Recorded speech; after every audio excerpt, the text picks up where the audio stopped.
Eastern FM 98.1. With live and exclusive coverage of the EFNL football season, bringing you the match of the day with score updates from all divisions. And now we cross to our commentary team for the Radio Eastern 98.1 Match of the Day coverage. Good afternoon, ladies and gentlemen. EFNL 2026 is back, and what a magnificent game we've got set down for discussion this afternoon. We're here at the leafy, affluent suburb of Balwyn for the big grand final rematch from last year. It's Balwyn taking on Blackburn, and what a mouth-watering contest we've got that's been set down for decision. Joining me on pre-match this afternoon is two of the most learned gentlemen and part of the management team.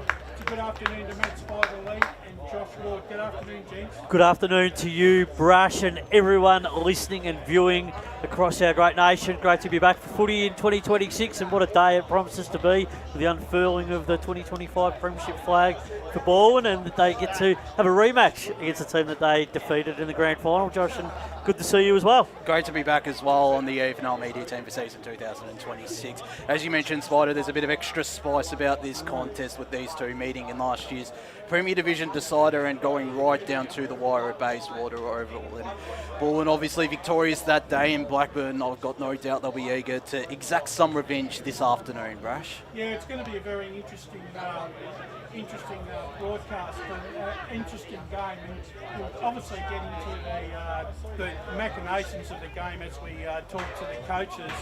But beforehand, there's another game. Right, yes. That's also kicking off on Good Friday, and this is traditionally a very good game. It's our traditional game, but there's also another game, and it involves Roval against the newcomers in Premier Division this year in South Belgrave, and that's set down for decision at 3 o'clock down at Seabeck Oval, gentlemen. Yeah, what a long way we've come, haven't we, over the past few years? You know, we used to historically, we haven't had football on Good Friday. Now we see it at the AFL level, but at the community level, it really does bring people out, because obviously we know it's traditionally religious and holy time of the year, and we hope everyone enjoys their Easter time together. But it's a great opportunity to come out and be around family, friends, and the general community. And now we see two games of football up this afternoon, so get out and support it. And the Roval South Belgrave game promises to be a really interesting clash, I think, because South Belgrave first time up in Premier after that mouth-watering grand final victory over Park Orchards, and they get an opportunity to step out early in the season and really see if they're up to the mark in Premier Division. It's a good test early in the season against the Roval side. A couple of us had as premiers for season 2026, myself and Blake Tennant, who will be calling that game alongside Chris Cordis. Be sure, if you want to watch both games, you can on the EFNL YouTube page. The pre-game starting at about 2:30, I believe, for that Roval South Belgrave game. Chris Cordis and Blake Tennant on the call there, but it's a great test for a South Belgrave side that has a few new faces and familiar faces as well, including Liam Kidd coming back. Yeah. Zach Greaves also coming across, the former Roval man, Blaise Jordovic, whose brother Caleb is set to play for Balwyn today, and among many other names, and some familiar names who are part of that 2026. Well, you mentioned that Zach Greaves. I saw him play a couple of weeks ago for Sandringham at VFL level, and he was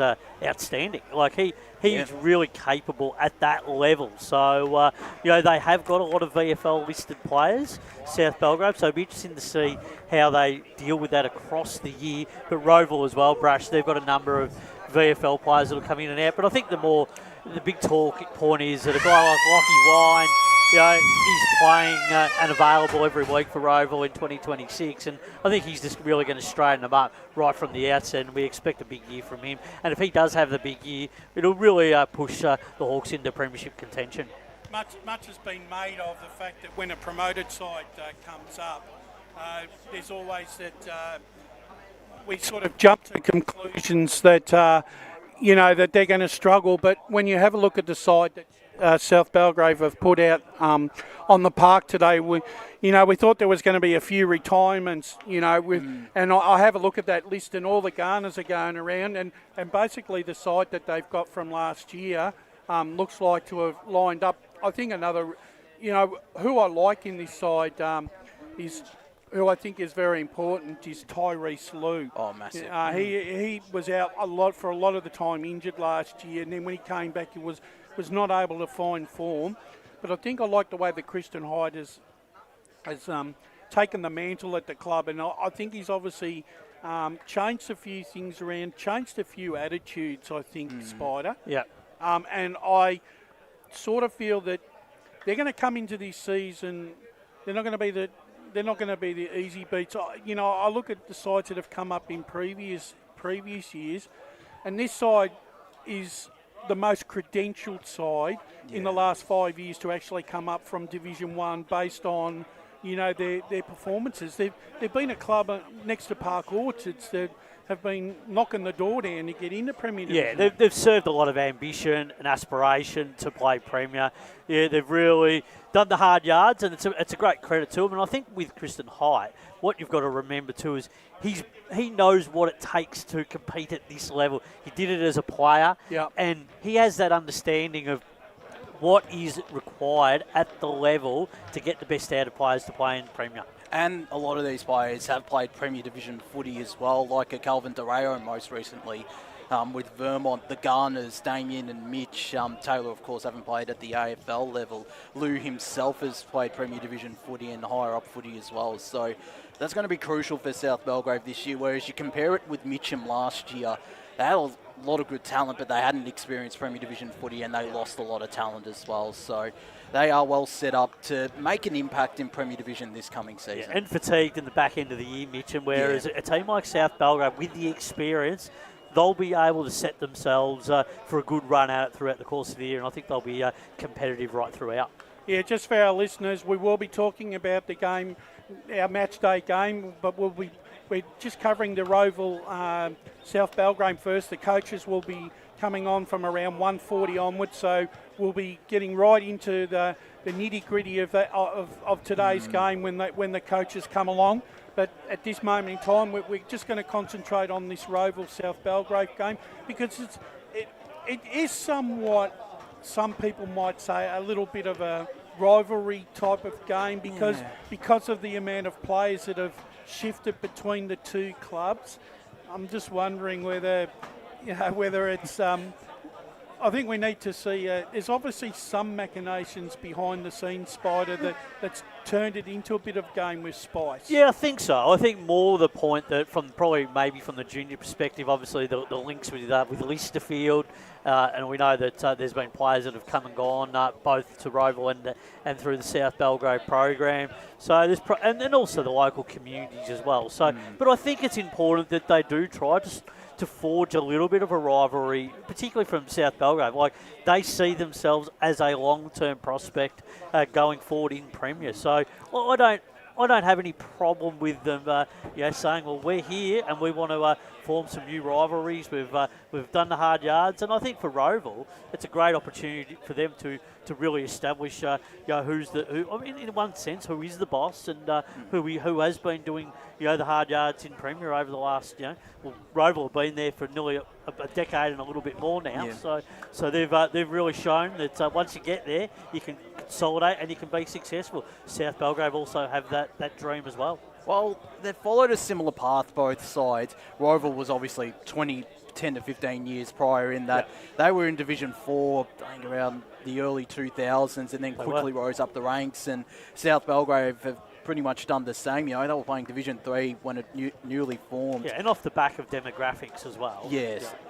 And the fact they've built that connection with Listerfield and have benefited with some very talented players on top of bringing in the likes of Tim Smith and the Garners as well. So there is the potential for it to be a bit of a rivalry, and I think South Belgrave will certainly look to develop it into a rivalry. But we've got to build it from somewhere, Josh. Yeah, you do. And, you've got clubs like Berwick who are pretty close by as well. And Roval, to me, have rivalries with Vermont and Noble Park, but this is a chance to develop a new rivalry, a new local rivalry. It's more of a neighbourhood rivalry, this one. Yeah. So, but just touching on Roval quickly, they've got a really strong lineup with Tom Swainston, who has some good props about him. From what I've heard, Seth McDonald, Josh Bennett's a former AFL listed player in their lineup on top of Lockie Wine. So it's a daunting proposition for South Belgrave to negotiate, Spider. Well, it is, and particularly when you look at what Roval have done in the past. I mean, you've got to look at what they did in the finals last year. I mean, and then they've, look at a guy like Josh Clark, what year he had last season. We had guys like Broad coming in and out of the team last year. I think they're going to be a real big force this year, Roval. I do too. I think they're going to be a team that can really go into that top three and really set themselves for a big, big platform and a shot at the prize this year. Just having a look at some of the key stats from South Belgrave and Roval, and I know it's different divisions, and I've sort of got a little bit of a scale how I rate Premier and Division 1. Yeah. Now, Roval averaged around 71 to 72 points a game last year, but South Belgrave they were averaging 110. Now, keeping that in its right perspective, there is a quantum leap going from Division 1 to Premier Division, and I reckon it's worth around the 5-goal mark in terms of consistency over the season. So if you apply that analogy to South Belgrave, that puts them basically competing for a win every week. Even if you take 30 points off their average. Historically, they average around 95, 96 points a game over the last 6 years. So it wouldn't be a stretch to turn around and say they're at least capable of scoring 75 to 80 points a game, which is what's going to keep you competitive every week, Spider. Yeah, absolutely. And I think one thing that you'll have to consider as well, and I like your thought process with the mathematics there, is I think also from a game style point of view, what we see is when you come up to Premier, it's a little bit of a different beast because you have to be you have to play with a little bit more defence. I think when you're finding when you're down the divisions, you probably find that it can be a little bit more. You can score a little bit more. Whereas in Premier, once you get up, especially playing on some smaller grounds, you can have some shootout games, but then there's going to be moments where you really do need to lock down. So that's going to be the challenge for South Belgrave, how they adjust to the different teams, different game styles. And sometimes there will be that element of ball speed, ball movement. So it's the tactical nous of the coaches trying to get that upper hand. So, some coaches will be ready for it. I think we'll see. I think we get across the board in Premier, we've got a very even division this year. So, and it was very hard to determine, top 5, but it was also to put the bottom 5 in order as well. It was just as difficult. So, we could easily see South Belgrave get on a roll and win some games early. That would give them tremendous momentum. Well, the question I'll ask you both, I mean, just following on from what you're saying about defensively, in terms of player personnel, could you see that basically, whilst in Division 1 you may have 2 to 3 really solid defenders, but when you come up into Premier Division, that increases to basically 4 or 5, and the defences are very, very high quality in Premier Division, and the sides that have come up that used to be, that used to be able to freewheel and score, they were restricted because of the fact that the opposition, the back lines of the opposition don't give you as much latitude as what they do in the lower divisions. Yeah, the squeeze is definitely on, Josh, I think. When you do notice it, that the best defensive teams get it done. I mean, you only have to go back and look what Balwyn do. I mean, the way that they squeeze oppositions, and then that's where they build their transition from. Get that territory going. So that's an area when you come up to Premier, you've got to have that intact right from the start, your defence. But then you've got to be able to score as well. And I think if you've got both sides of the argument, then you're giving yourself a chance. But obviously, going down the divisions in Division 1, you can also, you can sort of be a dominant force at one and maybe less at the other, but you can still get the job done. Yeah, absolutely. And, like I said, when you look at South Belgrave, last year played 19 games, and obviously they didn't play a full season because of the withdrawal of Doncaster. So they had a 16-game home and away. They lost, I think they lost one final and won two. I mean, they lost that Park Orchards game, and you've got to hand it to what they did on that afternoon out at Eastland.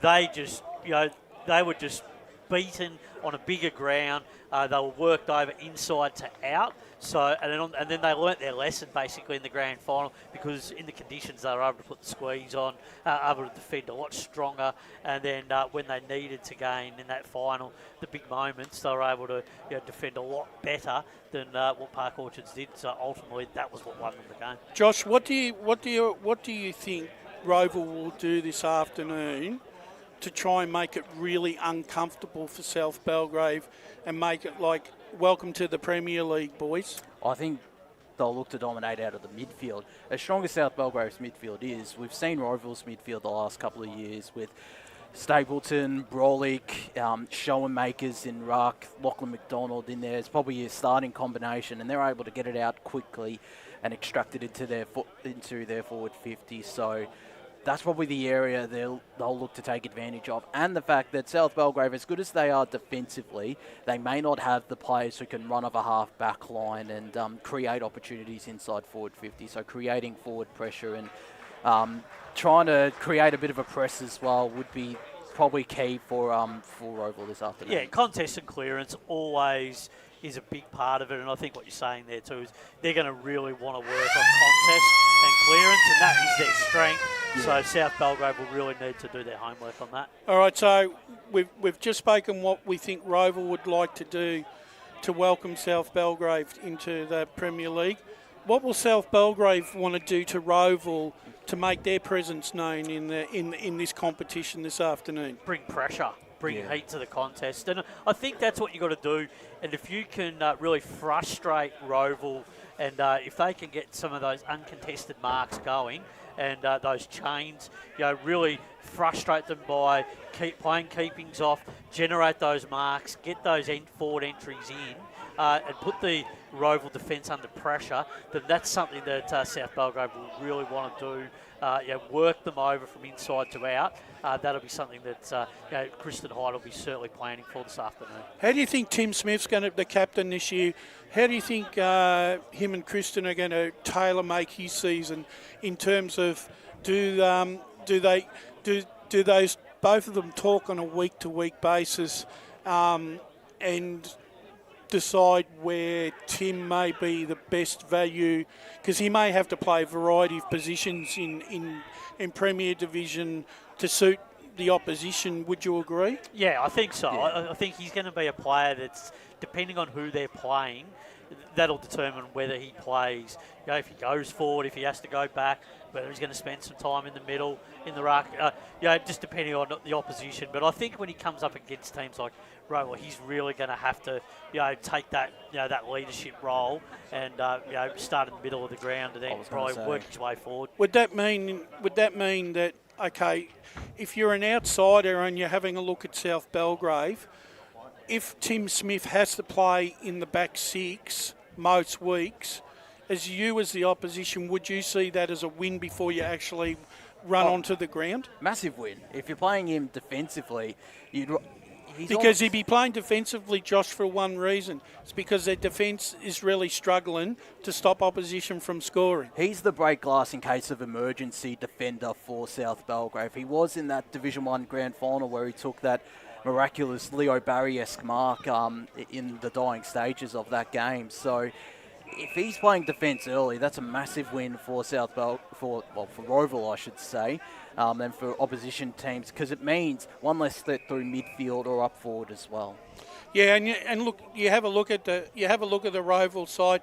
One guy that's had, that's been in and out of the side, and that's probably because of injury. But they'll be really happy to have him back in the side at the start of the season, fit and raring as Curtis Flakemore. Yeah, that's massive to have another dimension inside their forward 50. Two really handy tall target spider when you got when you've got Flakemore and Lockie Wine down there as well, on top of some of their small forwards or midfielders that can rotate down there, like Jordan Jaworski, who crosses over from a very strong side in Wandon and amongst others. So I think it's a very handy inclusion for their forward line. Yeah, it is. And I think that's the flexibility that they would like. And I think Ben Wise would be really comfortable with that. Last year probably didn't have that much flexibility. He didn't have the luxury of a Lockie Wine standing there on a regular basis. Had some guys coming in and out, and had to play a bit of a spare parts role with some guys, playing makeshift roles down forward and to try and create some, results. So this year, knowing that you've got a forward line set up as good as that, that's going to put extra pressure on teams' defences from the opposition week after week. And it allows a guy like Cole Stainthorpe to play full-time in defence, where he was immense. I think it was 2023 when Roval won the flag and was rewarded with a VFL contract that year with Frankston and played a few games there. So not pushing him up forward, I think, is a massive benefit for a side like Roval. With Josh Clark not playing this year, who are they going to, and his importance to Roval, I stated on the podcast, I think he played one of the two best games in Premier Division in 2025, which is that game against East Ringwood that we covered. Yeah. He basically picked up Roval and carried them for 3/4 of the game, and it was no fluke that Roval ended up winning the game, but was on the back of what he'd done. Who are the players who are going to have to step up, you reckon, to cover his absence? Lockie Stapleton, I reckon. Yep. He's got a lot of promise. A former VFL player with Williamstown a few years back. He is one that I remember seeing a couple of years ago when Roval thumped Vermont at Seabeck Oval and had a great game alongside Anthony Brolick and Lachlan McDonald. If he can do that on a consistent basis, then it's only going to hold Roval in good stead, and he can fill the void that Clark leaves. Spider, and also the other player that Roval didn't have a lot of availability because of injury, Lockie McDonald. His run out of the midfield once again is going to be really important for Roval this year. Yeah, they're going to really need Lockie to be up and running for the majority of the season. That's something that they haven't had over the last couple of years. And when he's at his blistering best, he's one of the best going around. So if he can have a big year and fill that void of of Clark not being there, and obviously, if they can get a few other contributors around that as well, then that all goes well for possibly a very positive year for them. And a guy like Martini as well, who's been been in good form over the last couple of years and really shown stuff since coming across from Eastfield, and who's really capable at the level. Yeah. And I think they've also got very good. They've got very good support players on the bench. Roval, Matty Davies is probably the best player that you can have that can, have an impact on any contest at any time. He's been going around. He's been around forever. It feels like it, but every time he plays, he has some impact, and he does. That's the sort of player that Ben Wise loves to be able to draw from and get him on the ground. We've got a few minutes before we take our first break. Let's just quickly once again turn back to South Belgrave and just talk about a couple of their players who will need to. I've got having Liam Kidd back in the side, not only physically but spiritually, I think gives them something this year. Yeah, I think so. When you can get a player back to your club and playing, and also from a leadership perspective, you just want someone that knows the system, knows the club, and can contribute to the team. And I think that's a really good foil for any coach to have a past player come back in and really start to be a part of it again. And maybe that allows Tim Smith to play a bit more forward, because he can be that grunt midfielder instead of someone like a Tim Smith, who is obviously capable of playing ruck and midfield, but I'm guessing would have been playing a bit more midfield than he would have liked the last couple of years. He's played some big games in the past, Kid. He has. Yeah. Well, he's won a league best and fairest. He has, yeah. So I think he's every opportunity of performing well once again for South Belgrade this year. Look, and let's be honest, and the coaches will be coming on, so we're going to have to take a break. But quickly, also all the Garners, Taylor, Damien, and Mitch they're all going to be important for South Belgrave at various stages. Yeah, you're going to Yeah. need a big season from all three, and hopefully they're injury-free. But if they play some of their best footy like they have over the last couple of years, there's plenty of wins on offer for them. All right, gents, we're going to take our first break, and when we come back, we're going to dig right into this game with both coaches coming on. You're listening to Balwyn versus Blackburn. It's on EFNL 2026 Good Friday game day. Today at Eastland, Lucy's trying on jeans for a momentous occasion. Coffee with the ex. She needs jeans she can move in because she's definitely moved on. Jeans that get a second look, but don't give any second chances. Jeans that say, why yes, I have spent the last 8 months in a post-breakup juice cleansing kickboxing personal training frenzy. And it looks as though she's just found the perfect pair. Yeah, that's great. Bravo, Lucy. For all of life's little moments, there's Eastland. Eastland. Live real. Sprained your ankle bursting through the banner? For bumps, breaks or bleeds, be seen sooner, close to home, at Knox Private 24/7 Emergency Department. You'll generally experience shorter wait times. Knox Private 24/7 Emergency, 262 Mountain Highway, Wanturna. Do you feel good about your bank? Because there is a bank you can feel good about. They share their profits to fund big community projects, small community clubs, and vital emergency services. They've given $250 million to help Australian communities thrive. They have all the products and tech you expect from a big bank, with service you don't. It's Bendigo Bank. Feel good about who you bank with. Try Bendigo. Search bendigobank.com.au or search Bendigo Bank near me. Tobin Brothers Funerals wear their heart on their sleeve. Their clear and easy-to-use website and Memory Maker app make it easy for families to make an informed decision. Here's James McLeod, Managing Director of Tobin Brothers Funerals. There's no mystery about our pricing. It is clearly displayed on our website and our app. We have staff standing by 24 hours a day, every day of the year to assist you in your absolute time of need. Visit tobinbrothers.com.au. Tobin Brothers Funerals, celebrating lives. There are only 3 things that should be flushed down your toilet. Pee, poo and paper. Some wet wipes and antibacterial wipes say that you can flush them, but you can't. They clog up the toilet and pipes, causing expensive blockages. Save yourself a truckload of trouble. Put your wet wipes in the bin. To learn more, head to the Yarra Valley Water website, yvw.com.au/wet-wipes. Hi, Dylan Dow from the Baroni Football Netball Club here. When I need to grab a quick coffee or a bite to eat, I'm popping into Eastland. Eastland's more than a shopping centre. They support a range of community organisations and have been a major partner of the EFNL since 2018. Cheers, Eastland.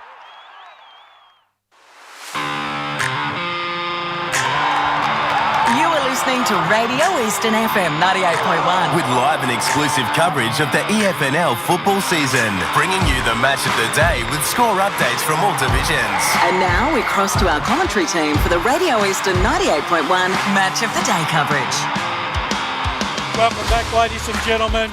Good Friday game here on Radio Eastern 98.1.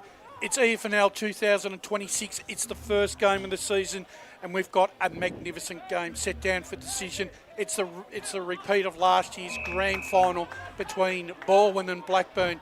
We've spoken about the Roval South Belgrave game. Now we're going to dig our teeth into the game that matters, and that's the game that's here, and it's live on YouTube and Facebook all around the world this afternoon, gentlemen.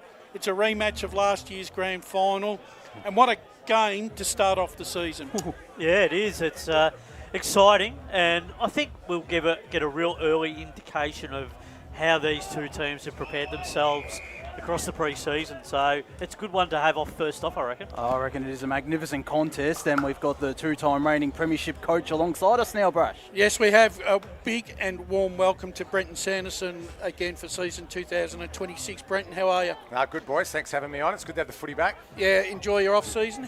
Yeah, it was really good, and obviously it helps when you win a premiership because you can enjoy it much more. But no, we've recruited really well. Obviously, we lost some key players, and I know we'll probably talk about them in a minute, but I think that's part of the whole competition now. Like every club looks like they've really gone hard at bringing in some more talent, and there'll be. I think we've got 6 boys today, which you guys wouldn't have seen play today, play before. So It'll be fun for our fans, and it's good for us to keep, regenerating the list. And a few of those boys are VFL listed, so we might not have them for much of this season anyway. But can't wait to get the footy back underway today. A couple of things I've noticed in a lot of the club notes, the emphasis on the off-season's been strength and conditioning, Brent, on a lot of sides. Yep. Now, I'm wondering, is that because the structure of the game just keeps changing and the pace keeps getting faster every year, and the clubs realise that if they can't keep their players on the park, they can't run, they can't win? No, you're right. The game's getting quicker. We're seeing now at AFL level in particular, it's just transitional, isn't it? It's just up and down the ground. Look for, teams are looking for opportunities to put speed on the game, and you've got to be fit now. And I think that flows back through to community. We do train really hard in the summer, but a lot of our top end talent boys do a lot of extra stuff behind the scenes, and our guys are ready. You never really know till you play against another team for points, but I'm sure we'll be one of the fitter teams again, and hopefully we can sustain that for the whole year. Before I throw it open to the boys, that leads me to the question that I spoke with my colleague Josh. Are we at the stage where we know it's semi-professional, Yep. right? Players are training two nights a week. Are we Yep. at a stage at the Eastern Football League, or like most Premier and Division 1 clubs in Metro Victoria, that the players do have to do extra to get more out of themselves? Because the quantum leap going to AFL level, where it's handed to you everything that you need to be the ultimate athlete. Yeah. And I worry that whilst it's filtering down, I just sort of feel like the player itself may have to push boundaries that they may not be able to. Yeah, you're right. Expectations are high, and all the clubs. This is a really good comp, isn't it? I mean, you guys see a lot of footy, obviously, and there's no easy games. Every game's really challenging, and if you just do the minimum, you're not going to survive. You're going to get left behind. And like I said about our age, even when you look at our reserve side out there now playing, we're really young, and we need to keep finding good young talent that's going to come into the system and hopefully have an impact with us at senior level as well. Our 19s played well today, even though they lost. But you're right. We've got to make sure that we get fitter, and that means you've got to tell players they've got to get a gym membership, they've got to do an extra run session, get in the pool, because we only get them for a couple of hours a week, and that's probably not enough now. Sando, good luck for 2026. Just a reflection on 2025 before we get into today. How many times did you watch the replay of the grand final, more in particular the last quarter? A lot, and even grand final night. We just had that last 5 minutes on loop. I think it was it was pretty amazing. The fact, and obviously you guys called the game and did a great job of doing that. We were out. There's no way we could win it really. So to find that I guess that inner belief and the ability to be able to stay cool and calm and poised, and we threw the team around, as you guys saw. Our whole midfield pretty much went forward, and we had forwards going in the midfield, and Jared Lynott came up forward of the ball, and so everything changed in that last 5 minutes, and we were lucky enough to find a way to win. But it was a great call. You guys did an excellent job. Yeah, we're still smiling about that game. We were very lucky. 5 divisions, 16 points in total across the league. Just shows the quality of the whole competition. Now you wave it. You wave that 2025 goodbye. The new challenge is 2026. When did you start making that imprint, pre-season wise, the build up? And give us a little bit of a summary. I mean, you had some really good practice match form. You travelled up to Yarrawonga. What did you get out of the pre-season in terms of performance and some of the things that you saw across the pre-season? Yeah, it's a good question, and to be really honest, we don't really have. I mean. We just get straight into recruiting mode, so we don't have any rest at all. So we'll straight away identify the type of player we need, and then we'll speak to people all around the league, around different leagues, around players that might be available, and obviously because we're a strong club, we get a lot of players call us as well and just say they're interested in coming and perhaps joining us. So we have a lot of boys down, a lot of boys come down and try out for a couple of sessions, and. We're maxed out on points again. You guys would have seen we're 46 points again, so that's always a challenge for Balwyn. But there's some really good juniors coming through, and hopefully over the next few years we'll we won't have to worry as much about points as what we have recently. And one of those new players is Jimmy Miller, plenty of state league experience in the Waffle and in the VFL as well. How's he fitted into the club, and what kind of roles should we expect of him today? He'll mostly be ruck. Yep. He will play forward, and he's a really good, strong contested mark, and we'll probably just need him wherever the ball is. So I think probably ruck's the best position for him, but that's pretty fluid. He'll sort of go wherever the game needs him a little bit, I reckon. And how are some of the younger players and the newer players entering into the Balwyn system, adjusting to the speed of the game and playing at the Premier Division level? Yeah, it's a really good question. We've got a kid playing for us today called Felix Canep, who has never been to the club. So he's at North How do you Melbourne. manage that, Sando? He comes in, he doesn't know anyone's name, he doesn't know the system. What sort of conversations do you have to calm him and get the communication right so he knows what his job is and role is when he plays? Yeah, I don't know. It's a good question because I only met him last night for the first time. I've spoken to him on the phone. He's one of those boys. He's from Calder Cannons. He was Wesley College in the APS. He's at North Melbourne, and North Melbourne don't have any injuries in their AFL team, which means their VFL is full of AFL listed players. So if you guys get squeezed, so we've got Ned Lamotte, Izzy Markovsky and Felix Canep today, who are all North Melbourne VFL listed players. Yep. So we've got all those boys playing with us today, who we haven't seen really in the pre-season. So bit of synergy, that's a challenge. But those guys, they sort of know their role. They'll hunt the ball. We sort of know that. It's a small ground, so it helps. But yeah, it's a bit of an unknown, and we'll have to just wait and see how it plays out. With Durden and Charlie gone this year, does this give Will Lamotte a real chance at centre forward to basically take control and make it his forward line? Yeah, no, good call. He's got to. He, Marcel and Boy, a couple of years now with Balwyn, two premierships, but you're right. He's got to take the next step this year. He's got a great tank. He gets up and down the ground. He's got good aerial. So, he's one where we've got high expectations of. We expect him to take the next step this year. And the other thing I was going to ask you, and like you said, two-time premiership coach, obviously it's not only is it a challenge for the players to go better again, do you have to look at and retweak your game plan again to find another 1% or 3%? I do, yeah. And I obviously I watch the AFL really close and try and look for trends in the game and things that potentially might be able to help us.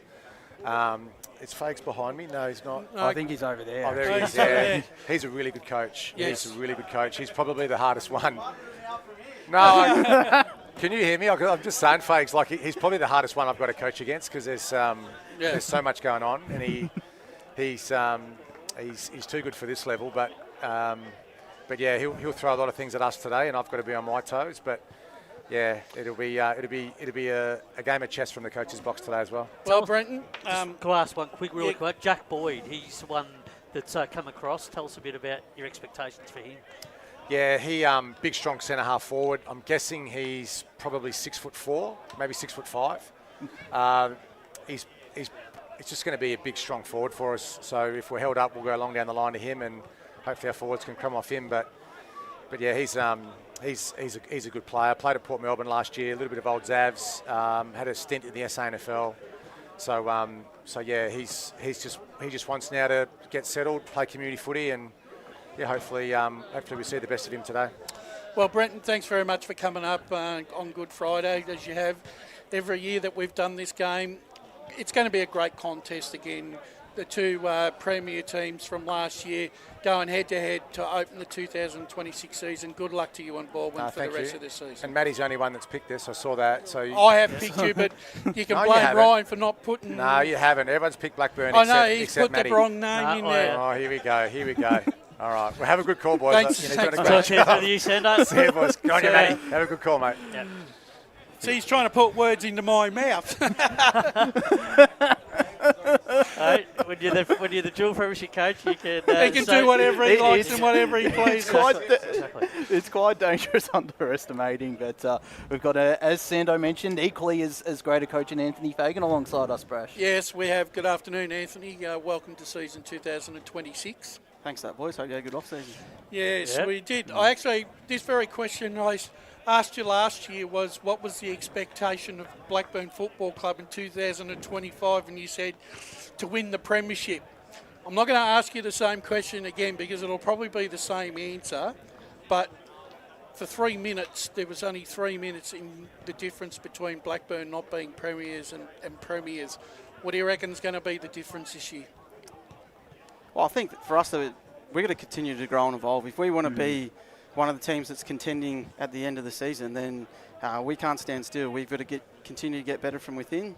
We've got to get better in all 3 phases of the game, and we've got to making sure that we continually have consistent performances week in, week out. I think what the strength of ours last year was we had really consistent, even performances across the board, and for us to making sure we put ourselves in a good position to win games of footy, we need to make sure that we continue to deliver that. For the boys, one of the things I noticed in your feature interview that you did with one of our guys was the fact that you were really happy with the way that the senior players have took over the ownership, not only of the training, but the leadership roles throughout the season. That probably takes a lot off you, knowing that there are players out there that want to further improve themselves and the team and football club.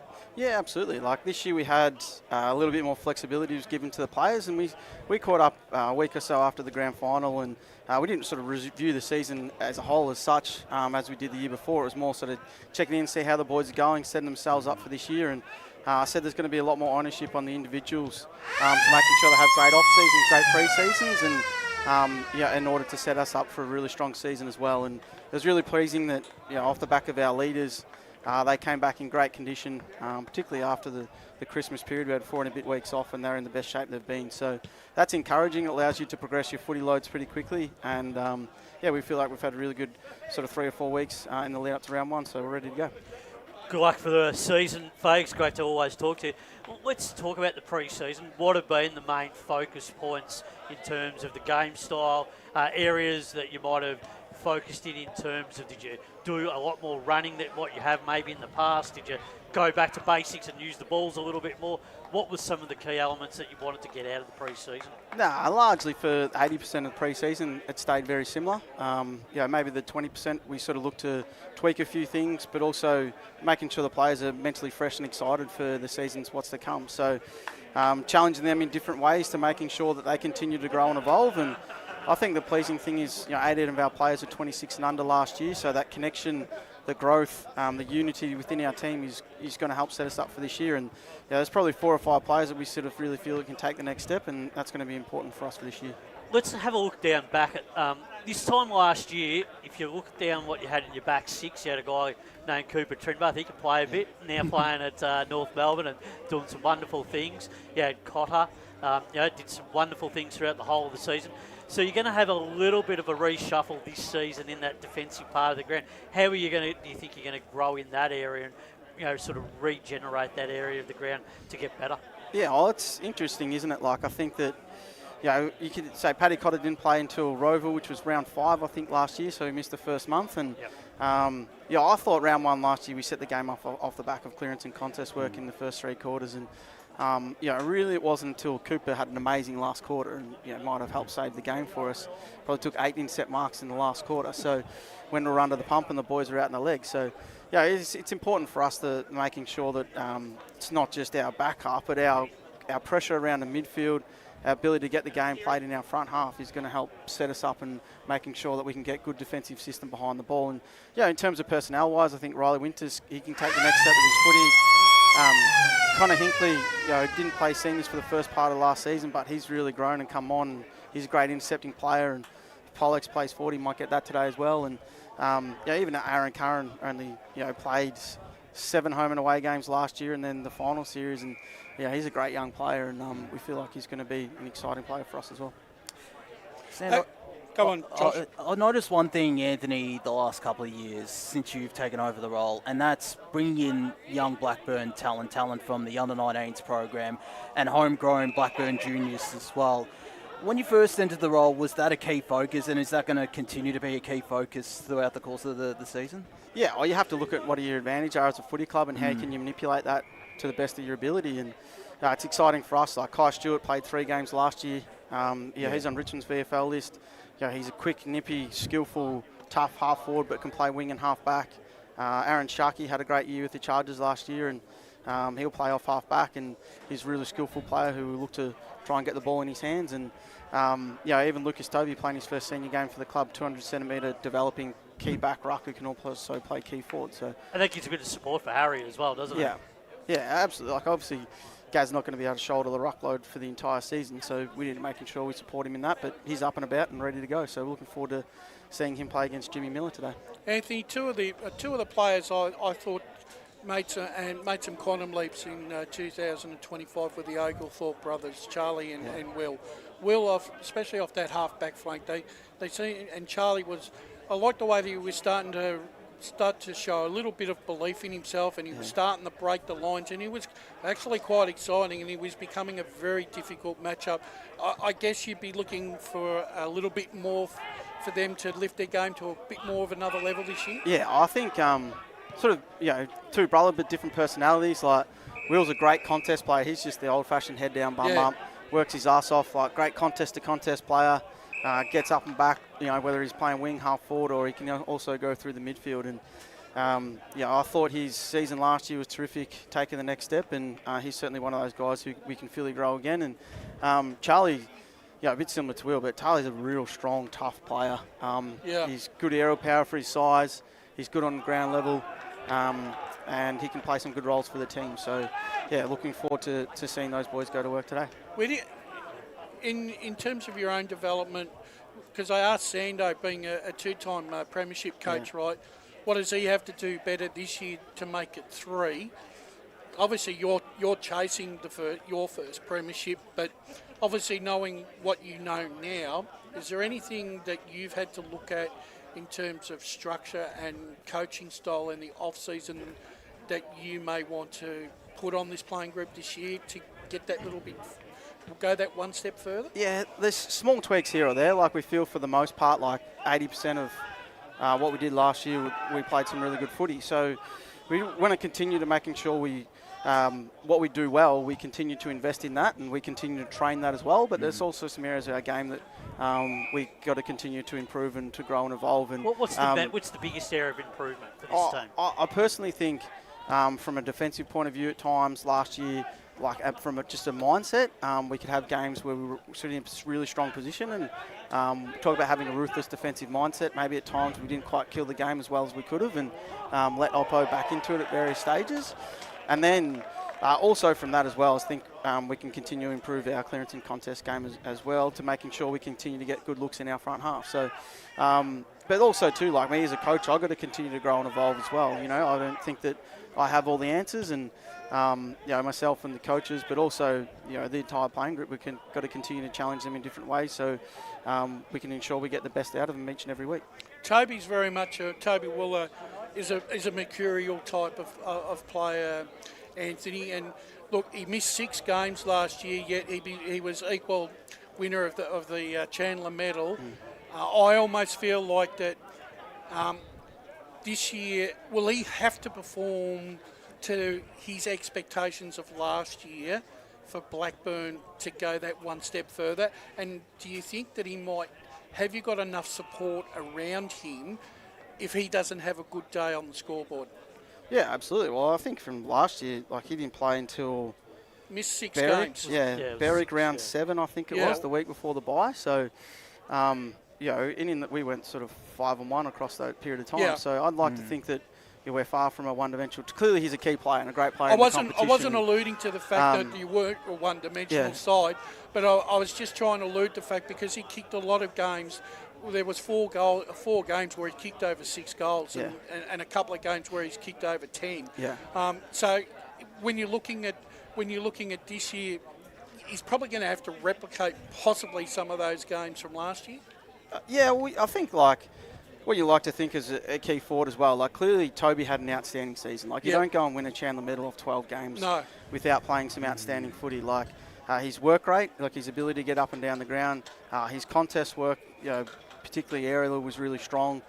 He's very smart in terms of being able to get himself into open lead lanes inside 50. So, and he's also a great leader. And he had his shoulder reconstruction off the back of the grand final last year, and he's done well to get back in. He's one of our best athletes of the club from an aerobic capacity.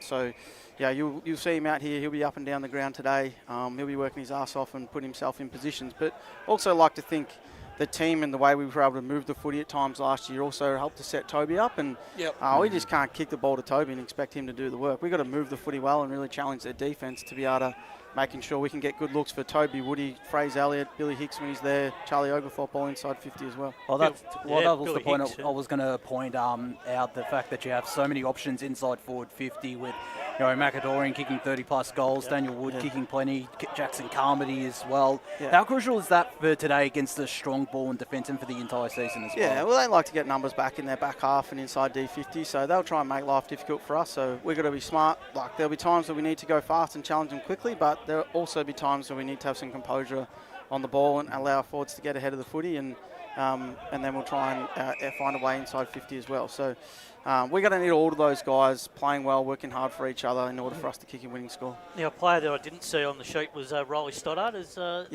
What's the latest for Riley? Yeah, unfortunately, Stodd was absolutely flying. He just slightly tweaked his hamstring a couple of weeks ago against Diamond Creek. So he obviously didn't play. Couple of weeks for him. Yeah, he didn't play against Aberfeldy. We've got no game next weekend, and then we'll see how things go there. So both Riley and Paddy Lawler will be back in the not too distant future, as will Tommy Yuma. Well, you had obviously the games you've played in the pre-match are against some very quality sides. Aberfeldy's no slouch from the Essendon Football League. Yeah, I thought our first half last week was terrific, and we were a little bit down on rotations at the end of last week, so we had to manage the game. And but all the boys got through the game well. They're up and about, and we're ready to go today. Is it good playing against those other teams from other competitions?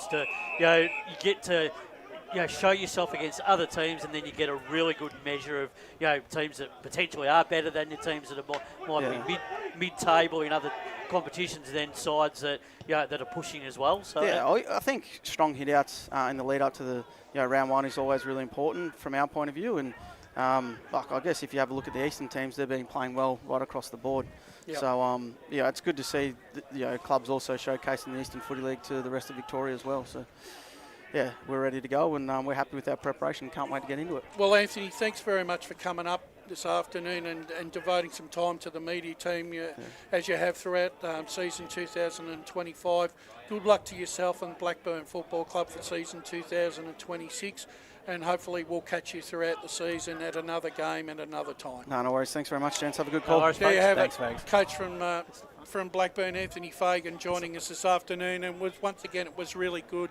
Great to talk to these guys. Coaches. Yeah. And, two great coaches. Look, they gave us heaps. They did, and it's really enjoyed the chats because there's so much that goes into the pre-season, the reflection piece, but then also the moving forward, the planning for a new season and what prospects they might have and what might dawn later in the season. I reckon the thing that interested me the most was the fact that Sanday said that even though I've won 2 flags, I still got to go back to the drawing board and look through my and see if I can find a trend that he can bring to the club. And I think that's going to be the challenge not only for him, but I think it's going to be a challenge for most of the coaches in Premier Division, because the thing is, how are they going to get better? Well, you've got to bring something different to the table, Brash, each year, because if you roll the same thing out, it's not going to work. But what I'm saying is, if your strength and conditioning, if clubs are bringing them in, then obviously something's got to change. Well, we're going to take another break, and I think that's going to be the end of pre-match, gentlemen. So who are we tipping? Tipping, I'm going to tip. I tip. It says in the record Blackburn, but I'm actually tipping Balwyn. Yeah, I'm going Balwyn to win. I think it'll be a pretty tight game. Blackburn for me. And I'm sure when we come back, all the other members of the team will give us their thoughts on this game. But that's pre-match done and dusted for the first game in EFNL 2026. And when we come back from the break, we'll assemble a call team, and they'll bring the big game and the clash here down at Balwyn Park this afternoon. It's Balwyn versus Blackburn. It's come to you live on Radio Eastern 98.1 and streaming all around the world on Facebook and YouTube. As Sarah opened her best friend Jackie's wedding invitation, she was overcome with a wave of emotion. While her two young boys wrestled on the floor, tears of happiness rolled down Sarah's cheeks as she saw the words she'd been longing to see. Please note, this wedding will be a child-free event. Well, Sarah, looks like we're off to Eastland for a new frock and some heels. And let's book in that babysitter. For all of life's little moments, there's Eastland. Eastland. Live real. At Yarra Valley Water, we know reducing your shower time, or show time, to 4 minutes can save you an average of $200 a year on water and energy bills. Shower shorter. Save water. Authorised by the Victorian Government, 1 Treasury Place, Melbourne. Sprained your ankle, bursting through the banner? Broke a finger, high-fiving the ruckman? Or did you run into the goal post again? For bumps, breaks or bleeds, be seen sooner, close to home at Knox Private 24/7 Emergency Department. The preferred provider of emergency care to the Eastern Football Netball League. You'll generally experience shorter wait times. You don't need private health, but there is an out-of-pocket fee. Be seen sooner, close to home at Knox Private 24/7 Emergency Department, 262 Mountain Highway, Wanturna. Do you feel good about your bank? Because there is a bank you can feel good about. They share their profits to fund big community projects, small community clubs, and vital emergency services. They've given $250 million to help Australian communities thrive. They have all the products and tech you expect from a big bank, with service you don't. It's Bendigo Bank. Feel good about who you bank with. Try Bendigo. Search bendigobank.com.au or search Bendigo Bank near me. The first time I met the team at Tobin Brothers Funerals, I felt like I'd known them for years. They're so caring, honest and passionate. James McLeod, Managing Director of Tobin Brothers Funerals, sums it up best when he says, Every day our people get out of bed to assist client families in their absolute time of need. Our people love what they do, and you will not find a more highly trained group of people than those at Tobin Brothers. Visit tobinbrothers.com.au. Tobin Brothers Funerals, celebrating lives. Hi, I'm Ben Desson from Montrose Football Netball Club, and when I need a new kit for a night out, I head over to Eastland. But Eastland is more than a shopping centre. They support a range of community organisations and have been major partners of the Eastern Football Netball League since 2018. Thanks, Eastland. You are listening to Radio Eastern FM 98.1. With live and exclusive coverage of the EFNL football season, bringing you the match of the day with score updates from all divisions. And now we cross to our commentary team for the Radio Eastern 98.1 match of the day coverage. And welcome out to Balwyn Park. It's been 195 days since these two sides last met, and what an epic game it was.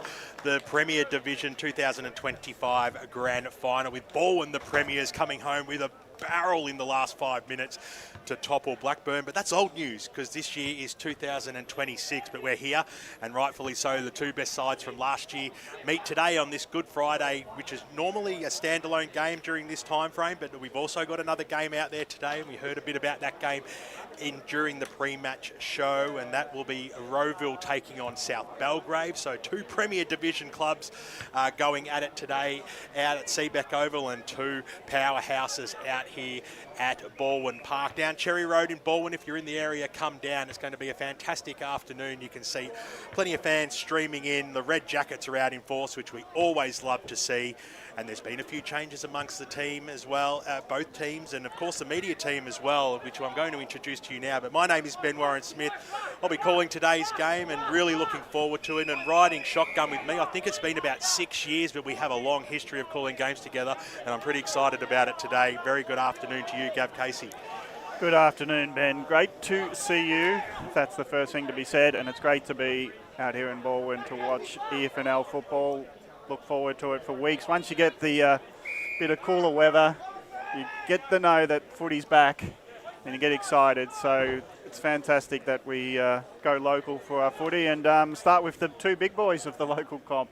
It's going to be exciting because, you know, Blackburn had such a great year, and when you miss by so little, you're keen to rectify it, but it takes a long time.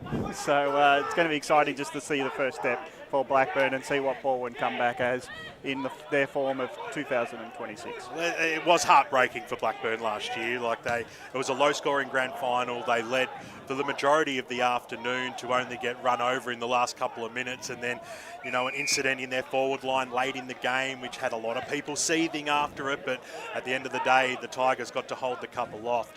But today could be redemption for the Burners, but it also could be the day where Balwyn really stamps their authority on what they would like to see as a three-peat season. Let's continue introducing the panel. The media manager of the Eastern Football Netball League is Ryan Long. Great to have you back on board for another season, Ryan. Thank you, BWS. Fantastic to be out here at Balwyn Park. We've got such a big day for Good Friday football. Usually this fixture aligns and we do see these two sides, but to have South Belgrave play their first Premier game against Roval on the same day, we've had Roval Women's re-enter the competition playing off today on Good Friday, so it's a very big afternoon.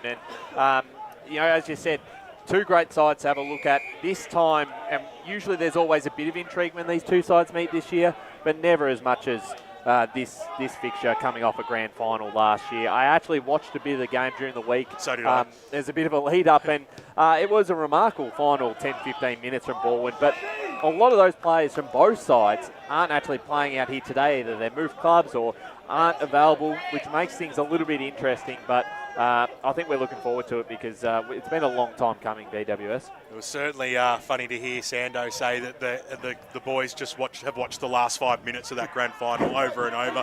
Forget the first 3 quarters and a half, but the most important time. But good luck to them. And Wayne Brasher, you heard him host our pre-match show. It's always great to have the big man alongside me, calling the footy, back doing what we love, mate. It's been a long time, but we're ready to roll. That we are, BWS, and thank you very much for your warm welcome. And yes, it's great to be back calling with you and Gav and Ryan, and as well as Paul on stats, who we'll hear from shortly. But traditionally, I love this game. It's always got a bit in it. One side will probably try and dominate the first half, and then the second half, the other side will try and come back.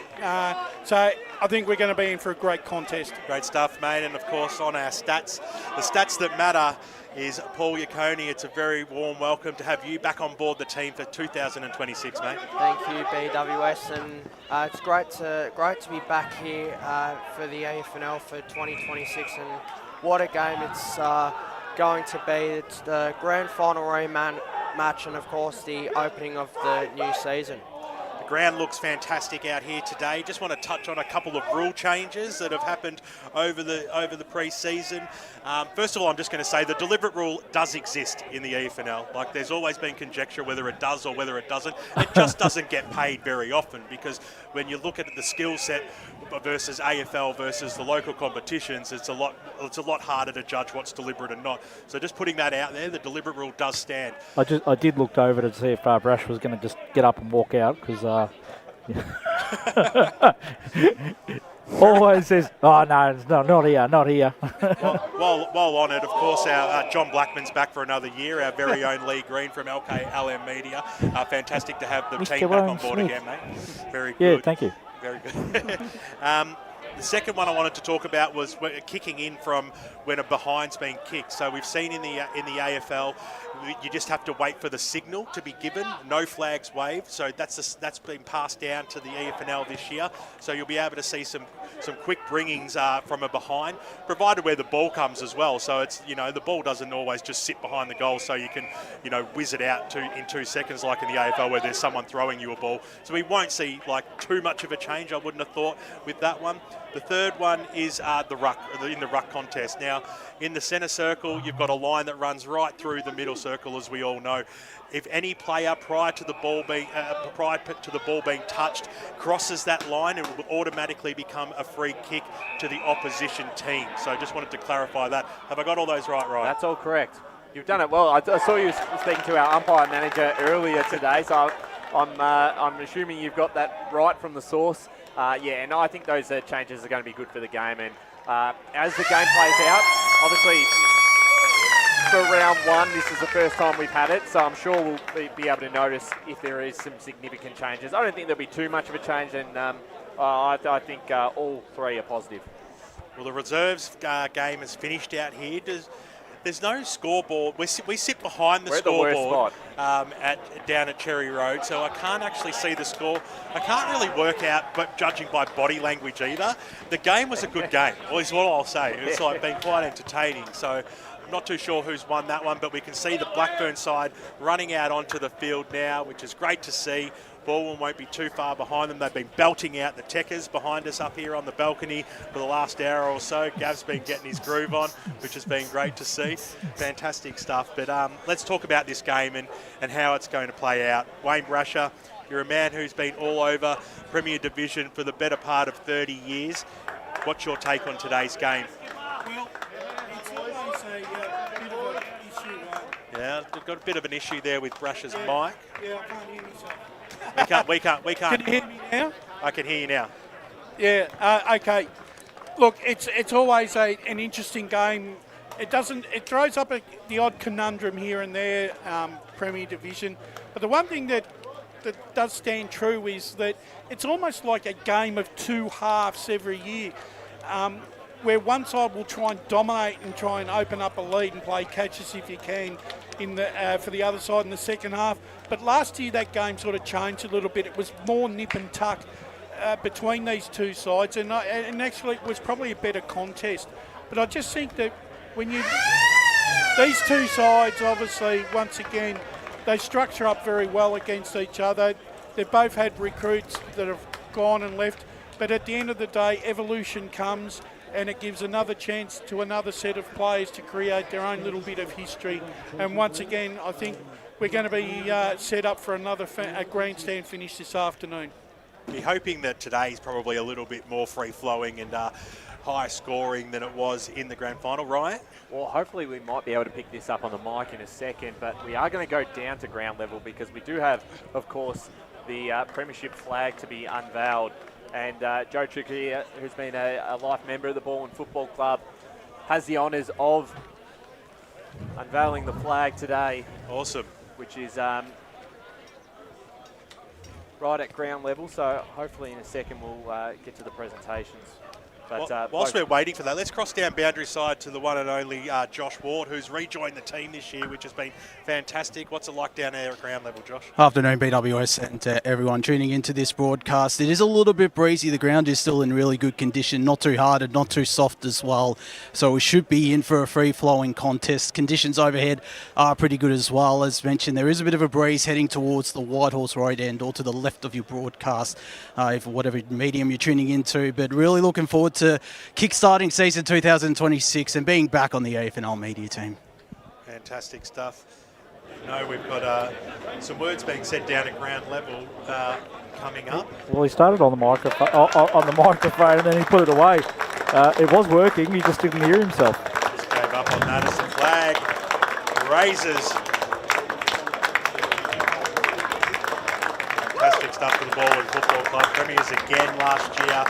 Joe Trickier, who's been such an integral part of this football club. It's not always what happens on the field that deserves recognition, and we've been able to give Joe and Paul Johnson and many, Richard Wilson, there's plenty of people that have really built this club up. Rash as a powerhouse since they've come into the league, haven't they? They certainly have, and I think when you look at it, BWS, I think the captaincy of Balwyn is an honour that's not bestowed on very good players.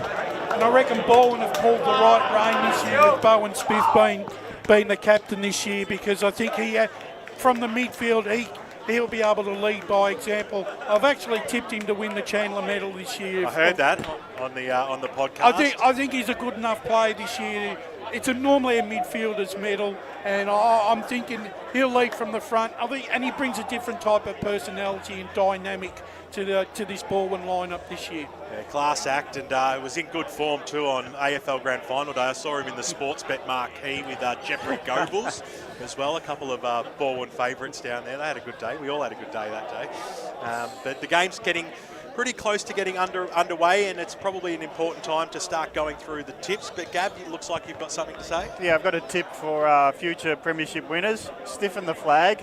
Get it so that it's fully exposed to the crowd, and it says what it says because we're struggling. We're behind it as well. But I believe it says premiers for 2025. We're probably. But I'm only guessing. Yeah, there was also it is limp as. There was also a request to get the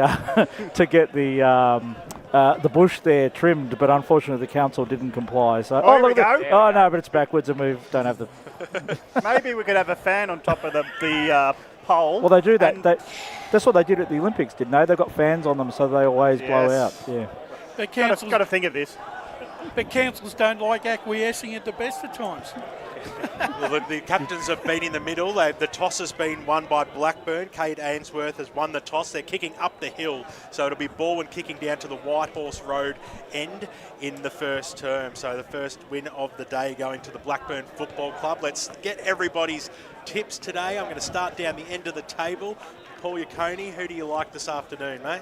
I'll go Balwyn by about 15 points. Balwyn by 15. Now, it's been published that Wayne Brasher has tipped the Blackburn Football Club, but he wants to have a bet each way, and I think he's going to say Balwyn now. Yeah, I am. If it was Blackburn in the record, I'll take it at 12 points, but I'm going to tip Balwyn by 12 points.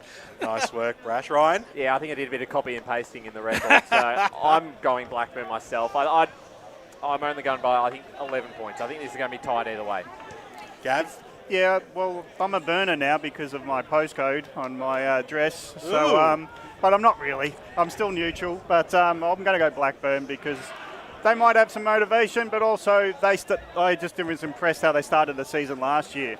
They dominated Balwyn in round one in the Good Friday game last year, and those memories are strong. That they'll start getting it out of the middle. They'll only release the ball when they're in control. I think the Burners win today. Going to be a lot of tears shed out at Waverley Blues after hearing that comment. Yeah, that was an old address. Yep. It's going to be tough, but I'm not going past Balwyn. There's absolutely no way I can tip against the side who's just been unbelievable the last two seasons. They're on their home deck. I think that they've also got a point to prove that they were the deserved premier last year. Because let's face it, a lot of people do think Blackburn were robbed in that game. And I'm not going to bring it up again, but Balwyn, they are going to make a stand on this game. I'm picking them by 6 goals this afternoon, Balwyn. That's pretty comprehensive when you think about it, because that means they'll win every quarter by, 10 a goal or two. So that's a pretty dominant win. I don't think that's going to happen today. I'm looking forward to a close one. And it starts in the middle, as all great teams when they headbutt each other. It's the clash in the middle that's the pivotal one. Josh Ward, boundary side, your tip this afternoon, the Smiling Assassin? I tipped Blackburn in this contest as well. I'm going to tip them by about 15 points, fellas. We won't ask Jared when he gets here because he will have probably got a 15-20 minute head start. I've got his tip. Oh, you've got his tip? Blackburn by 21 points. Okay, so it's pretty well weighted towards the Blackburn Football Club across the media team this weekend. Tell him not to tap on. Yeah, it's not needed. Well, I'm not sure what the apparently big delays. Here's Gav Casey. It's the start of the EFNL season for 2026. Balwyn v Blackburn. Rucks go at it. Harry doesn't jump, but at ground level he tries to influence the first ball up of season 2026. It stacks on the mill here at Balwyn, and it'll be another second ball up. It's great to see the bounce probably taken out of the hands, and it's always a ball up. Makes for an even contest. Harry wrestles with his opponent in Miller. Gets the punch down, but Urban's jumping onto the ball, but he's been tackled to the ground. So ball has not literally moved from the centre circle in the first few encounters. Harry wrestles with Miller. Taps forward does Harry, but Balwyn get it out on the wing. A series of hand pass to centre forward. Quick hand pass by Markowski. Now the kick comes in the forward line, but bounces truly for Hinkley to pick it up, and he releases out. The kick goes off the side of the boot for Balwyn and out of bounds. So that was Sharkey at half back. Didn't size up his options and misses his kick out in the full. Some good matchups early, I'm noticing. Doesn't the man on the mark have to stand on the boundary? Is that rule introduced in the local level, Ryan? No, I don't believe so. So an inside 50 again for Balwyn. It's probably not 50 here at Balwyn, but you know what I mean. And it's been off hands and out of bounds. Now, I said just before the game that Balwyn were kicking the opposite direction they are now, and I watched that toss of the coin, so I do not know what's going on there.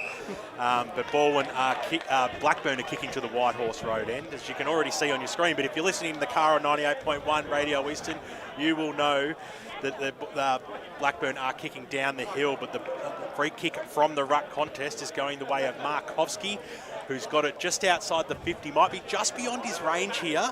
He's saying goals. Oh, no, he's not.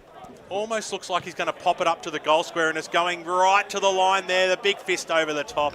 Knocked it through for the first score in 2026, and it goes the way of the Balwyn Football Club in a rush behind by the big man, Riley Winter, as Blackburn bring the ball back in now.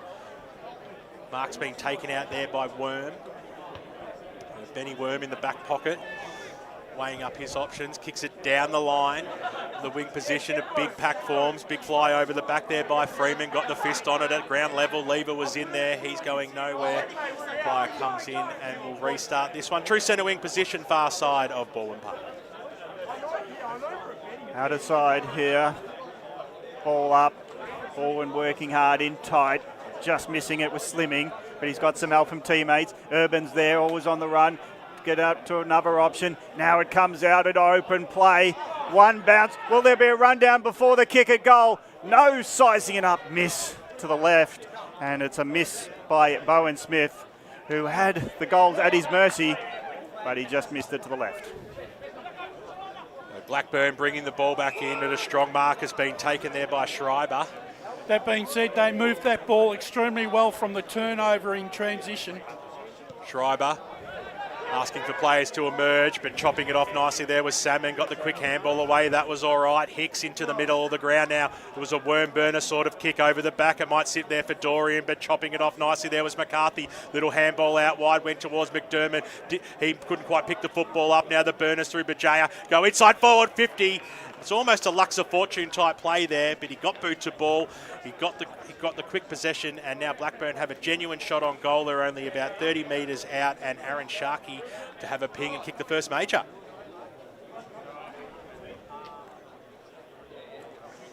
So through the middle of the ground they went, Blackburn. A lot of pressure around the last few possessions before it spilled out. But Jaya got it on boot.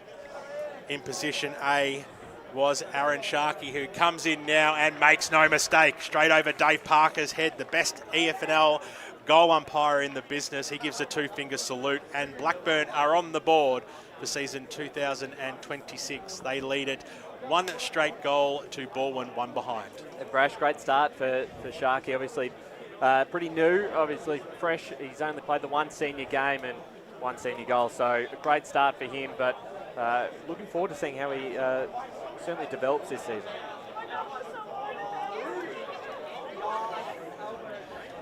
Probably against the trend of play early.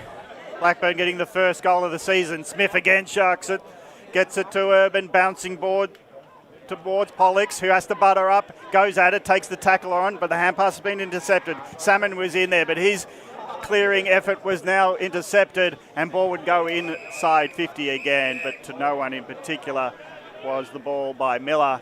So it's seen out of bounds in front of Winter. Well, the Balwyn forwards are getting a good look at the ball, but just not being able to capitalise on their territory as such. Moundou throw in 20 metres out from Balwyn's goal. Tap tries to go to advantage, but it's been picked off by the defence of Oglethorpe. There's two Oglethorpes. Will clears it. They get a mark at half-back. Now they quickly go towards forward 50 do Blackburn. No one getting in there. They bundle them. Chover over again. Sharky's in and about. He can't get a kick out as he's scragged. Waller tries to go inboard with the pass, but too much congestion. Intercepts the ball by numbers. Urban again getting a touch. He's been tackled. Does get a hand pass to release. And now a quick inside 50. In with the flight of the ball. Great defence with the late fist by the taller man.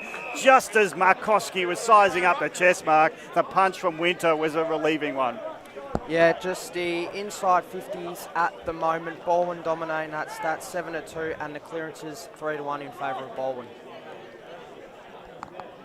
Miller versus Harry. It's just inside the paint there for Balwyn. It fell a little bit short. The little knock on went out towards Oglethorpe. He copped one high for his troubles. It was Tiggy Touchwood, but the umpire paid it. So Oglethorpe of the Will variety now wants to stab it short. It got nice little hand on it there by Markowski. Caused the spoil, but it came out to Hicks, who just slammed it on his boot, but nobody was home. Tigers do have the numbers now, darting this way and that way. Smith in the middle, just a little toe poke. It was a little bit too cute in the end, and now the Burners might be able to run away with this one. Series of handballs goes out towards the wing position. Nicely in and under handball there by Wood. It might be advantage paid to Sharkey. Sharkey on the left boot. Numbers are plenty. Handball off. Dorian goal. And just like that, the transition of football was fast, it was swift, they made them pay, and that's what good sides do. Yeah, absolutely, Brash. And we talked about the inside 50s just before. It's only been about 3 inside 50s, and they've already converted 2 straight, where Balwyn, probably with a different forward line this year, just struggling to adapt a little bit. Yeah, and Blackburn are pushing that half-back line up a little bit more, and then catching them out on the break. Running back into their forward 50. Balwyn are going to have to tighten up there.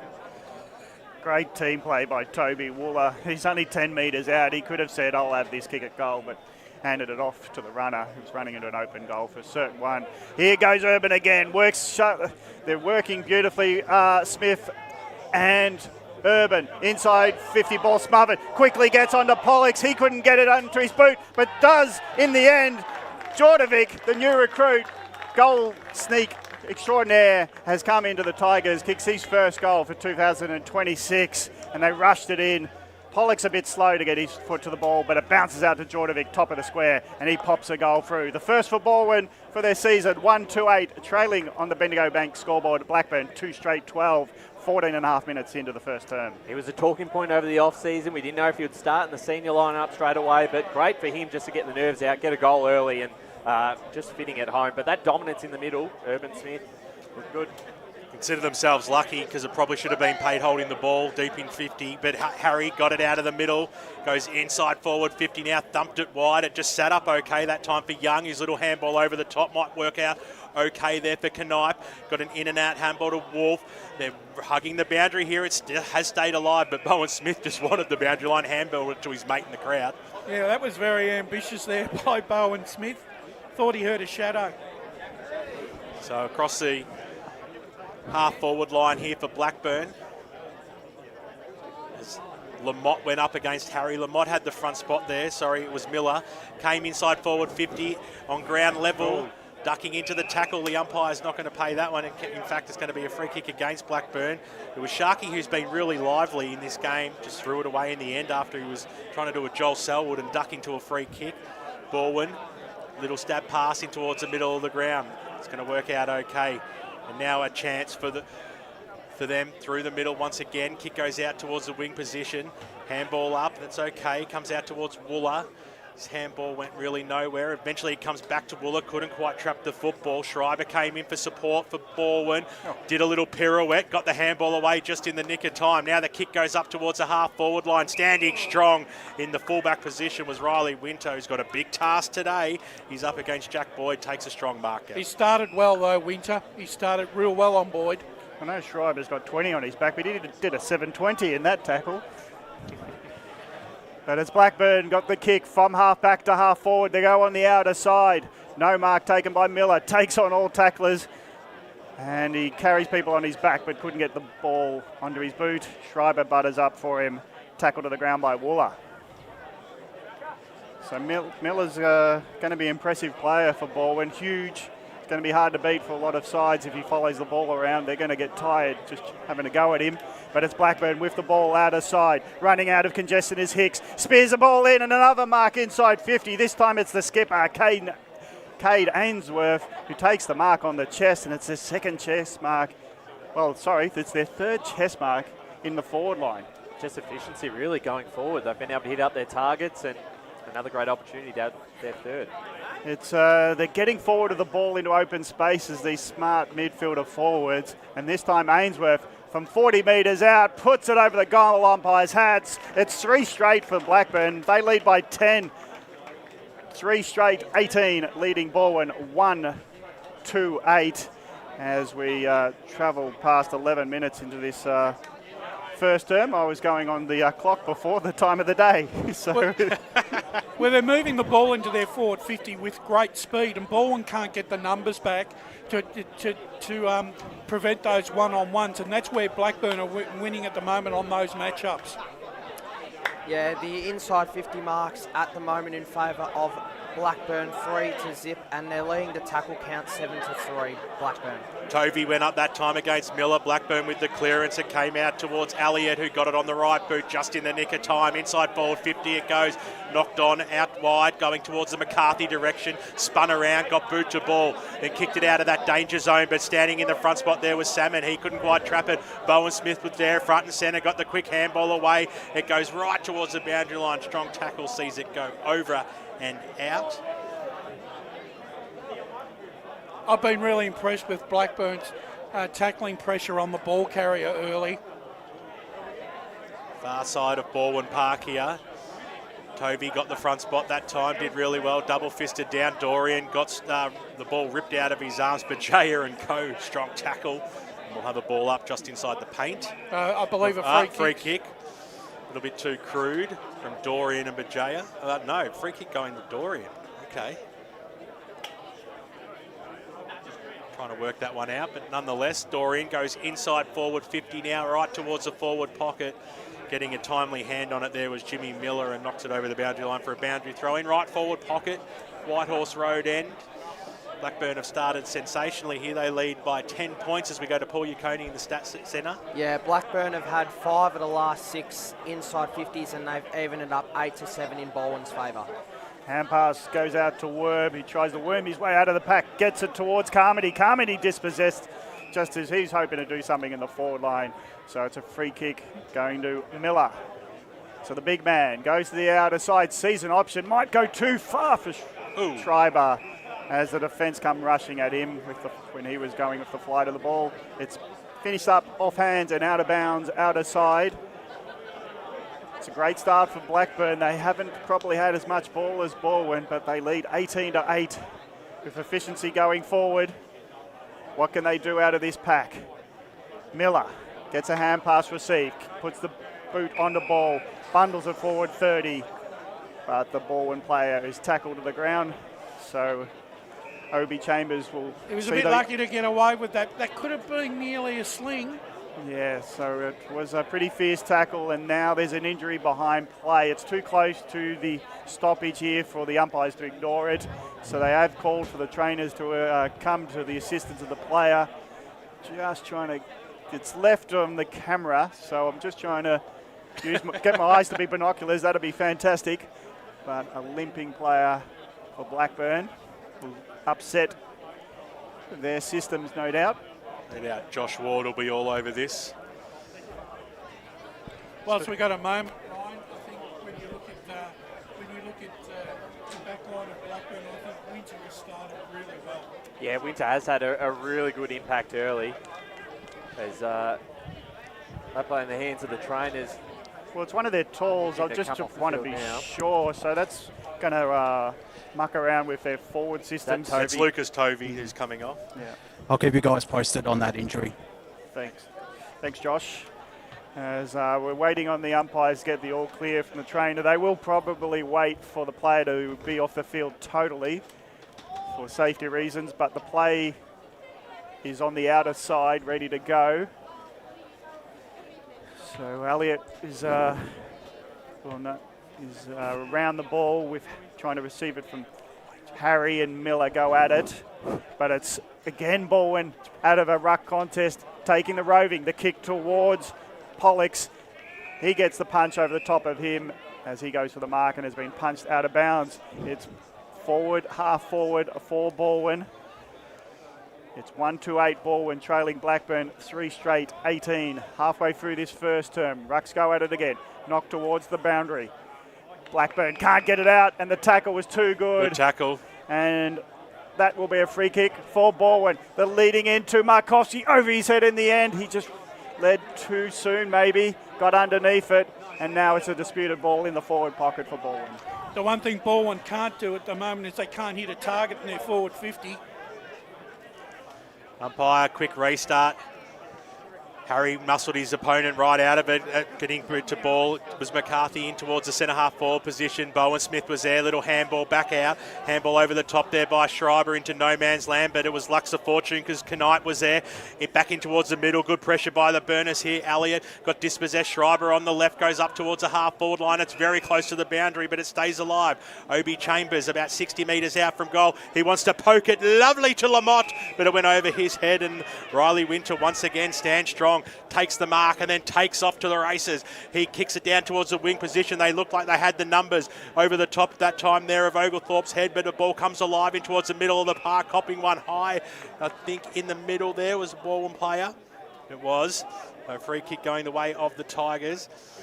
It worked out okay there, but the kick was a very sloppy one right in towards the middle. Out now, comes out to Worm, who's Worm burner kick, goes inside forward 50. That's one for you, one for me, Gav, as it comes out now. A little handball out towards Oglethorpe. He couldn't quite get boot to ball.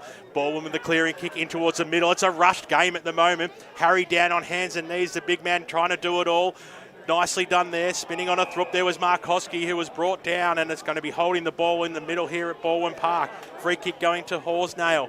On the right boot, out towards the half-forward line. In the front spot there was Ned Lamotte. He got the spoil. Now the Tigers have the numbers. Series of handballs. That looked okay. Apostolou got it out towards his teammate, and it was chopped off. We've got a number 70 out there for Blackburn, which is Curran. Looked at the wrong team sheet there. My mistake as it goes up towards the half-forward line. Diving into the free kick there was Wooler. He threw his head back. What we've noticed early in this first term is the umpire is not playing for the stage free kicks. He's not paying them. I thought Schreiber's was a hold. He played for it, but the defender held him without the ball. Snack out of the ruck contest, goes out of bounds on the full over the sponsor signs, which look like sheets folded over a clothesline out there on the fence today. There's on the right boot. Blackburn go inside forward 50, and too many numbers there back for Balwyn, and they'll have a chance to get themselves out of that danger zone. They currently lead this game by 11 points on the Bendigo Bank scoreboard. Hope you're enjoying the broadcast today on 98.1 Radio Eastern and streaming live around the globe on YouTube and Facebook, including one of my best friends, Louise, who's listening in from Tasmania today. Over to you, Gav. Oh, I was just pondering Louise in Tasmania. We're bringing they're watching everywhere, mate. Okay, yep, that's they're converted. Reminds me of a Jonah Louis song. So it's a ball up at half forward for Blackburn. Quick kick just outside their 50. A lot of pressure on Balwyn.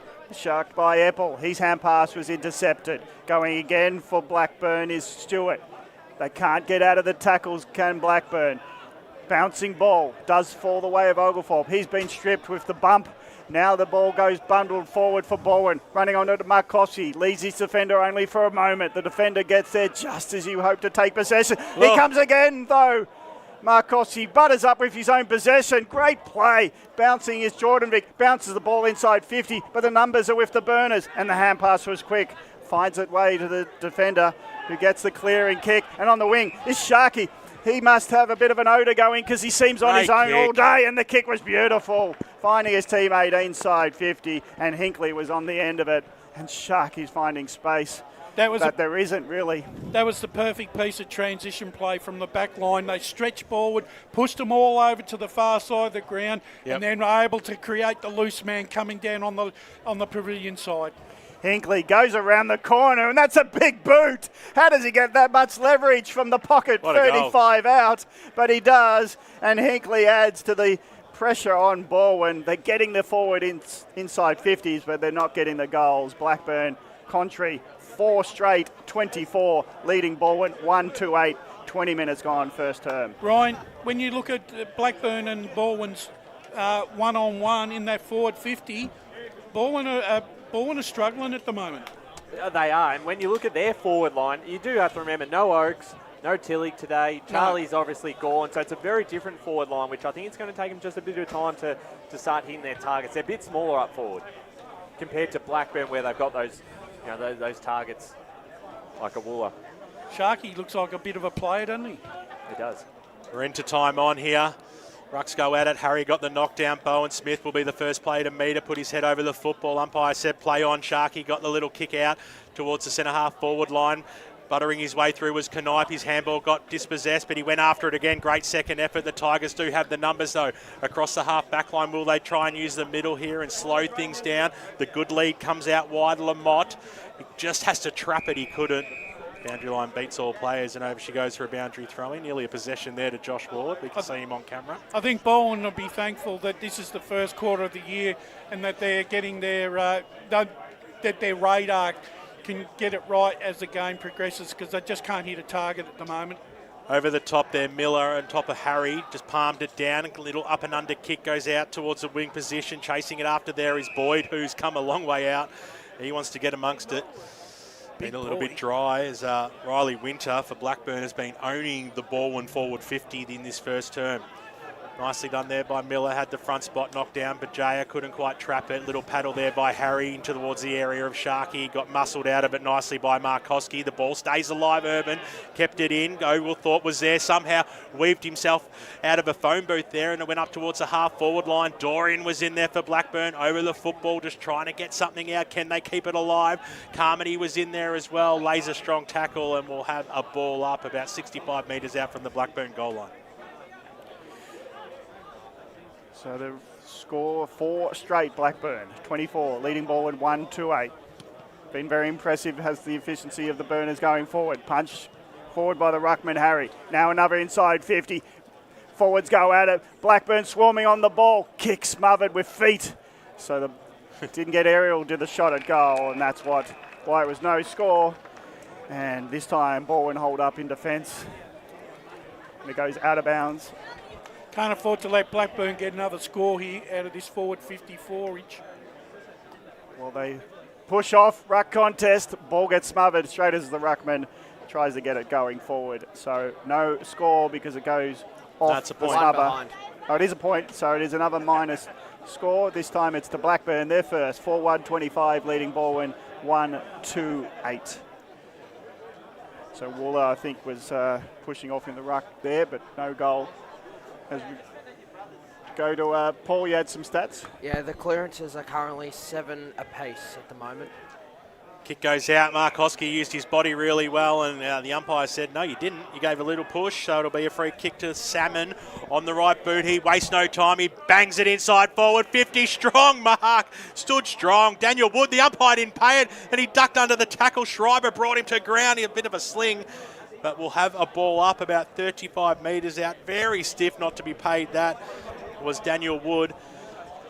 Balwyn fans breathe a sigh of relief. The umpire throws it up again. Smith was in there trying to burrow his way out of danger. He was brought to ground, and we'll have another stoppage. I think the only reason why he didn't get the mark is he was out of position, the umpire. Yeah, fair enough, Brash. Big strong tackle that time on Oglethorpe of the Charlie variety, brought to ground by Young. Inches closer. It's only 20 metres out from the Burners goal at the moment. Taken there by Miller in the ruck. He couldn't quite get boot to ball. Getting in and under was Wooler. With Bowen Smith, the skipper of Balwyn. Now we're just outside the goal square for Blackburn. Miller got the knockdown. They've got the numbers. Little snap there by Carmody around the body. Carmody, will it sit? It won't. And through for one behind as it hit the goalpost. So a couple of behinds in the last few moments sees Blackburn 4-26.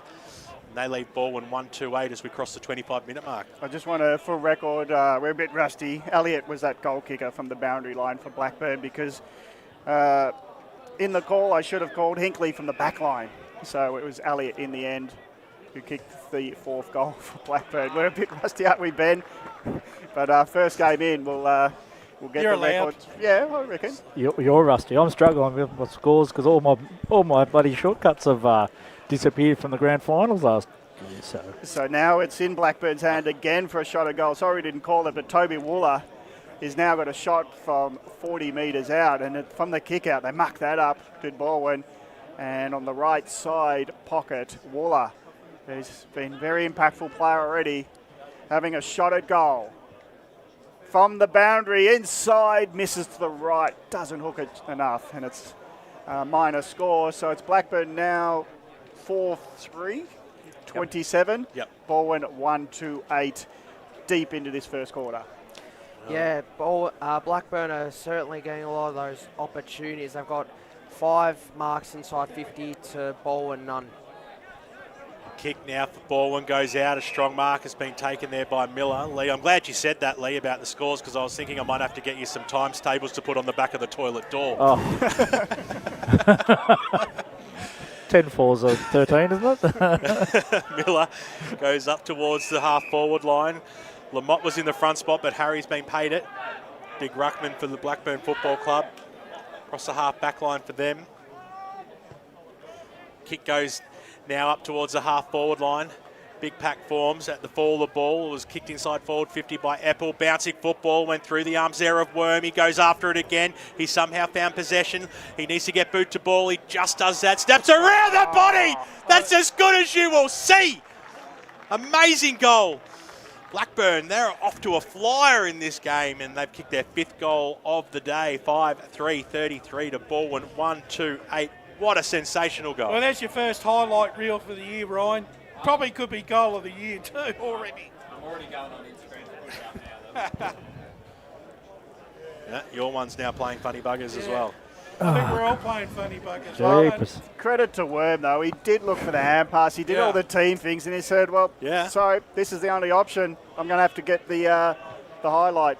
Probably the only game of the year that we're not going to have a Tobin Brothers Goal of the Day prize as well. But he certainly has got Goal of the Day. It'll be a tough one to beat back in the middle, Gav. So, very impressive in the forward 50 are Blackburn. 5-3-33, leading Balwyn 1-2-8. But in the middle, it's been Urban and Smith doing great off the ruck. But Blackburn, if they can nullify the contest, they do get it out. Out now, forward line. Hand pass goes. Bouncing ball towards the goals. Trying to get it to Carmody was Blackburn. And they're got it inside 50. Just through pure grit and determination. They seem to have a lot more leg speed, Blackburn and Balwyn. They seem to be able to run the lines a lot better too. Back position, Wooler. So he has to be the tackle. He's got a teammate there to help him. So that's just how determined. They've got a sniff of goals, Blackburn. So once they get inside, they are really going hard at it. And Sharky's been impactful as well. Wooler knocks it backwards, hoping to open up the play. But it's Knight who's got it. He has to take on tacklers. They're always there. One of them being Fraser Elliott, the goal kicker from before. And it is a great quarter for Blackburn as the siren sounds. Blackburn leading at quarter time in this grand final rematch, so to speak. Blackburn 5-3-33, Balwyn 1-2-8. Goal kickers before we go to the break. It's Dorian, Ainsworth, Worm, Elliott and Sharkey. And the only goal on the board for Balwyn in the first term was to Jordovic. 33 plays 28. You're listening on Radio Eastern 98.1, maybe viewing it on YouTube or Facebook. Join us soon for quarter two. As Sarah opened her best friend Jackie's wedding invitation, she was overcome with a wave of emotion. While her 2 young boys wrestled on the floor, tears of happiness rolled down Sarah's cheeks as she saw the words she'd been longing to see. Please note, this wedding will be a child-free event. Well, Sarah, looks like we're off to Eastland for a new frock and some heels. Let's book in that babysitter. For all of life's little moments, there's Eastland. Eastland. Live real. Sprained your ankle, bursting through the banner, broke a finger, high-fiving the ruckman, or did you run into the goal post again? For bumps, breaks or bleeds, be seen sooner, close to home at Knox Private 24/7 Emergency Department. The preferred provider of emergency care to the Eastern Football Netball League, you'll generally experience shorter wait times. You don't need private health, but there is an out-of-pocket fee. Be seen sooner, close to home at Knox Private 24/7 Emergency Department, 262 Mountain Highway, Wanturna. Do you feel good about your bank? Because there is a bank you can feel good about. They share their profits to fund big community projects, small community clubs, and vital emergency services. They've given $250 million to help Australian communities thrive. They have all the products and tech you expect from a big bank, with service you don't. It's Bendigo Bank. Feel good about who you bank with. Try Bendigo. Search bendigobank.com.au or search Bendigo Bank near me. Tobin Brothers Funerals wear their heart on their sleeve. Their clear and easy to use website and memory maker app Make it easy for families to make an informed decision. Here's James McLeod, Managing Director of Tobin Brothers Funerals. We pride ourselves on being the most transparent funeral company. All pricing on goods and services are available on our website. It's all there for you to see and make very informed decisions when planning a loved one's funeral. Visit tobinbrothers.com.au. Tobin Brothers Funerals, celebrating lives. At Yarra Valley Water, we know reducing your shower time, or show time, to 4 minutes can save you an average of $200 a year on water and energy bills. Shower shorter. Save water. Authorised by the Victorian Government, 1 Treasury Place, Melbourne.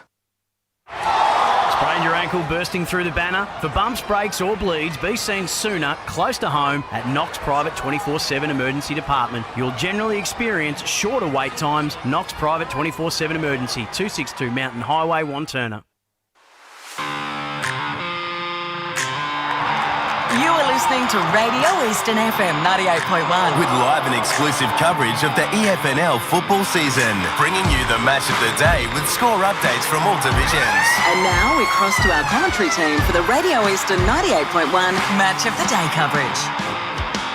Welcome back out to Balwyn Park. It's Good Friday football in the Eastern Football Netball League. A huge clash out here today. Last year's grand finalists going at it. Balwyn taking on Blackburn. And at quarter time, it is Blackburn leading this one 5-3-33 to Balwyn 1-2-8. And a fantastic start there by the Blackburn Football Club. And I'm pretty upset that I didn't say Blackburn by 6 goals instead of Balwyn by 6 goals. But nonetheless, there'll be a lot to come out of that quarter for both sides. We know Josh Ward's down boundary side. He'll speak to one of the coaches. I believe he's over at Blackburn at quarter time. So we'll hopefully have Anthony Fagan soon. But let's cross to Paul Yaconi and the Stats Centre for those important stats that mattered in the first term, Paul. Yeah, in the first quarter, the clearances 8-7 in favour of Blackburn. The inside 50 marks 5-0 in favour of Blackburn. Intercept marks 3-2 in favour of Blackburn. Tackles 14-9 in favour of Blackburn. Inside 50s 15-11 in favour of Blackburn, and free kicks 4-2 in favour of Blackburn. Well, they've just dominated the contest in the first quarter here, Blackburn. The pressure's huge. Massive. I actually think for Balwyn, this is probably the quarter that they wanted to have to get the cobwebs out of the system. When they moved the ball into their forward 50, they couldn't hit a target, and they were getting sliced open on the turnover. Riley Winter at centre half back's been unpassable at the moment, and he's been setting up many plays. But when Blackburn go and hunt the ball, they're hunting in numbers, and then when they take control of the contest, they're able to find free men in their forward 50, and they're pushing the Balwyn forward 50s, back 50 up a little bit, and they're stretching them and able to get really good matchups and good look-ups, BWS. They look really fit and they look fast as well, is what I take out of that first term. They certainly looked faster of the two sides, but I totally agree with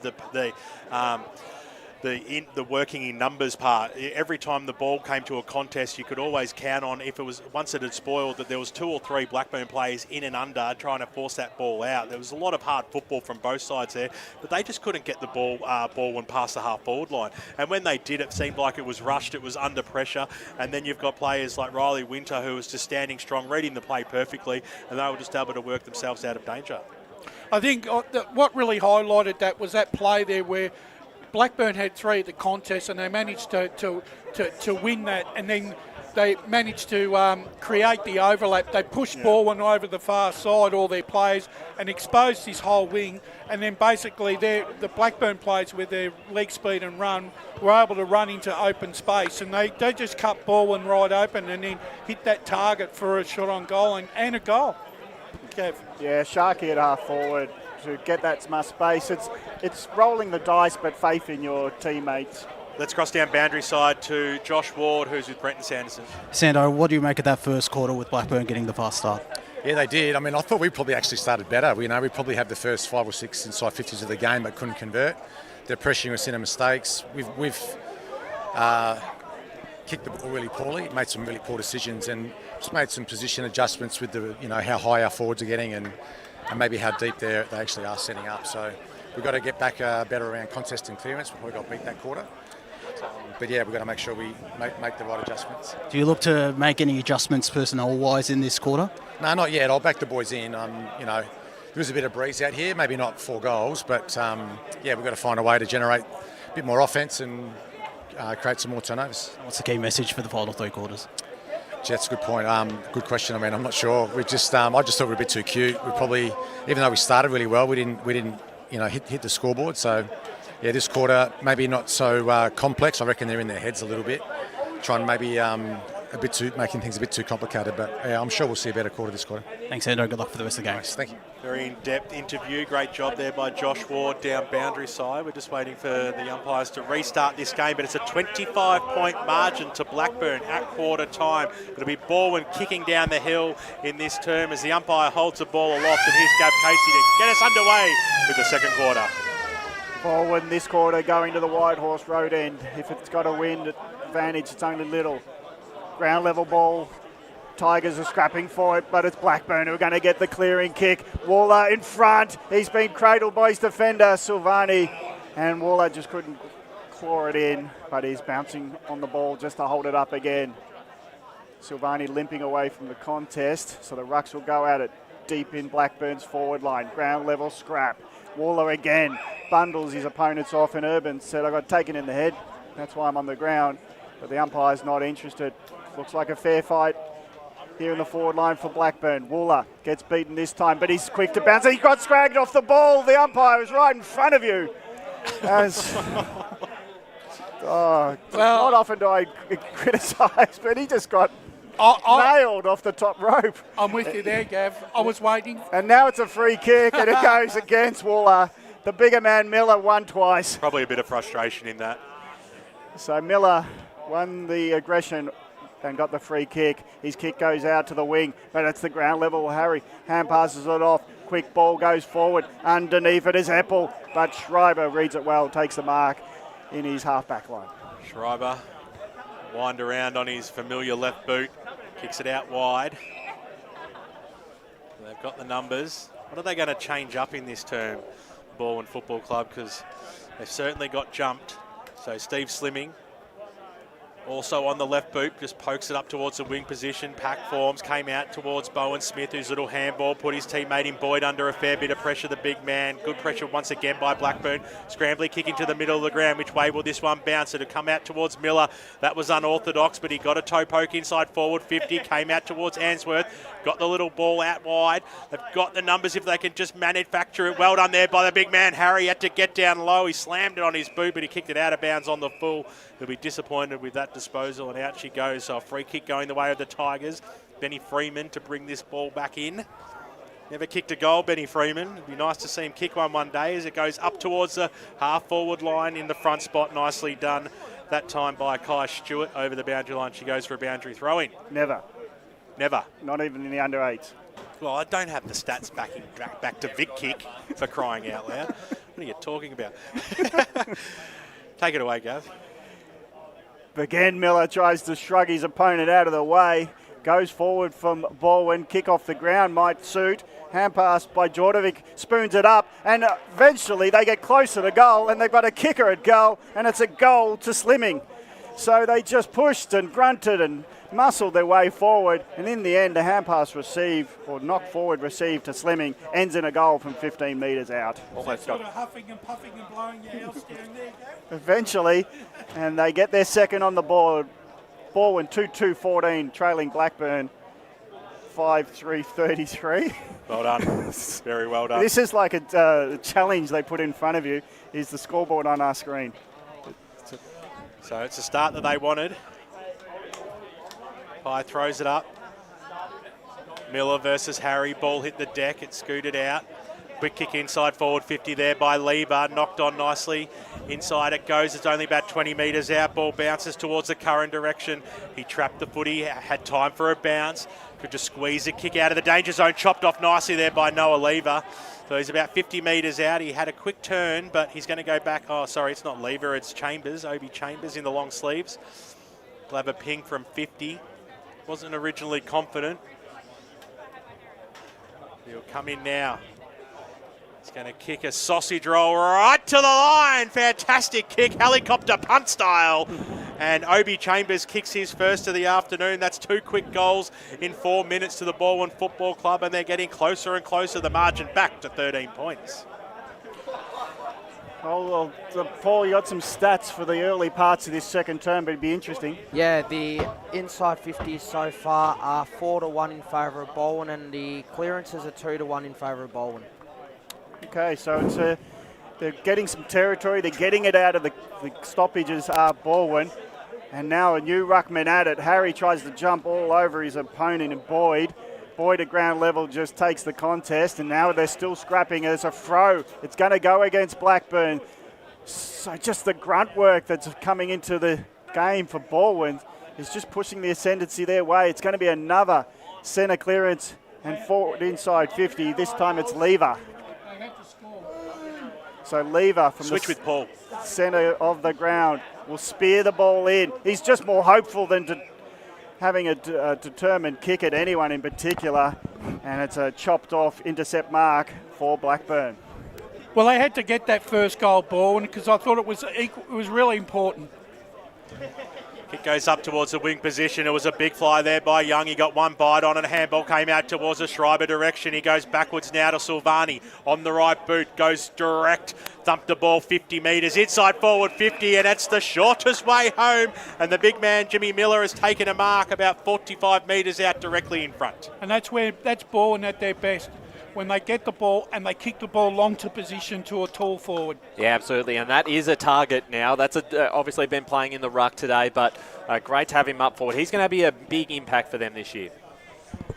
Well, it could be a matter of 3 goals in 6 minutes if Miller can put this one through. It is an important kick. He leans over it and kicks it straight through the middle. That's his first of the day. And now on the Bendigo Bank scoreboard, the margin is back to 7 points. Balwyn are 4-2-26. They are trailing Blackburn 5-3-33. Yeah, that's a good comeback by Balwyn early on in this second quarter. They had to respond, and they've done so. And you can tell by the middle, they have had some dominance through the middle at patches during this game. You look at Bowen Smith, who's obviously stepped into the leadership role this year. He's had plenty of the football, Gav, in the early stages. Same with Urban. So it is still a pretty experienced midfield. Starting to get on top. Yeah, this is an interesting move. Miller, I'm not sure if was he wearing the headband from the start? Because yeah, he was. Yeah, so he's not injured moving forward. He's just a move. Boyd, undemand in terms of jumping ability. So Blackburn win the tap, but Balwyn's tenacity to close in on their opponents has been very effective in this quarter. And again, we'll have another stoppage where Boyd could try to muscle Harry. He does some good work there. Punch comes off and it bewilders a lot. So Blackburn finally get a kick. Schreiber's chasing after it. He's under a bit of pressure. He's got composure. The hand pass over his teammate in Knipe. He goes down the middle of the wing. Bouncing onto it is his teammate. Hand pass release goes to Urban. He dances around opponents and then he rushes himself by trying to do a little bit too much. The high up and under, eventually it'll find its way out. Balwyn can't get the open play. As Blackburn, they're mucking up their lines too. As finally they get a hand pass backwards just to shore themselves up. In defence, that was a late challenge by Silvani. Standing up tall to other Blackburn players. Now 3-on-1. As underneath it for Blackburn was Carmody. Ground level ball nearly snapped, but smothered for the Burners. Clearing kick for Balwyn, sees the numbers with Blackburn. Oglethorpe hands it over to his teammate. Short pass, nearly not 15, and it's spilled anyway. Spilled in, so Urban picks up the scraps. He quickly kicks it to the wing. The numbers again in good position for Blackburn, setting up a wall, and it's now in the hands of Hinkley. Hinkley looks at options, left, right, backwards, forwards, now just goes as long as he can. Waller will be lining the ball, but a man in his way for Balwyn, and a nice defensive mark taken by Lockie Young. Well, they've tightened up here, Balwyn, in their back 50, not allowing any free space here for Blackburn to run into. 8.5 gone, 7 points is the margin. Balwyn are coming up towards their half-forward line now. Giving away a free kick there was Markowski, going in hard. Kate Ainsworth, skipper for Blackburn, picks himself up. Markowski not making that an easy job. So Ainsworth darts this way, darts that way, eventually called to play on, so he's going to go towards the Harry and Wooler direction, but standing strong there was Jack Boyd, who takes the mark. Across the back line now. Got it to Smith. Smith got it to Wolf. Wolf over the top. This might work okay for McCarthy. Dorian came in pretty hard and linking handball there. Apostolo kicks a goal. And Balwyn, that's 4 in a row now for the Tigers, and they are within a point here as we cross the 9.5-minute mark in this second term, Brash. Yeah, they are. And look, it's taken them 10 minutes to get back into the contest, BWS, but good sides. Right, and we did say this, that if one side got to the front, then the other was going to come back. That's the sort of game we're in for this afternoon. And of course, it is round 1 too, so maybe a bit of the first quarter, a bit of a rust, and with some interesting lineups up forward, Paul. Yeah, that Balwyn have come back in this quarter. They've scored 4 goals from their 6 inside 50s so far. They laid it 6-4 in that department in this quarter. The punch by McCarthy in defence went 30 off his fist, but Blackburn are in the way. Trying to get the hand pass over Oglethorpe. He ducks underneath, so the kick goes forward. And now it's in the hands of Carmody at forward line. Spears the ball into Wooler on the chest. Never going to miss it when it's straight on the chest. And the defence had no chance there to intercept that one. Well, that was a really well-weighted pass there, and basically the Balwyn play didn't have a chance, Gav. It was a millisecond from boot to his chest, so really Silvani was a bit hapless there. He was never going to get around Wooler and get the intercepting punch in. So it's been an interesting quarter. Balwyn from trailing by 25 points, 4 goals in 10 minutes, but this will be a steadier for Blackburn. 40 metres out, Wooler has got a goal. Beautiful kick. That's his first on the board, and now that's a semi-relieving goal. 6-3-39. Blackburn lead by 7 again. Balwyn 5-2-32. 11 minutes gone, second term. Really excited to see what he can do with a full pre-season under his belt. We do remember last year, wins the Chandler medal, but missed the first 6 games of the season. He's going to be vital this year if Blackburn are going to get back to grand final day, and already looking good early, and you can't blame him with that sort of delivery. It's fantastic. If he can kick 60 goals plus, they're going to be going close again, Blackburn. Well, this was the scoreline halfway through the final term in the grand final, so it's a lot more entertaining today that they've come out with the clappers as Oglethorpe bouncing kick, but they've been chopped off nicely there by Young, who got boot to ball up towards the half-forward line. Big fly there. Markowski's giving away a free kick and then chases after it. Not happy about it, but too bad, so sad, says the umpire. Free kick to Blackburn. So middle of the ground, they've got the numbers. Billy Hicks was all by himself, and that kick eventually got to him, but he was made to work very hard for it. Little handball back from Oglethorpe. Now the Burners have the numbers out. Here's Hicks. He'll go over the top, you would think.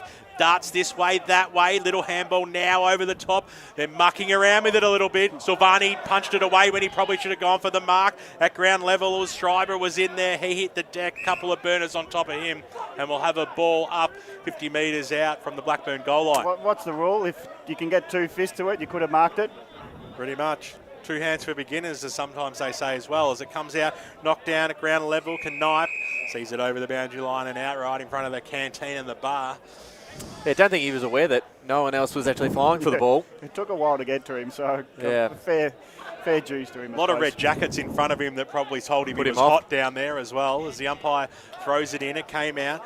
Knipe was the first play to go after. Got the handball to Urban, who ducked into the tackle. The umpire said it was okay. McDermott, boot to ball out towards the wing position. Bit of holding there. Free kick going the way of the Tigers. And now taking off is Pollux, who just thumps the ball 70 metres inside forward 50. It bounces, and it goes out of bounds. Probably an okay result for Balwyn. Left forward pocket boundary throw-in. I think the difference, Brash, is that Balwyn aren't trying to hit up targets in the forward line. They've given up on that. Just rush it in. Get the speed, get the motion in, and get players on the move. Something like a shock horror effect. Ball in close to their goals at White Horse Road Ed. And a lot of appealing for free kicks. And the umpire is just saying, give it back to me. And he's having a bit of dialogue too. He's having to describe what he saw, I think. That it wasn't over the... or is he? What is he actually talking? Is it over the shoulder or not? It's still a ball up, but he's having a lot of talk, and Malkoshi gets up going, oh, why didn't I get a free kick? Anyway, it's now at ground level. Hand pass for Balwyn doesn't go to a teammate, so holding up in defence. Blackburn through Winter will take the tackle and give it back to the umpire. Top of the goal square. Balwyn within sight of another goal. They've already got 4 this quarter. Bouncing around. Dangerous ball for Blackburn. They can't get a clear possession. Trying to get it going was Markowski. He gets spinned in the tackle and it's been turned over. So Blackburn kick it out with 1v2 and the one of theirs does win the marking contest. So that's nicely played. Hopeful clearing kick finds a teammate and Blackburn have got it through Wood. Wood, long ball, and there is where there's evidence of wind.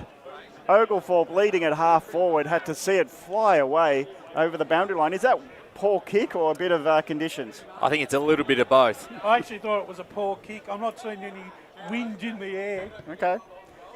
I'll give it the benefit of the doubt. I'm trying to. Lever, The flag is still down. Still limp. They won the premiership, but that still says that. As Lever's kick goes to half forward and it's a disputed ball now at half forward. He does like coming here. Daniel Wood took a mark of the century out here last year. And he won a car? No, I don't think he did. No. No, going after it was Lever, couldn't break the tackle. Bit of bad luck for the lad. Was an unbelievable mark. Oh, yeah. He got on a lot of media, didn't it? Miller did really well, stole it out of the contest and banged it on his boot inside forward 50. Oh, is it going to pay that one this time? What's happening here? Being touched? No mark? I think he's paid it. He's coming back. Does a lot of waving of arms. The umpire. Was it Chambers that took it? That's just for a ball up.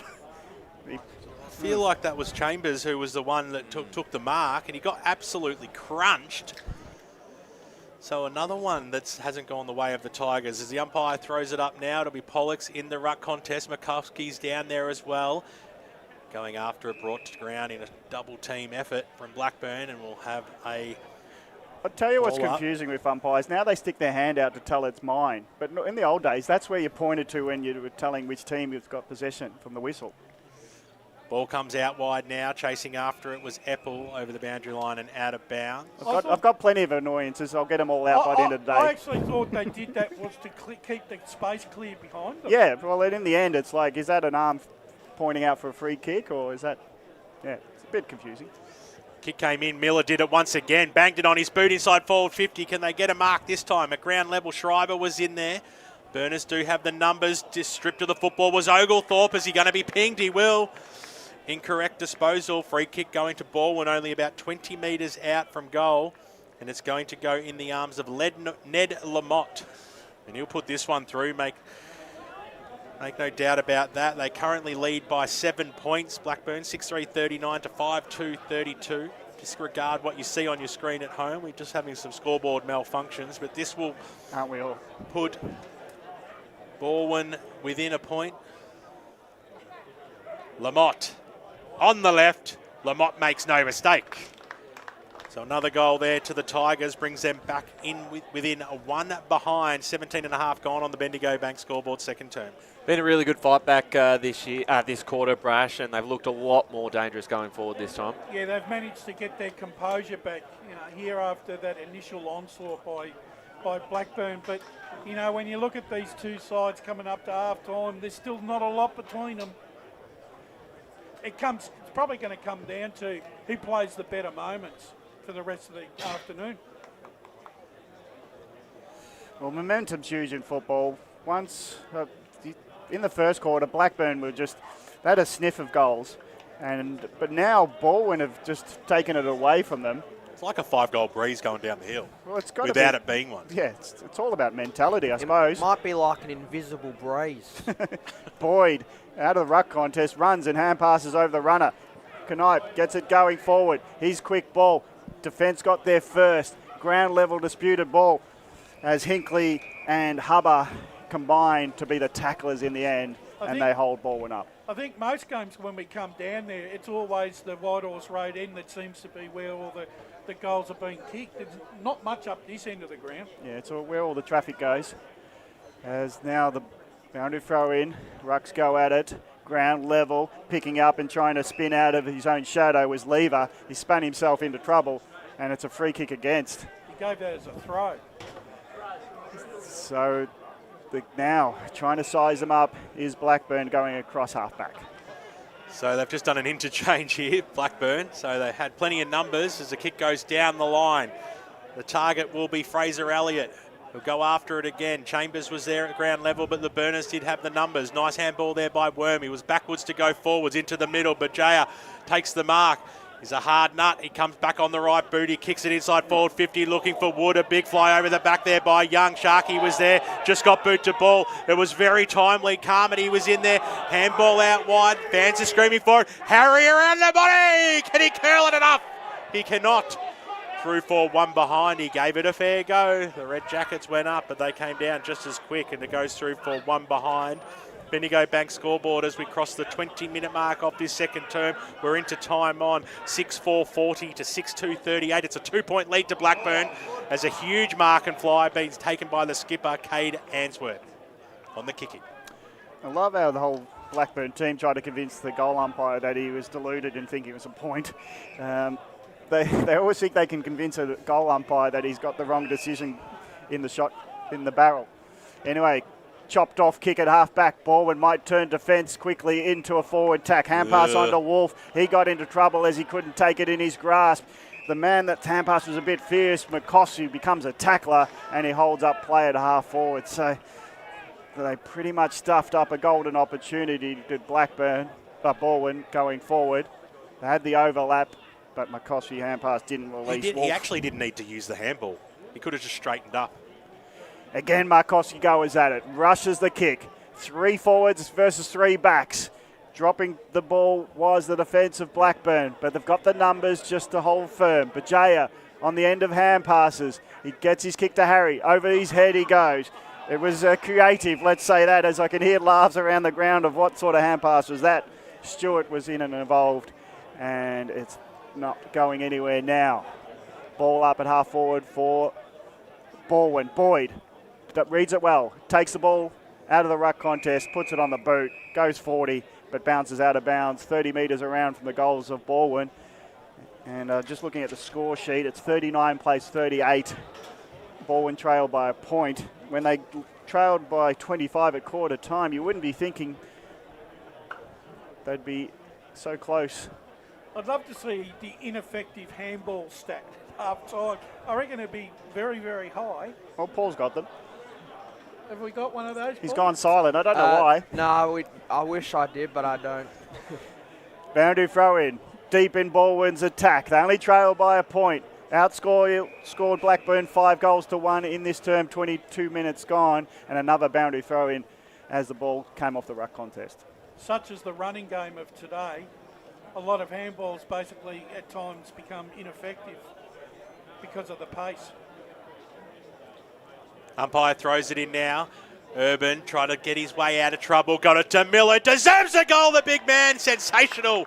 That's his second, the first double goal scorer of the afternoon. They've all been singles right across the board, and he's having some sort of game, and particularly in this second term, he is doing a mountain of work, Wayne Brusher. He is, and how was he allowed to be 5 metres? He had no player within 5 metres of him, and he was able to pirouette beautifully, and he kicked the ball nicely off his right boot. 3 or 4 times now he has taken the ball straight out of the ruck contest and got boot to ball. They need to stop that, Blackburn. They do.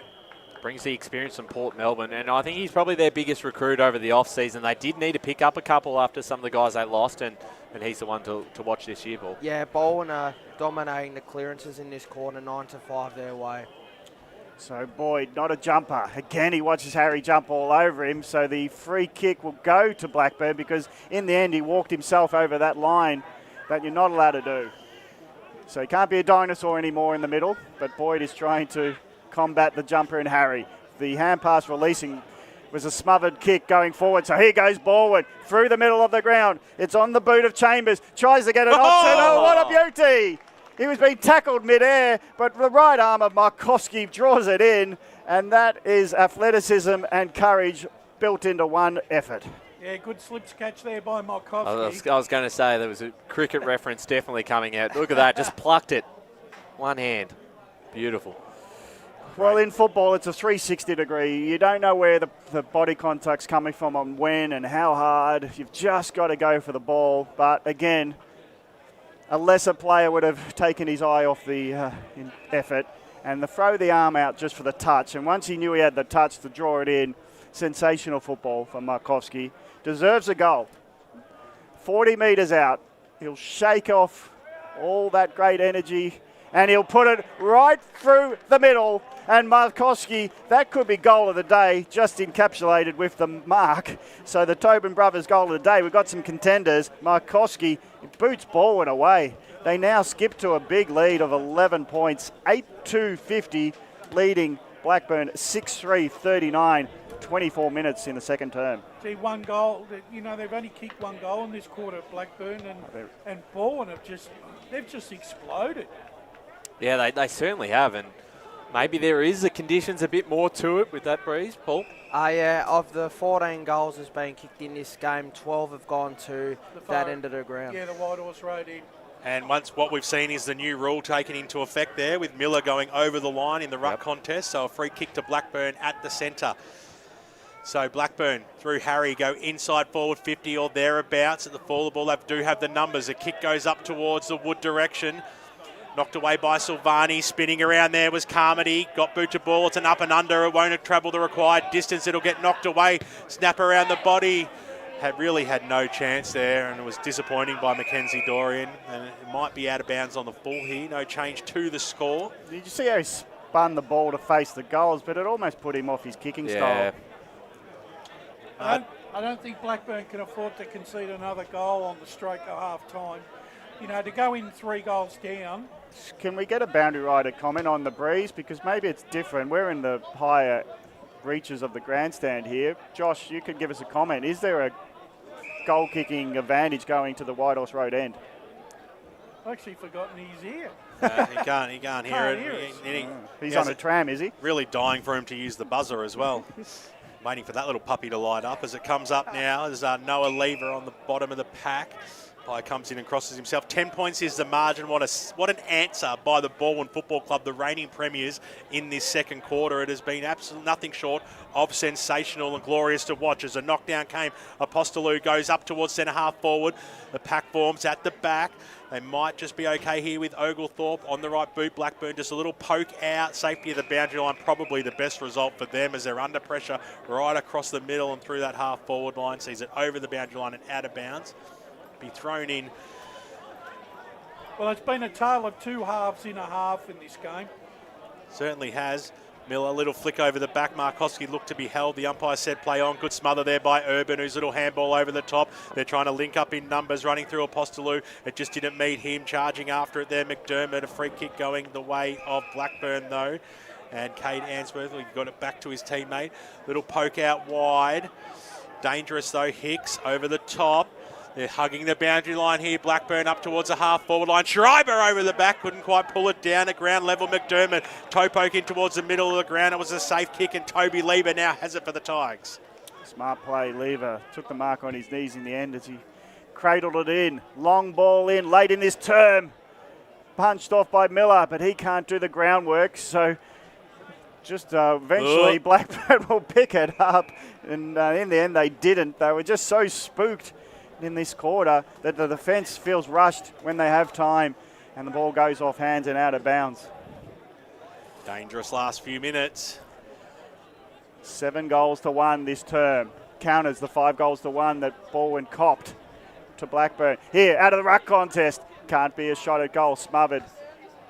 Blackburn under heap of pressure. Taking the tackle was Will Oglethorpe, and he's happy to take the comfort of the tackle. In that it'll be a ball up. 40 metres from Balwyn's goal. They go towards the White Horse Road end. Boyd again takes it out of the ruck. He pushes his opponent off, hands it off to Chambers. Chambers quick kick, and is it a mark to Pollux or not? Yes, he is paid. Has been paid. He rolled with the Crocodile rolled with the ball in hand, and he's finished up close to the fence, but he took the mark inside the line, and from the most acute angle you can get here at Balwyn, from the left pocket, he will probably come inboard and try to bend it around. He is looking to come straight in and kick it around the corner. He puts it on the boot. Likes it. It's a goal. He likes it. We'll wait on the goal umpire, and he declares, yes, it is confirmed. Pollux gets a goal, and Balwyn are kicking away. Who would have thought of this 30 minutes ago? It is Balwyn 9-2-56, leading by 16. Blackburn 6-4-40. Yeah, well, an eight-goal quarter, Brash. Yeah, and that equals the goal-kicking effort of that Blackburn player, Elliott, I think, in that, because that's equally as good a goal as what he kicked there too, under pressure. You know, the thing is, I think both sides have thrown composure out the door. We're playing at a frenetic pace and we're going to run. Yeah. Our tips are looking all right, Brash. No, that's the main thing. It's looking magnificent. Siren sounds.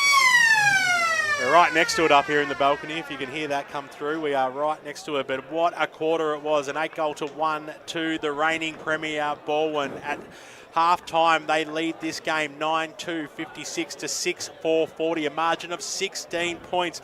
There's only one major goal kicker on the ground, and that's Jimmy Miller, who's doing a mountain of work throughout the ruck and in the forward line. He's kicked 2, singles to Markovski, Pollock, Slimming, Chambers, Lamotte, Apostolou and Jordovic, while for the Blackburn Football Club, Mackenzie Dorian, Answorth, Worm, Wooler, Elliott and Aaron Sharkey have majors. Hope you're enjoying the broadcast today on 98.1 Radio Eastern and streaming live around the globe on YouTube and Facebook.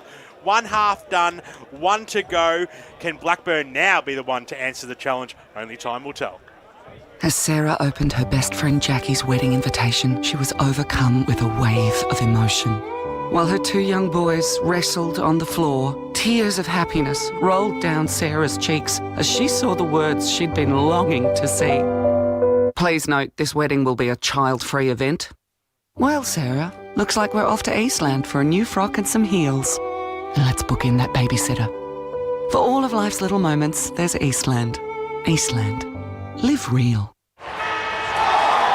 Sprained your ankle, bursting through the banner, broke a finger high-fiving the ruckman, or did you run into the goal post again? For bumps, breaks or bleeds, be seen sooner close to home at Knox Private 24/7 Emergency Department, the preferred provider of emergency care to the Eastern Football Netball League. You'll generally experience shorter wait times. You don't need private health, but there is an out-of-pocket fee. Be seen sooner close to home at Knox Private 24/7 Emergency Department, 262 Mountain Highway, Wanturna.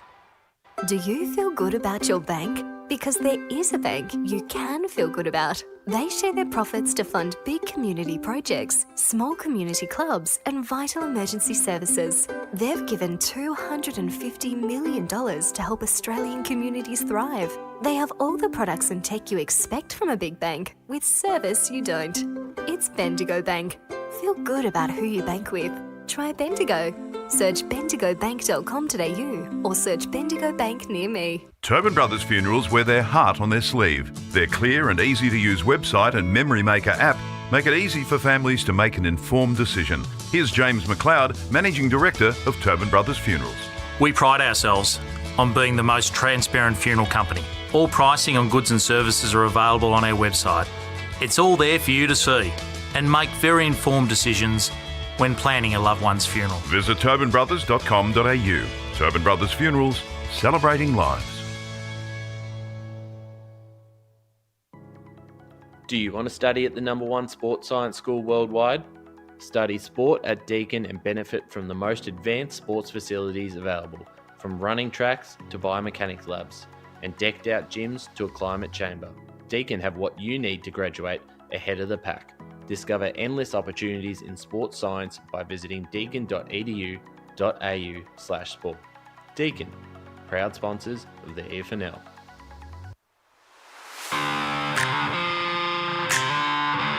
You are listening to Radio Eastern FM 98.1. With live and exclusive coverage of the EFNL football season, bringing you the match of the day with score updates from all divisions. And now we cross to our commentary team for the Radio Eastern 98.1 Match of the Day coverage.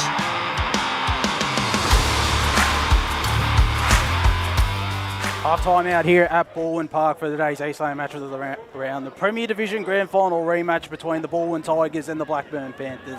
And it is Balwyn who hold a 16-point lead at the half-time break. Blackburn 6-4-40, trailing Balwyn 9-2-56. Joshua Deere alongside Jared Beanland, who's joined us after some difficulties getting out here. Public transport, gotta love it. And Matt Spider-Lee also. I feel like I joining should us. have been paid to be sitting on that train for 90 minutes, to be honest, though, rather than having it be free, but here we are. I'd do the same thing as well, Jared, don't worry. And Matt Spider-Lee also joining us. Spider, what was your initial assessment of that first half? It was a tale of 2 quarters with the White Horse right end, the left of your radio dial, if you're tuning in on Radio Eastern 98.1 FM, being the predominant scoring end of the ground, as is usually the case out here. Yeah, it was. I mean, when you look back at what happened in the first quarter, I heard your interview with Brenton Sanderson just at the quarter-time break, and what happened was, and it was all true, I mean, for the first part of the first quarter, Balwyn had control of the game. They got the early looks inside 50, but just couldn't capitalise their opportunities with their execution, and they were trying to hit up the targets. They were being pushed high by the defence of the Blackburn players, so that made them not be able to generate some score. And then off the back of that, Blackburn were able to spread the ground, move the ball with speed, transition the ball from defensive 50. They did it on 3 occasions, which turned into goals. And in the end, they were able to get out to a 25-point lead. But then they were able to turn the tables because they made the game a little bit more messier, a bit more chaotic in the second term with some of their entries, and then they were able to get those consecutive goals and in turn kick 8 goals to 1 and really dominated, and that was off the back of contest and clearance, and that's really got them back into the game. Just really loving the work of Miller at the moment, being a real dominant player. Pollux has been very good. I thought Bowen Smith was exceptional with Urban, and Slimming starting to come into the game as well. And Mark Hosky, he's having a real important say in the revival in that second term of what the Tigers did. Well, certainly some quality standing up, and state league quality as well, Jared, in this Balwyn lineup, which always comes to the fore for the Tigers with the amount of talent they've got on their list. Not as many, I don't think there's even any ex-AFL names. Obviously, Ben Silvani was on an AFL list, but some of those younger players, as Spider mentioned, Isaiah Markowski standing up alongside Josh Pollux, who's had a new role inside forward 50. He's a great centre-half back, but he's created a presence inside forward 50, and it's going to be crucial as and could potentially be swung down back in this third quarter, just given there is a scoring advantage to the White Horse right end. Yeah, 100%. Developing the forward skills of a player like Josh Pollux is always going to be quite a good lever to pull when you are able to just send him back when things are looking a little bit, going in your opponent's direction. Also, I do want to mention Caden Schreiber. He's always been a standout player whenever I see him play. Fantastic work off that sort of half-back line. And I think the way that, just watching from afar as I was making my way here, I think the way that Balwyn's moving the ball in the second quarter, it's really preventing a player like Winter from getting any sort of a look. Yeah, he was really good in that first term where he was able to close the speed down, really push them up the ground. Indeed. And I think there are players out there, Bajaya, I think he hasn't quite had the impact that Blackburn would have liked yet. Dorian hasn't been as cited as much. But I do want to shout out Sharky. He's done a few good things in that first quarter as well. I really liked the way he was very mobile. He was able to sneak forward a little bit.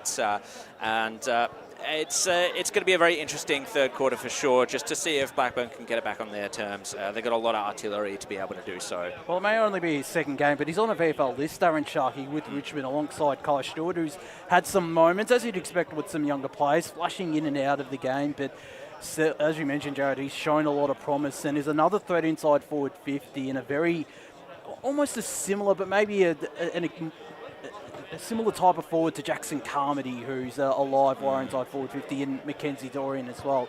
They're all going to be crucial in this second half for Blackburn, particularly this third quarter, if they are to get on top of this contest out here at Balwyn Park in the Premier Division Grand Final rematch. But you look at guys like Daniel Wood, Toby Wooler also threatened. Ben Silvani had his moments against him as well, and it's got the match, as alluded to, he's got the match up on him. Benjamin Freeman's got his work cut out with Daniel Wood as well. But overall, it's living up to all expectations, possibly more, Spider, just given there's been a bit more scoring in comparison to the Premier Division Grand Final last year. Obviously a lot more high scoring than what we had on that low scoring afternoon. I think also what you've got to consider in this game is Balwyn in that quarter, they made Blackburn kick down the line and kick to contest. So that was, whereas in the first term, they didn't do that. So that was really where they really adhered to what they tried to set out to do, made the game a little bit more chaotic. They want contested clearance. They want this contested game. And I think that's why when Balwyn are at their ultra best. The one thing with both sides is that when they've entered inside forward 50, they're not afraid to just go that long kick, given there is a bit of a downhill breeze. So will certainly be interesting to see how that pans out in this second half. Jared, what are the keys for you before we go to another break for the Eastland match of the round? Yeah, I think just sort of having seen the grand final again recently, a bit of a feature was, of course, both teams trying to deny the other team the corridor. I think it's round one. We want to try out sort of like different attacking styles. We want to sort of take the game on a little bit more rather than have such defensive play as you do in such a high stakes final. So we're being treated to a very entertaining, fast-paced game, and it's a good look, I think, for both teams when they press forward into the rest of the season and go up against other teams as well. Certainly will be. Just quickly, Spider, what are your keys in this second half? Oh, look, I mean, I'm just really enjoying the ruck clash between Miller and Harriet at the moment. And Miller, when he goes forward, he just looks such a big presence. He's just dominating the game and really doing everything he can. But no, in the third term, we're just going to want to see Balwyn continue to stay at this level. Blackburn have their challenges ahead if they can get back some momentum, need to kick some early goals, need to get back control of the game and really challenge going into the last term, because we know that Balwyn will finish the game off strong. Well, we'll await that in the final half of this Eastland match of the round in the Premier Division Grand Final Rematch between the Balwyn Tigers and the Blackburn Panthers. It is Balwyn just repeating the score. They're leading 9-2, 58 to 6-4, 40. We'll catch you on the other side of this break. Today at Eastland, Lucy's trying on jeans for a momentous occasion. Coffee with the ex. She needs jeans she can move in because she's definitely moved on. Jeans that get a second look, but don't give any second chances. Jeans that say, why yes, I have spent the last 8 months in a post-breakup juice cleansing kickboxing personal training frenzy. And it looks as though she's just found the perfect pair. Yeah, that's great. Bravo, Lucy. For all of life's little moments, there's Eastland. Eastland. Live real. Sprained your ankle bursting through the banner? For bumps, breaks or bleeds, be seen sooner, close to home, at Knox Private 24/7 Emergency Department. You'll generally experience shorter wait times. Knox Private 24/7 Emergency, 262 Mountain Highway, Wanturna. Do you feel good about your bank? Because there is a bank you can feel good about. They share their profits to fund big community projects, small community clubs, and vital emergency services. They've given $250 million to help Australian communities thrive. They have all the products and tech you expect from a big bank, with service you don't. It's Bendigo Bank. Feel good about who you bank with. Try Bendigo. Search bendigobank.com.au or search Bendigo Bank near me. Tobin Brothers Funerals wear their heart on their sleeve. Their clear and easy-to-use website and Memory Maker app make it easy for families to make an informed decision. Here's James McLeod, Managing Director of Tobin Brothers Funerals. There's no mystery about our pricing. It is clearly displayed on our website and our app.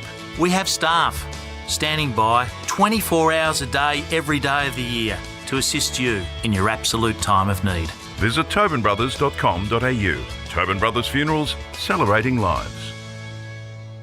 There are only 3 things that should be flushed down your toilet: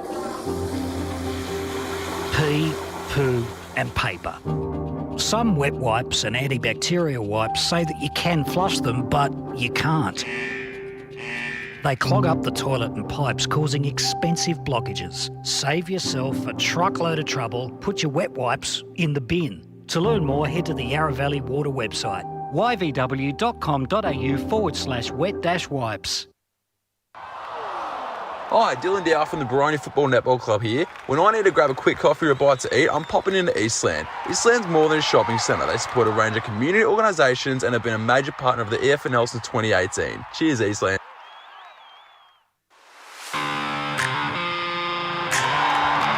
You are listening to Radio Eastern FM 98.1. With live and exclusive coverage of the EFNL football season, bringing you the match of the day with score updates from all divisions. And now we cross to our commentary team for the Radio Eastern 98.1 Match of the Day coverage. The place to be on this Good Friday is Balwyn Park out in Balwyn. And today it is Good Friday football in Premier Division in the Eastern Football Netball League, and it is Balwyn taking on Blackburn, and an 8-goal second term saw Balwyn lead at halftime by 16 points, 9-2-56 to 6-4-40. What a second term it was from the Burners, and Wayne Brasher. Hang on. Say that again. What a second term by Balwyn. Balwyn, was it? Yep. Oh, apologies. Yeah, just say the word next time. Just say you mean Balwyn. Okay. But I can't make it that easy on you. No, you can't. Brash, how did Blackburn answer this challenge? Because it had to be, at quarter time it was Balwyn that had to come out and do something different. Now they've had to reset Blackburn, and now they have to be the ones that are chasing. Well, they do, and I think that the issue is with Blackburn is they've got to go back, VWS, and play their game that they played in the first quarter, which Balwyn disallowed them in the in that second quarter. I think it was basically a reversal of roles, and as I said throughout the quarter, both sides are committed to playing this fast running game, right? And obviously mistakes are going to happen, and handballs are going to go all over the place, because you're trying to break up lines of offence and defence for an advantage, and if the ball doesn't fall your way and you don't have the right players in the position at the right time, the ball's not going to come your way. And I think Balwyn went back to a more direct style of football in that second quarter. And I thought, interestingly enough, in the first quarter, Bowen Smith and Alex Urban basically dominated the midfield. Yet I go back over the call in the second quarter, and hardly either of you actually mentioned them in the call, but they managed to, the rest of the teams, managed to step up to the plate, and they've kicked 8 goals. I think also from their defensive half, once they did force the turnover, their transition was so much better in that second term, which probably wasn't evident as much in the first. So they were able to create the turnovers off the half-back line and start to make their move forward. Mill is obviously a big one. Yeah. He's starting in the forward line now again in the third quarter. I think he holds the key in this second half. Yep. More stats? Yeah, I got some stats here. The clearances are 17-13 Balwyn. Inside 50 mark, 6-5 in favour of Blackburn. Intercept mark, 6-5 in favour of Balwyn. Tackles 22-21 in favour of Blackburn. 27-23 inside 50s in favour of Balwyn, and 8-6 free kicks in favour of Blackburn. And I've got a score update. South Belgrave lead Rowville 2-4-16 to 1-3-9. Ooh. Is that the half time? No. Late Midway start. through first quarter. Here's the third term, and here's Gab Tacey. It is Balwyn by 16. Boyd again won't win the ruck contest, but he's always good at ground level. He was an influential player, Boyd, in that second term. They win a free kick to Balwyn. Quickly go into the forward line. Setting himself for the mark was Winter. He got taken over the shoulder. Didn't complete the mark, but will get the free kick. So Winter looks to go through to one side to the other. The numbers of Balwyn getting in the way of the intended, but it bounces fortuitously the way of Sharkey. This time it's Oglethorpe. Oglethorpe's kick was a bit hurried looking, and Balwyn gets some numbers back. Quick kick out. Trying to find Pollux, ground level, push off in the ruck marking contest, and it's going to be Horsnail who takes the free kick at half forward. Packed forward line. Can he find an option? Spears it in, and he does. What a beautiful kick that was to Wood. Wood was on, he led up, but there were so many players around where the ball was going to drop that he took a mark overhead, and he ducked his head just to think if there's contact coming. But he judged it so beautifully. He was in his own space, was Wood, to take the mark 40 metres out from goals. Much needed, because they'll be driving home a few goals here. They need to lead at three-quarter time, Blackburn, based on the first half scoring. Wood, from straight in front, pulls the kick, and it's miss. So it's a minor score. Blackburn 6-5-41, trailing by 15 early in this third term. Balwyn 9-2-56. I can't help but feel, gentlemen, that I know this is round one, but I don't expect these sides to be able to continue to play at this frenetic pace for the whole 120 minutes. It's the easy way to, in a small ground, it's the only way to score. I get that, but I just don't know whether they've got the aerobic capacity to cope with that early on in the season. Lachlan Young unloaded, but it really did look like it held up in the breeze there as Curran bangs the ball back inside forward 50. Tackle over the top there by Oglethorpe. And the ball will be handed back to the umpire, who about 40 metres out from the Blackburn goal line, trailing by 15 points. A couple of minutes into this third term. Little handball over the top. Here's Answorth. Can he get enough curl, Answorth? He can't. It came back, but not far enough. A couple of behinds to open the ledger here in quarter 3. Balwyn still holding sway, though. They lead by 14 points on the Bendigo Bank scoreboard. They just can't afford to let Balwyn get the first goal in this quarter, especially for momentum's sake. The kick out to Young penetrates that wind disadvantage, goes towards his teammate in Lever. He can't take the mark, but Lever will be happily handed back to the umpire. 50 metres away from their defensive goals. Blackburn win the tap through Harry. Ground level. It's in the hands of Oglethorpe, but he can't take possession away in the tackle, and it'll be another ball up. Similar position, half forward for Blackburn. Did Harry get pushed up from the rock contest? Great work by his opposing number in Boyd. Ball goes out to Bajaya. His kick is intercepted. So the clearing kick out of defence will finish up in the arms of Blackburn, though. And it's in the hands of Curran. Curran's got a short across half-back.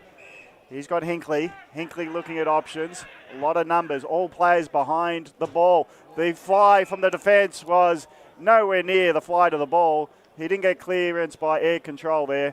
He's hurt himself here. Blackburn will play on anyway. They're screaming for the pass, and it's intercepted like he hit him up. Was Bowen Smith in defence, takes a nice intercept mark. So Smith spotted up a teammate. They'll come back inboard looking for the Miller direction. Out-muscled that time there by Winter. And a super first term did Winter. So he kicks it out wide. Kai Stewart now on the right boot, goes inside forward 50. Nice fist there by Silvani over the boundary line and out of bounds. Saw his old man down in the stands today. A rare occurrence. He gets to come out and watch his son play football, so that's great to see. Looks like he's just winded before.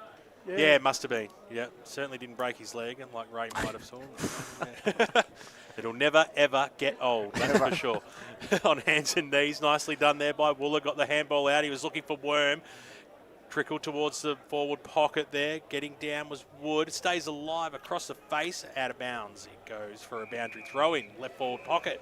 I think he's regretting kicking it off the ground when he could have bent down and run into an open goal. Probably had a lot more time than he really considered. So the umpire to bring the ball back into play. Harry will go up against Boyd. Boyd had the front spot, knocked it down, nicely trapped there by McCarthy. Got it back to Boyd. Little quick kick out. It was dangerous. Bajaya, I should say, kicks it Goldwood and out of bounds on the full. So the a one couple thing of chances gone missing there. Sorry, Brash. The one thing that Balwyn have been able to do is they've been able to drop more numbers in the forward 50 of Blackburn, and that's creating a lot of congestion. And Blackburn just can't get any clear ball here. There's definitely the wind seems to be much more visible in terms of the kicks. It is now. It's been held up at the 50 now for Blackburn. Will they be able to rove? It's a disputed ball at ground level. Kick off the ground. That's dangerous, but not against Will Oglethorpe. Ground level, running around, trying to get the kick at goal. It's gone all the way. Hey. What a snap. And it's another contender for goal of the day, and the Burners needed that. They've tried from straight in front and everything, but this time it was the kick around the corner by Dorian under pressure. I think it was. Mackenzie Dorian picked up the ball in the pocket, ran back away from goals. Here we see it on the replay. Steps the right, comes off the left just to get around the tackler, kicks it around the corner, and the wind helps it prevail. Yeah, he loves kicking those types of goals, and he has been lively at times, and now finally getting some reward on the scoreboard with his second, so wonder what keep an eye on. Margin reduced back to 8 points on the Bendigo Bank scoreboard. 56 plays 48 as Blackburn go forward once again. And mark has been taken, and easy as you like. Daniel Wood, you little beauty. So Wood kicks his first goal of the afternoon. He's been thereabouts and wanting one, and now all of a sudden we're back to a 2-point ball game. This is as juicy as it gets, Brash. Well, it is, and once again, it's the scoring in the Wild Horse Road. Wild Horse Road. You know, it's quite ironic. The Balwyn Cinema is just at the bottom down there. Well, that's where you want to kick to. That's where all the highlights are going to be shown, isn't it? Tell you a little story about the Balwyn Cinema. There's a lady who makes the connoisseur choc tops there, a local lady. Yeah. They are to die for. You don't have to go to a movie. Just do yourself a favour. Go and get one over there. Brash is on his way now. I didn't know that was still a thing. I think I'll do that on the way home. Ice cream's to die for. The Tobin brothers' goal of the day. It's really, there's some synergy in all this. If it's legal, it's possible. As it's in all this mess of a commentary, the ball has taken a minute to get back to the middle. It's perfect timing to do a little segue. For a moment there, I thought it was on Jared's tram. Well, I'll put it this way. Well, at least we've created some classic pieces of commentary that we can put together at the end of the year. That's it, and Boyd again waits for the ball to come down from its apex of height, and he takes it out of the middle, but he can't get a centre clearance generated. So it'll be another ball up. Boyd, this time, can wrestle his way into the contest, but Harry stands up strong, knocks it forward, back of the pack. Balwyn with some numbers. Young hand passes it out wide, a sweeping hand pass. Hand pass received by Knight. He falls over but gets a hand pass in. And now the spearing ball. It defeats everyone for the marking contest, but ground level. The Tigers are dangerous. In and out of tackles goes Markowski. Gets it over to Chambers. Kicks around the corner, misses from the left pocket. And it's a minor score. Balwyn looking dangerous close to goal, but it's only a minor score. Extend their lead to 3. 9-3-57. Blackburn 8-6-54. Hinkley brings the ball back in. Oglethorpe takes it, still in the defensive arc. He's had a good game, young Will Oglethorpe. He has. Love the Dazza hairstyle as well. Fantastic. Kick out, went straight down the throat of Bowen Smith. Expect a big second half from the Balwyn skipper. Short passes on, finds Lever, the Noah variety. Short passes on again. Umpire said didn't travel the required distance. A thumping kick goes inside forward 50. Miller will go over the head. Chambers was at the back of the pack. I was hoping for it to spill forward. It's still alive though, Blackburn. Free kick going the way of Blackburn in Connor Hinkley, who was felled upon when he was on the deck. Kicking in danger against Chambers. Wasted no time as he kicked it out towards the half back line. Ball stays in. Epper was there. Oh, that's a free against. Got to be unnecessary by Ainsworth. Yeah, we don't want to reverse it. And he has. That's exactly what's happened. So free kick to Blackburn across the half back line. Well, just if you didn't see it on the screen in front of you, Ainsworth pushed someone into the fence. Don't know what his beef with was, but then the reversal for aggression against him. So very lucky as Blackburn go from defence to forward line. Disputed mark with a pack of 10 each. As Balwyn now go forward through Urban. Hand pass off to the runner in Lever. Lever runs into trouble. And Ainsworth again, aggression. He's up for the fight. And the slinging tackle, it's holding the ball. So Ainsworth channeling his aggression. Dangerous kick potentially, but it falls nicely into the hands of Horsnell, who long ball into the Blackburn forward line. No mark taken. Defence holding up. Is that a mark? Claimed by Freeman. Oh. And he pushes off after he got awarded the free kick, so the umpire saw nothing wrong with it. And here go Balwyn. Long, high ball is not the suggestion because the wind will take it. And the umpire sees a free kick in the marking contest to Hinkley. So the ball doesn't get back to him on the full, but that you should have can't... been 50 then. 7 free kicks to 0 in favour of Blackburn this quarter. Interesting stat that, as Hinkley retrieves the ball for himself, now looks at his options. Every player that's playing is in front of him. And he kicks the ball long. High flyer! Nearly a mark for Blackburn. Ground level though. Dangerous ball as Carmody spoons a hand pass out. Doesn't find a teammate. And Balwyn just rush out with a kick. But it'll hop. Height of the ball will hold in the wind. Balwyn just through some tenacity. Oh! And there we are. It's like wrestling off the turnbuckle and everything's flying. As Carmody hits the ground. Next the chairs will come out. Yeah, even if he had got the ball, he had no one to kick it to because there was no one in their forward 50. Chambers being subbed out after being knocked over, so ground level. It is Balwyn trying to hold up, but it goes over the top, and the kick doesn't find Lamotte, and it'll be a ball in, half forward for Balwyn. Currently leading this game by 3 points. Gone 11 and a half minutes in this third term, 98.1 Radio Eastern and around the globe on YouTube and Facebook. A little nudge out there by Boyd. Couldn't get boot to ball. Bowen Smith came in. Nicely picked up by Apple. Scrambled a kick 25 metres further afield. Bajaya went over the football, but then later strong tackle will have a ball up just outside the centre square. Got to be careful with those tackles front on when someone's bent down. Big fist by Harry that time, but to no avail. But the Burners have the numbers at ground level. Nice little handball there by Oglethorpe. They go inside forward 50. McCarmody couldn't get there in time. And we'll have a boundary throw in 40 metres out from the Blackburn goals, right in front of the dugout. The brethren, the faithful, all enjoying a good Friday beverage. Pop quiz, Brash, you can answer first. What lead do you think Blackburn need to win today? 18. At three-quarter time. 18 points. Wooler took the shallow throw in and got brought straight to ground, so we'll have a repeat. Are the conditions really that strong out there? They must be. They have to be. I don't know. Do we have boundary riders today? As it comes in now, little handball. It scoops upon there by Oglethorpe. He should have put that one through and make them pay. Through for one behind. They inch closer. It's only a 2-point margin now in the third term. Let's go down the boundary. I was going to say, we do have boundary riders, and that breeze has really picked up in this second half. It comes in and out, but when it picks up, it's probably 4 or 5 goals in favour of Blackburn. It seems to pick up when Balwyn try to clear the defence, and every time they kick it, the ball just stays in position. Like here in the half-back line, props up to Boyd to take it because he was in front position. So that was nicely played. His kick is a proppy one. Finds Bowen Smith, who didn't know someone was coming over the top. Yeah. So he's strong enough to take the body contact, but he takes the 25 with a bit of pleasure. And he's pushing out Oglethorpe. Get out of my way, he says, as he becomes the police cop on field. Now the quick kick was too short. Smith has to go again. That's how close the kick was. Now the bodies are flying in. Bajaya goes the tackle, trying to get in out of trouble was Lever, and he's over the shoulder because he put his body in the line of duty and he had his head chopped off close to the line. But this is exactly how I'd seen the game play out here. But Brash, 2 big acts from Bowen Smith. 1, to go back with the flighter ball to take the mark knowing someone was coming at him, and 2, winning that football where he had to charge and just make the contest and get there first. Yep. He was nearly off towards goals before the ball got to him, so he had to go back towards where all the players were. And smart enough in a way to take the high contact from 30 out. This will be a goal against the trend as he's missed it.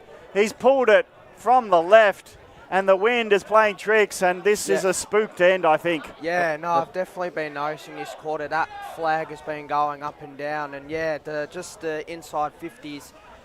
This quarter, it's a 9-5 in favour of Blackburn. Hubbard down the guts, but Jay got the handball over the top. Hicks goes inside forward 50. It was coast to coast on line there as it comes out towards the defensive arc and rushed over for a boundary throw-in. I reckon Hicks should have given that handball. He had another player to his right. He should have given it to him because he would have streamed straight into goal then. It's a fast transition of football as the umpire throws it in now. Miller had the front spot. He palmed it down, but he really had no one there to pick it up as a quick kick by Worm. It was an up and under. Umpire's not going to pay that one. It was taken but brought to ground. We'll have another ball up. I actually think both captains are trying to stand up and lead their sides in this quarter. Elliott that time got the knockdown against Miller, but linking up nicely. Here's Markowski, got the right boot kick out. They're still in their defensive zone, but they're just going to slow things down now, the Tigers, and weigh up the options. Short one on in Apostolou. That's ignored. So Slimming on the left boot goes up, a big fly, and great mark taken by Noah Lever. Has that been paid, has it? No free kick. He's given away a free kick. Non-officiating umpire saw a free kick. Okay, so Jarrah Salmon for Blackburn now. Waste no time. Kicks it every bit of 50 metres inside. A big fly over the back, but a strong mark taken by Josh Pollux, who's down back. He's kicked a goal this afternoon as well. So I think he's playing in his right position too. On the right boot, he poked it out wide. It was a nice kick too. It had to be perfect, and that's exactly what it was. Toby Lever just marks it inside the line. Out near the cricket nets, if you know Balwyn Park well, on the right boot. Up towards the wing position now, just curled it around, but it is holding up in that breeze. Connor Hinckley takes the mark. Switches it in towards the middle. Here's Hicks again. Just on the edge of the centre square. Feel like the game slowed down a little bit in the last few minutes as Hicks, once again, he kicked it out wide. He did just poke it. It went over the head, but marked by Wooler. On the right boot now. Short pass was on. It had to be bang on, and that's exactly what it was as well. Jackson Carmody had to stand strong. He had good jukes to hold the mark, and he'll go back and have a ping from about 50, 51 metres. He's going to have to kick this Carmody because the way this game is panning out in the second half, the goals are going to be a lot more harder to get, and they're going to be worth more, especially in this quarter. They need to, like I said, they need to be 3 goals in front here, Blackburn, at 3-quarter time. Carmody comes in. They currently trail by 3 points. Blackburn on the right boot, set sail for goal. That is a beautiful kick from 50 metres out. Carmody kicks his first. They've got 8 goal kickers on the board now, the Blackburn Football Club, and they've regained the lead after trailing by 16 points at half-time. 9-7-61 to Balwyn, 9-4-58. And I think that's probably what makes him so dangerous. And obviously Wooler's the figurehead, and he'll kick a bag when he needs to, but they've got so many players who contribute to the scoreboard. We don't have many flags around the grounds, but if there's any doubt that there's a wind advantage, that ball sailed over the fence with ease. Yeah. So that it's now a Blackburn lead. The 3 points they have is not enough. They've got about a dozen minutes in this quarter to establish a bigger lead that might be defendable. Rucks go at it. Harry runs the contest, but Urban... Sorry, I'm laughing because Smith's hand passed to his teammate. He just dropped it. He was about to kick it and change his mind, and Lockie Young just let it go, and that was, to me, very humorous. I do like players that are better than me to make mistakes, and that's normally golf, but to see it in football was funny to see. But he got a free kick out of that, so I haven't even worked out what the joke is. But Lockie Young's happy. Long kick now, inside forward, holds up into the breeze, but Jay at ground level, hand passes towards goal. It might suit Balwyn. Chambers gets it, props the kick up, 2 flyers. In the end, the defence was brave, and they now punch it to the ground, so Blackburn hold up. Bajaya, he turns away his mistake and just boots it as far as he can. He goes from defence into the forward line, but it's going close to the members' pavilion at Balwyn, and he, if he was in the AFL, would be penalised, but no. It was Liam McDermott taking the advantage of walking over the line and out of bounds. I tell you what, he gives 100% every time he goes out to play Bajaya. Oh, yeah. Yep. He's a hard nut. He really is. So the Rucks go at it, ground level ball. The quick kick was a funny one. Holds up. First there was Salmon. Ground level, Blackburn get it. The flying ball will find Carmody.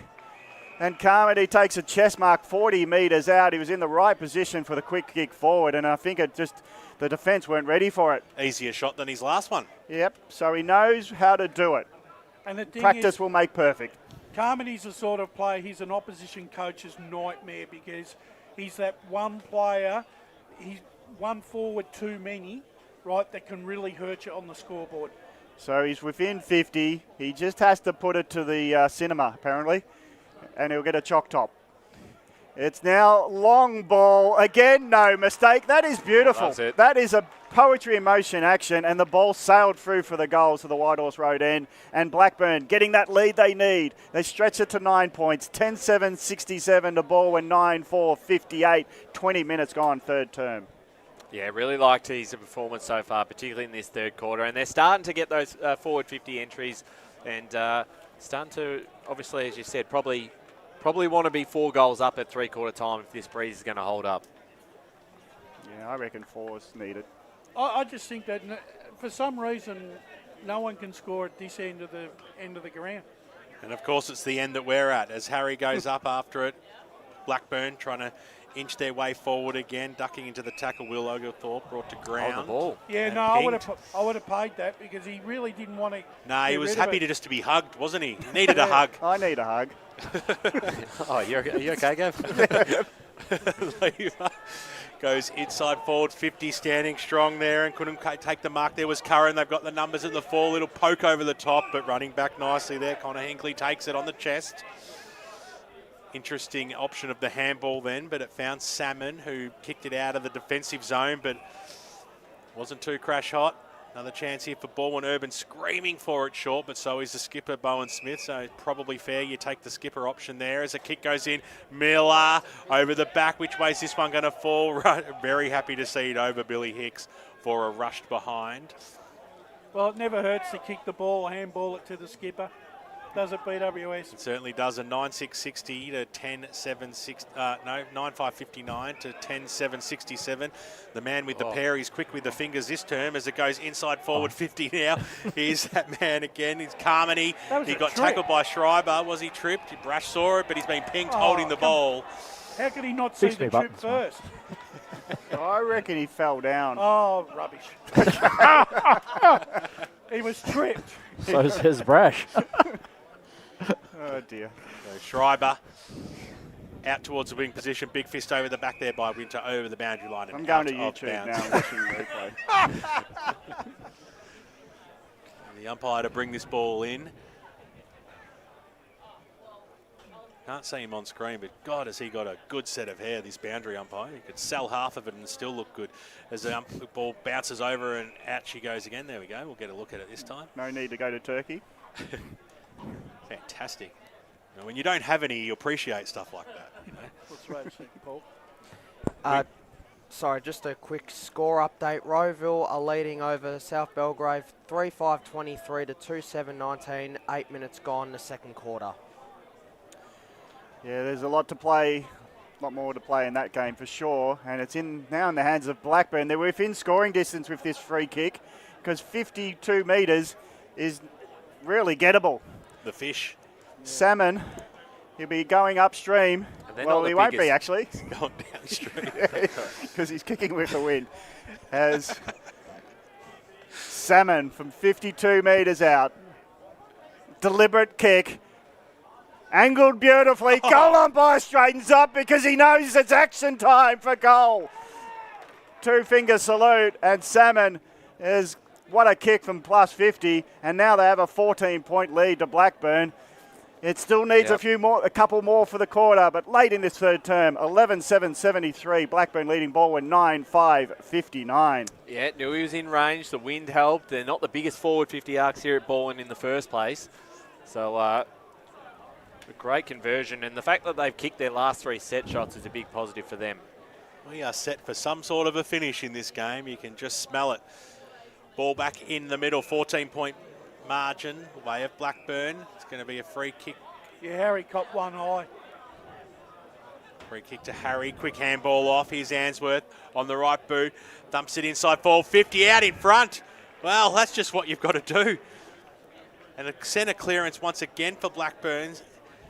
Utilising the time left on the clock. I reckon they'll need 5 goals in front. 8 clearances to 5 in favour of Blackburn this quarter. All over at Paul Yaconi as Fraser Elliott, who's already kicked 1 in this game. Well, I was being a bit conservative, gave it 18 points. I thought that was the bare minimum. I said at least. Yep, at least. Elliott comes in, drop punt, go for a goal. He's kicked it. Blackburn, what a term they are having here on the Bendigo Bank scoreboard. That's his second. And the margin is out to a very handy 20 points, gentlemen. Yeah, that's what you want, Brash. And well, you do. Go on, Paul. Sorry, Brash. I just want to add the quarter. I know they've got the breeze, but the inside 50s this quarter are 16-7 the way of Blackburn, and they've leaded the forward 50 marks 5-0 in their favour. Go on, Brash. Yeah, look, I just have a look, and like I said, it's a game of fluctuating fortunes, and once again, Blackburn have found a second wind here. Well, it's still the same wind, I reckon, but it's just a bit stronger. As now, we've got to remember, Balwyn won the second term by 41 points. Yeah, 8-goal quarter. So 20 points might not be enough, but here they go again, Blackburn. Harry takes the hand pass receive. The big boy gets it forward. Ground level, Mackenzie Dorian is trying to harass to the ball, but Balwyn desperate to hold up. They just don't want it in the hands of Blackburn because they know a score might be put on the board. You can almost feel like the Balwyn are going to do exactly the same thing. Go straight down the middle. They're trying to smother the ball with numbers. Clearing kick will bounce its way towards Curran. Bounces off the players that merge on the ball. Now the tackle was too fierce, and it's a Balwyn player picking himself up with a free kick. And he might just milk some time because that's all they got to do defensively. They know they're going to, if it's in Blackburn's hands within 50 and they have an open look at goal, it's going to be a shot. So Balwyn's probably best defence is to hold on to it. Correct. As long as he can. The kick goes towards the boundary line. Flyers go at it. Ground level. Blackburn have got heaps of numbers. Kick goes forward by Hicks. Now they come out at Wooler. Beautiful mark. He led up to it like he knew he was the only person to get near it, and he took the mark, hands in front of his eyes. So from 45 metres, I reckon there's a slight right to left. So if you put it towards the right post, just let it angle in with the kick, because the distance is not a worry for any of these Blackburn players. 20-point lead, late in the third term. I think they need this to be a goal. Wooler. Long ball, driving it towards goals. It's bending towards line. Whistle. What's the whistle say? It's going to be given a point for a rushed tackle, or is it going to be a free kick? It's going to be a defensive free kick. Schreiber. Unrealistic attempt, I think, is their call. Okay, so Schreiber gets the free kick. It's still a 20-point margin late in third term. Schreiber just darts away, then kicks it out of that defensive zone. It was a scrambly kick, and Daniel Wood's taken it. He's taken it on the 50. Now, he'll kick from probably 55 or so metres, but every bit of the distance this man's got, and he's going to back himself in as well. And he'll have to, because the siren has sounded out here to announce three-quarter time. It's a 20-point margin at the moment to the Blackburn Football Club. What a third term they have had. And Daniel Wood, who's already kicked one goal this afternoon, a chance to give his side every chance going into this final term. We know they've been kicking with the breeze, and Balwyn will have that in the final term. But now, Daniel Wood from 55 metres out. It's a sloppy floating kick. He just didn't kick through it, really. It was an interesting setup, and no score. So 20 points is the margin that will remain at three-quarter time out here at Balwyn Park. And on the Bendigo Bank scoreboard, they lead it 12-7. 79 to 9-5-59. Major goal kickers on the ground. We finally got some duplications here with Fraser Elliott with 2 for Blackburn, as is Jackson Carmody and Mackenzie Dorian. The rest are singles, whilst Jimmy Miller still has 2 goals for the Tigers. Will they be able to come home with the Thunder, the home side? They did it in the second term. It's been the scoring in the White Horse end of the ground. 3 quarters down, 1 to go. No doubt, once again, we're in for an epic finish. As Sarah opened her best friend Jackie's wedding invitation, she was overcome with a wave of emotion. While her 2 young boys wrestled on the floor, tears of happiness rolled down Sarah's cheeks as she saw the words she'd been longing to see. Please note, this wedding will be a child-free event. Well, Sarah, looks like we're off to Eastland for a new frock and some heels. And let's book in that babysitter. For all of life's little moments, there's Eastland. Eastland. Live real. At Yarra Valley Water, we know reducing your shower time, or show time, to 4 minutes can save you an average of $200 a year on water and energy bills. Shower shorter. Save water. Authorised by the Victorian Government, 1 Treasury Place, Melbourne. Sprained your ankle, bursting through the banner, broke a finger, high-fiving the ruckman, or did you run into the goal post again? For bumps, breaks or bleeds, be seen sooner, close to home at Knox Private 24/7 Emergency Department. The preferred provider of emergency care to the Eastern Football Netball League, you'll generally experience shorter wait times. You don't need private health, but there is an out-of-pocket fee. Be seen sooner, close to home at Knox Private 24/7 Emergency Department, 262 Mountain Highway, Wantirna. Do you feel good about your bank? Because there is a bank you can feel good about. They share their profits to fund big community projects, small community clubs, and vital emergency services. They've given $250 million to help Australian communities thrive. They have all the products and tech you expect from a big bank, with service you don't. It's Bendigo Bank. Feel good about who you bank with. Try Bendigo. Search bendigobank.com.au or search Bendigo Bank near me. The first time I met the team at Tobin Brothers Funerals, I felt like I'd known them for years. They're so caring, honest and passionate. James McLeod, Managing Director of Tobin Brothers Funerals, sums it up best when he says, Every day our people get out of bed to assist client families in their absolute time of need. Our people love what they do, and you will not find a more highly trained group of people than those at Tobin Brothers. Visit tobinbrothers.com.au. Tobin Brothers Funerals, celebrating lives. Hi, I'm Ben Desson from Montrose Football Netball Club, and when I need a new kit for a night out, I head over to Eastland. But Eastland is more than a shopping centre. They support a range of community organisations and have been major partners of the Eastern Football Netball League since 2018. Thanks, Eastland. You are listening to Radio Eastern FM 98.1. With live and exclusive coverage of the EFNL football season, bringing you the match of the day with score updates from all divisions. And now we cross to our commentary team for the Radio Eastern 98.1 Match of the Day coverage. Welcome back out to Balwyn Park, the home of the Balwyn Tigers. Premiers in season 2025. Today it is the grand final rematch between Balwyn and Blackburn, and it's a 20-point lead to Blackburn at three-quarter time after trailing by 16 points at half-time. So a 6-goal turnaround this has been.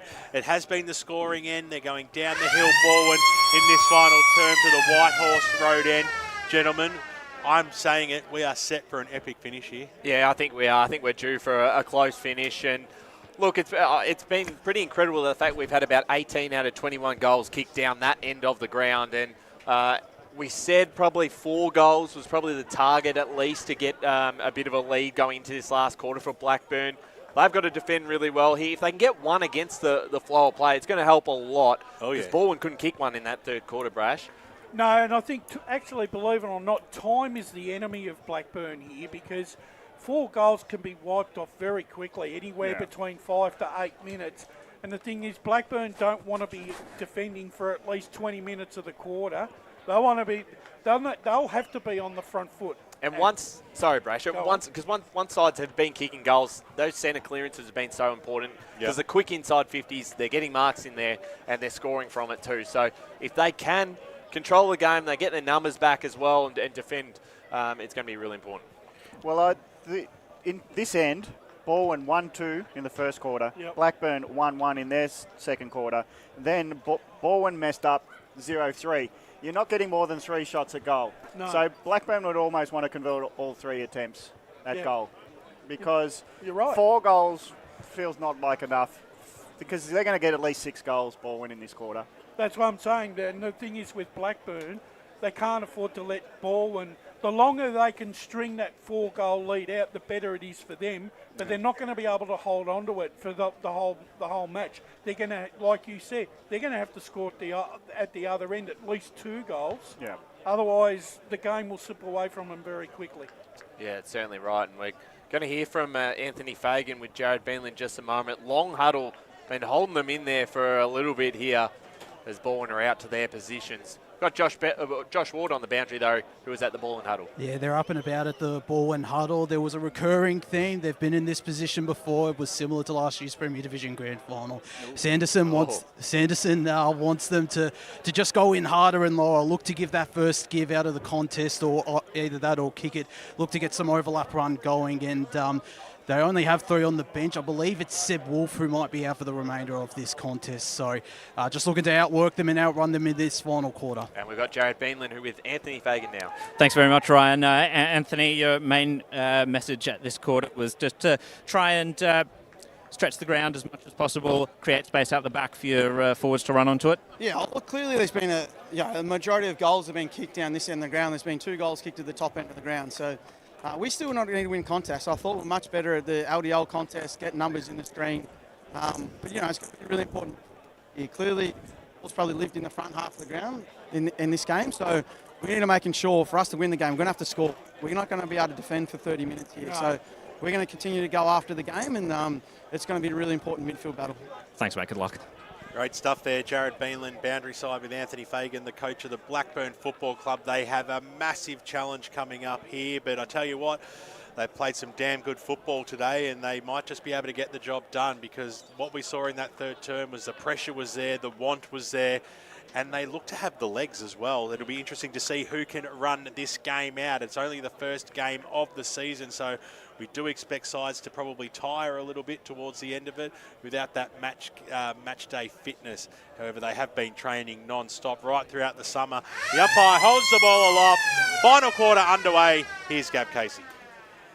Harry jumping over Boyd, but Boyd does read it well. Knocks it down towards Lever. Lever tries to spoon it back to Smith. but it's Blackburn. Turnover ball. Quick kick forward by Harry. They're the first inside 50 for the quarter. Ground level picked off by Blackburn, but the defence are there for Balwyn, and it's in the name of McDermott, who wrapped up in a tackle, holds up for the Tigers. Ball up, 40 metres from Blackburn's goal. Boyd, uncontested, knocks it to the ground where Urban was pretty much parked with Bajaya all over him. And it'll be another ball up on the arc. Half forward for Blackburn. Boyd wrestles his way to be the only rucker. Then he's hand pass towards Urban. Long kick from half back with the wind. It gets a few more metres, but Blackburn determined to hold up in this term. Tackle flies in. And that's just going to be an example of what they'll need to do through Curran, is when you get a chance to lay a tackle, make it stick. Ball up, half forward. Boyd again. Strength in the contest. He wins a tap, but the ground level ball is hard to get away from the congestion, and Smith knew that as soon as he grabbed it. He's been tackled to the ground. Again, Rucks go at it. Harry, front position, gets a second go at it, puts it on the boot, bouncing towards Schreiber. Schreiber takes the tackle from behind, and it was a push in the back. Schreiber arched the back knowing contact was coming. Smart play, picks himself up with a free kick. Looks, he might as well go long and straight down towards goals. He does put it in, lets the wind carry it another 5. Big pack forms, ground level. Balwyn smart enough to try to read it off the pack, but again, it's a clearing kick that only goes 15 when they hope for 50, but a mark's been taken by Wood, and he'll hold up. Looks wider. Well, that's a brilliant kick, penetrating the wind, and Wooler planted himself on the boundary line and probably hoped that the spoil might take it out as they try to hold up. In 30 minutes of football, they've got to do a lot of stoppage play to try to hold on to this lead. Pye throws the ball back in now. Nicely done over the back there by Boyd, but he couldn't get around it, and it came down into Benny Worm's hands, and he was quickly wrapped up. So, number of stoppages early in these first few minutes of this final term. A quick kick out there by Knipe, and over the boundary line and out of bounds, and nearly a possession there to the Catfish. As we'll have the ball thrown back in.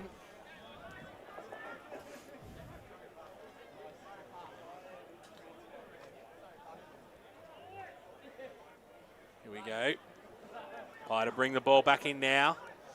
About 60 metres out from the Balwyn goal line. Quick kick in by Noah Lever. It was a scrambly one. Ball knocked away. Getting in and under there was Pollux. Couldn't get away from the Bajaya and Harry tackle, and we'll have another ball up. The tackle counts up, Brash and Ryan. It is early. Miller and Harry. Harry took it out that time, but Jay was there. Quick handball out over the top here. Here's Macadorian. Linked up well. Now the Burners along the wing position, but nicely smothered there by Schreiber, who received the quick handball back, but it went out of bounds. Just on that tackle count, already the tackle count's 4-3 in favour of Blackburn. Great stuff, Paul Yaconi, Stat Centre. Pye throws it in. Front spot that time was Boyd. Came out, quick kick by Blackburn up towards the wing position. Charging the pack there was Wooler, who's given away a free kick. Urban might get the advantage here because that is exactly what it was. The umpire said you were a little bit indecisive, Mr. Urban. Bring the ball back. Well, I think Wooler's almost probably fair to say that he knew he got pushed into the guy that's in front of him. So he was thinking he might have got the free kick if the umpire saw what he felt. And Schreiber just happened to be there. So Schreiber getting up a little gingerly, but he's okay. He's had a good game. Been very good. On the left boot. Up towards the half-forward line. It looked like that kick held up a little bit that time. Ball hits a deck. Bowen Smith is in there on top of him. Salmon. Players screaming for a free kick. Umpire's not going to have a bar of any of that. And we'll have another ball up right in front. Well, Blackburn area. Well, Blackburn will be real happy they've survived nearly 5 minutes without any damage to the scoreboard here. Correct. Yeah, it hasn't been too exciting, but this could change things as Pollux around the body just had a little bit too much curl on it, through for a minor score. Margin is 19 now out here at Balwyn Park. Balwyn 9-660 to Blackburn 12-779. In the second term, Balwyn had 4 goals in 8 minutes in their first go at this end. So you're right there, Brash. It is a time factor for Blackburn to hold on. Again, they will have to score, but if they can just stop the momentum going forward or harass every kicker, They might just do the job. Front goes Harry. Ham passes it off to the runner. Was it a throw to Salmon? And the umpire says yes, he was tackled, and that forced it to be a throw. So Blackburn aren't allowed to leave defence, and in the hands of Miller to have a shot at goal for goal number 3 for him. And this is the best place to kick at today. It's the right side, so you get the drift from right to left, but it opens up the goals, and from within 45 metres, no troubles with distance. Miller to try to close the gap for Balwyn, puts it up, and it never deviates from its line. Beautiful. Miller's third, and now the gap closes to 14. The minute, let's watch the time clock ball quarter. It's 6 minutes into the final term. Balwyn 10-5-65, trailing Blackburn 12-7-79. 14 points the difference. Goal scoring, it's a different score, is it? It's 13 points. 13 points, sorry about that. It's 13 points the difference. I hadn't put a last point on. I was busy Don't doing tell him something that. at Roeville. I'm just going to have a complex where I'll go home and I'll just be like, oh my God, what did I do? But it's all good. We talked about his influence earlier, and again, that's... He's probably been the best big man on the ground this afternoon, Miller. Going up that time there was Boyd. He's been moved into the ruck. Bowen Smith charged after it. Just got the handball out in the nick of time. Up towards centre half forward. Balwyn pressing again. Been one of the best on ground, Boyd, since quarter 2 when he went in the ruck. High throws it up. Boyd just muscled his way out of it, dumped it on his boot, right into the right forward pocket, charging out in the front spot there was Riley Winter. He's happy to see it over and out for a boundary throw-in, so about 25 metres out from the Balwyn goal line. 13 points is the margin. As expected, the ball's mostly been in the forward area for Balwyn so far in this term, which sees 7 minutes tick over on the Bendigo Bank scoreboard. Ball hits a deck. Here's Bowen Smith. Can he scoop the football up? He got it to Mark Cosby, but he overran the football. The Burners now have the numbers. Picked up nicely there by Oglethorpe. On the right boot, bangs it out to real close to the boundary line. It stayed alive. They probably should have just rushed it over then. That was probably silly by the other Oglethorpe as it came charging through. Young got it back. Kept the ball alive. Free kick to Blackburn for holding the ball. Great tackling there. Free kick going the way of Charlie. Oglethorpe, that is. So redeemed himself there. It's on the right boot. Kicks it up towards the half-forward line. It's sat up. The Tigers have the numbers. Nicely done little quick handball out. And here's McDermott through the middle of the ground. It was a bouncing kick. It had made his teamwork work really hard for that one. And Apostolou overran the pill there to mop up those Worm for Blackburn. Short options are on if he wants them. Got Kai Stewart, that's ignored. He's going for the longer option in the end. It looks like a 3-on-1 situation here, and the Tigers have got plenty of numbers, and Young really rushed the kick. It went up towards centre half forward. Answorth got the handball. Here's Bajaya. Bajaya's kick was smothered. They had their chances there, Blackburn, but they mucked around with it. Clearing kick for Balwyn came out, but Harry, like a rover, just leaped across and took the mark. The kick goes inside forward 50 now, and they've coughed it up. And now a chance for Stevie Slimming to relieve the ball for Balwyn. Kick was a bit high, and Jordovic underneath it gets it punched away from him and out of bounds. And Blackburn, they're starting to put some forward pressure on, and it's just that hard work. When you're 40 out, you're still too far away to score, it seems. But they're endeavouring, Blackburn, to get a goal against Trent. Push off in the ruck contest means that'll be a free kick to Blackburn. Is there advantage played? It was going to, but the player with the ball in Charlie Oglethorpe turned around and said, I'll kick it back towards where the free kick is claimed. So Harrod, long ball in, as long as he can kick it 40 out. Where were the flyers for Blackburn? Punch suits Schreiber. His kick, it's almost like he saw his teammate. And he should have played on. And here's another one to the pocket. Blackburn turnover ball. Waller's got it within range. Oh, that's big. So Schreiber propped a kick like he knew he had a out ball. So it's not Schreiber, it's Lamotte. Net Lamotte. He just kicked it straight across into the hands of Eppel. And then Eppel just sized up his teammate Wooler in the pocket. So the only problem is accuracy, you would think. We saw a kick in the third term from the Balwyn player where he pulled it. So the wind plays tricks this end. It's not the scoring end, but if Wooler can goal, Blackburn are a chance today. Funny enough, they lead by 13. To say that comment I just did. But Wooler from 20 metres out, it's gone across goal. That is the how it works this end. It looked good off the boot, Yeah, too. it did too. And it drifted about 5 metres right to left, and it had no hook on it. So that is just how the wind plays tricks on the forwards going this end. Minor score, Blackburn lead by 14, 10 minutes into this last term. And honestly, Brash, it might just take one goal down here to win you the game. Inside, you've got to kick inside the right goal post. Or even outside of it, to be honest. Young's kick out went straight down the throat of Winter, who bangs it 50 metres in. The big fly from Oglethorpe was there at the fall. The ball, Knight was able to pick it up. Kick aids wide. It just had too much purchase on it over the head of his teammate in Jordovic. And over the boundary line and out of bounds. They've got it. They really do have to make a lot more of their forward 50 entries here, Blackburn, because if they get no value, Balwyn are just going to run the game down and get the goals on their terms. Miller palmed it down. The numbers was almost thrown there by Blackburn. Kick goes inside forward 50. Wood was in the front spot. It got knocked away from him. Barging through was Sharkey over the top. Bouncy football, top of the goal square. How's this one going to sit? Overrunning the football that time there was Oglethorpe. It still stayed alive. Comes back towards Oglethorpe. Can he trap the football? Schreiber came in. Cool as a cucumber over the top. His handball worked well to McCarthy, who linked up nicely with Lever, who was crunched in a tackle. Fantastic. Fraser Elliott, you little beauty. A perfect tackle. They're about 75 metres out from goal, Blackburn. See the faithful, including Mick Tominello in the background there as the kick goes forward now. Woods in the spot there. He had two players to beat at the fall of the ball. Young was there. He was quickly wrapped up in a tackle. Will have a ball up. It's in the right area though for Blackburn. 35 metres out from goal. Miller laid a strong tackle in the ruck contest, and we will do it all again. I know what you were trying to do, Toby, but it wasn't going to work with the umpire.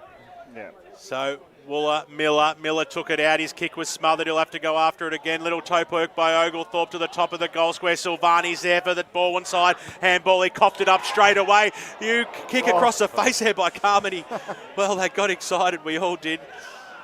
It was like slow motion, wasn't it? Yeah, it was. Even me trying to get out of my chair was slow motion then as well. That's a different story. 80 plays 66, clickety-click. 14 points is the margin. Kick in the middle of the ground. Once again, it's been marked by Hubber. Blackburn to go forward again. You've pretty much got to try to kick it out in the full to get a goal at this end. So here they go, Blackburn. Short to Bajaya. He's way out of zone for a goal. He's 70 metres out. He spears a ball in, hoping for Wooler to come in late, or that was Oglethorpe. Clearing kick might be chopped off. Oh. Wow, diving attempt by the Blackburn player in Ainsworth. Didn't get there on the full in the end. And it's now him holding on to his opponent. We'll get some stats in a second. There's just some open play here. Running in circles is Knipe. Hands it back to Lever. Lever, long ball. They always are when you boot to the White Horse Road end. And now it's Blackburn trying to hold up in defence. They're mucking around with it. Hinckley hands it off to his teammate. And finally it gets into the open play. Blackburn go out wide. They're just setting up to slow it down. Half back. Mark taken and will just, well, any turnover could be a shot at goal really for Balwyn. So you've got to be careful from half back. Long, it braces the line, trying to position himself was Hicks. That went onto the tennis courts. The punch from the Balwyn player. We won't see that ball for a minute, as we've now got time for stats, Paul. Yeah, the inside 50s, Blackburn are leading that inside 50 count in this quarter, 7-4. I actually don't reckon Blackburn attacked that forward. They had a chance of going to their forward 50, and I thought they went too defensive then by going to the boundary line. They had numbers, but they didn't want to take it on in that. You know what I didn't like was the low ball by Bajaya. It just allows the defence to spoil it. I reckon sometimes a bit of chaos might get a goal. That's right. Because the tackling forward pressure resulted in Silvani, I think, hand passing it to Carmody. And we all thought Carmody was going to kick a goal when he kicked it, and it just drifted off. As I say, you got to aim for the point post. Waiting for a new football at the moment. You have a look at the way Silvani plays, right? He plays like his father. He always looks like every time he gets up a contest, he's injured. The way he just walks around. Feels like he's done a leg or something. Pye throws it in. Miller had the front spot. It came out now. A little handball by Hicks. The kick was smothered. Try to keep it alive. There was Chambers. Kick goes inside, forward 50 or thereabouts. Well, I thought it would, but it didn't carry. But eventually now for Blackburn it does, but nobody is home. The ball does a wrong-un. Still stays alive. Little handball back there by Dorian. He was trying to link up with Carmody, but to no avail, and we'll have a ball in right in front of us here in the grandstand. The first time for this afternoon. Too many Blackburn players pushing forward.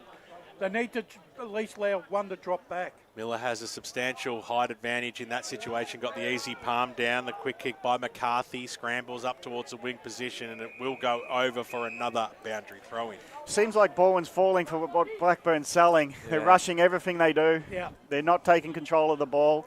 They've almost got to risk the fact that they could lose possession by trying to deliberately set up from half back. They're just rushing themselves out of defence and allows Blackburn to set up on the wing. And they've got the wall working. Hand pass backwards by Hicks, tries to find a teammate. Now the pressure's on Blackburn to get a clear possession. They're just bundling around. They don't mind chaos. It's time consuming. All this ball bundling around at ground and no one with clear possession. This is what's going to win them the game if they can hold on to this 14-point lead at the 16-minute mark. Well, it's been 8 or 9 minutes, Brash, no goals, so they'll take it. Yeah, exactly. Into the centre goes the tap from the ruck contest. It's a disputed ball. If it falls away, the Tigers will have a shot at goal. But Blackburn are just wanting to sit on the ball at every attempt. And if they can get possession, they'll want to hit a short pass. They don't need to score again, but they hope to. Balwyn get it out of the contest. Going backwards with Lever. Now the kick goes forward from Freeman. High ball. Where are the markers coming from? They come from all directions. Flying kick. Oh. And it's a scoring end. And it will score again. A goal. I don't know how Boyd got it.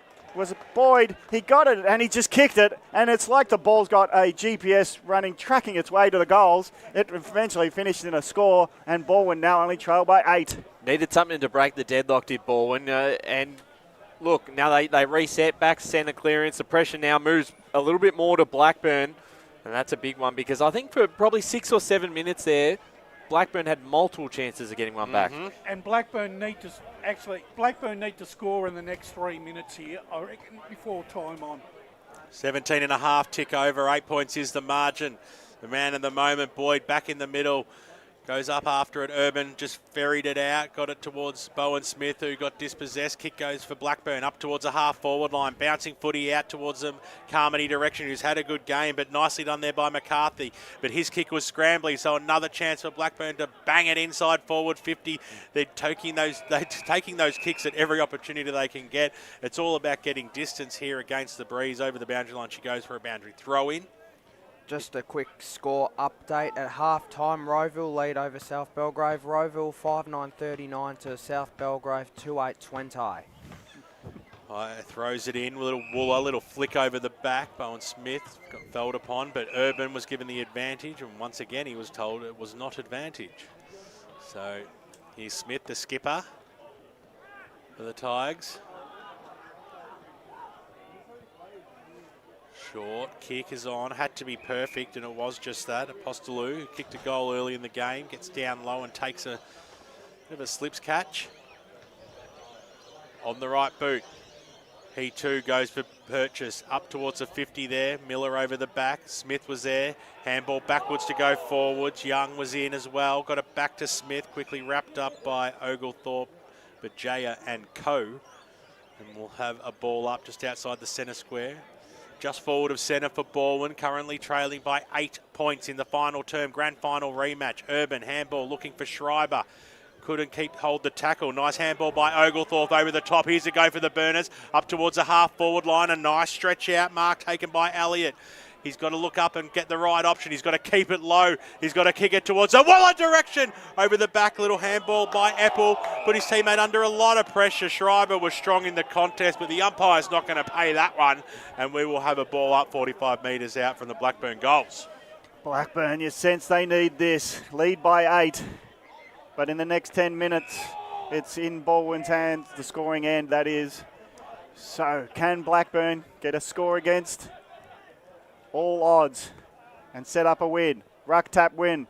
The numbers with Balwyn. Here's Carmody. Danger man. Can he step out of the tackle? He's Goldwoods, but he couldn't step out of the tackle. And he'll be told about it by McCarthy because he held, or it was Lever in the end. Noah Lever held on for dear life, wins a free kick. He's kicked, well, dangerous because it's been chopped off. And the fist came in from Blackburn and the Rover got his head chopped off. Not convinced that was even high. I think it was just below the shoulder, but it looked dangerous. Yeah.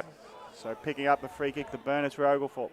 Short, long, proppy kick. Where will the Flyers come from? Silvani, big punch from the back of the pack. It's like a volleyball game now. There's no net, but they'll play on.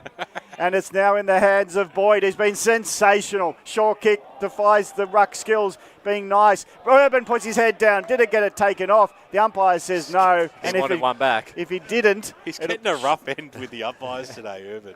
No advantages, giving away free kicks.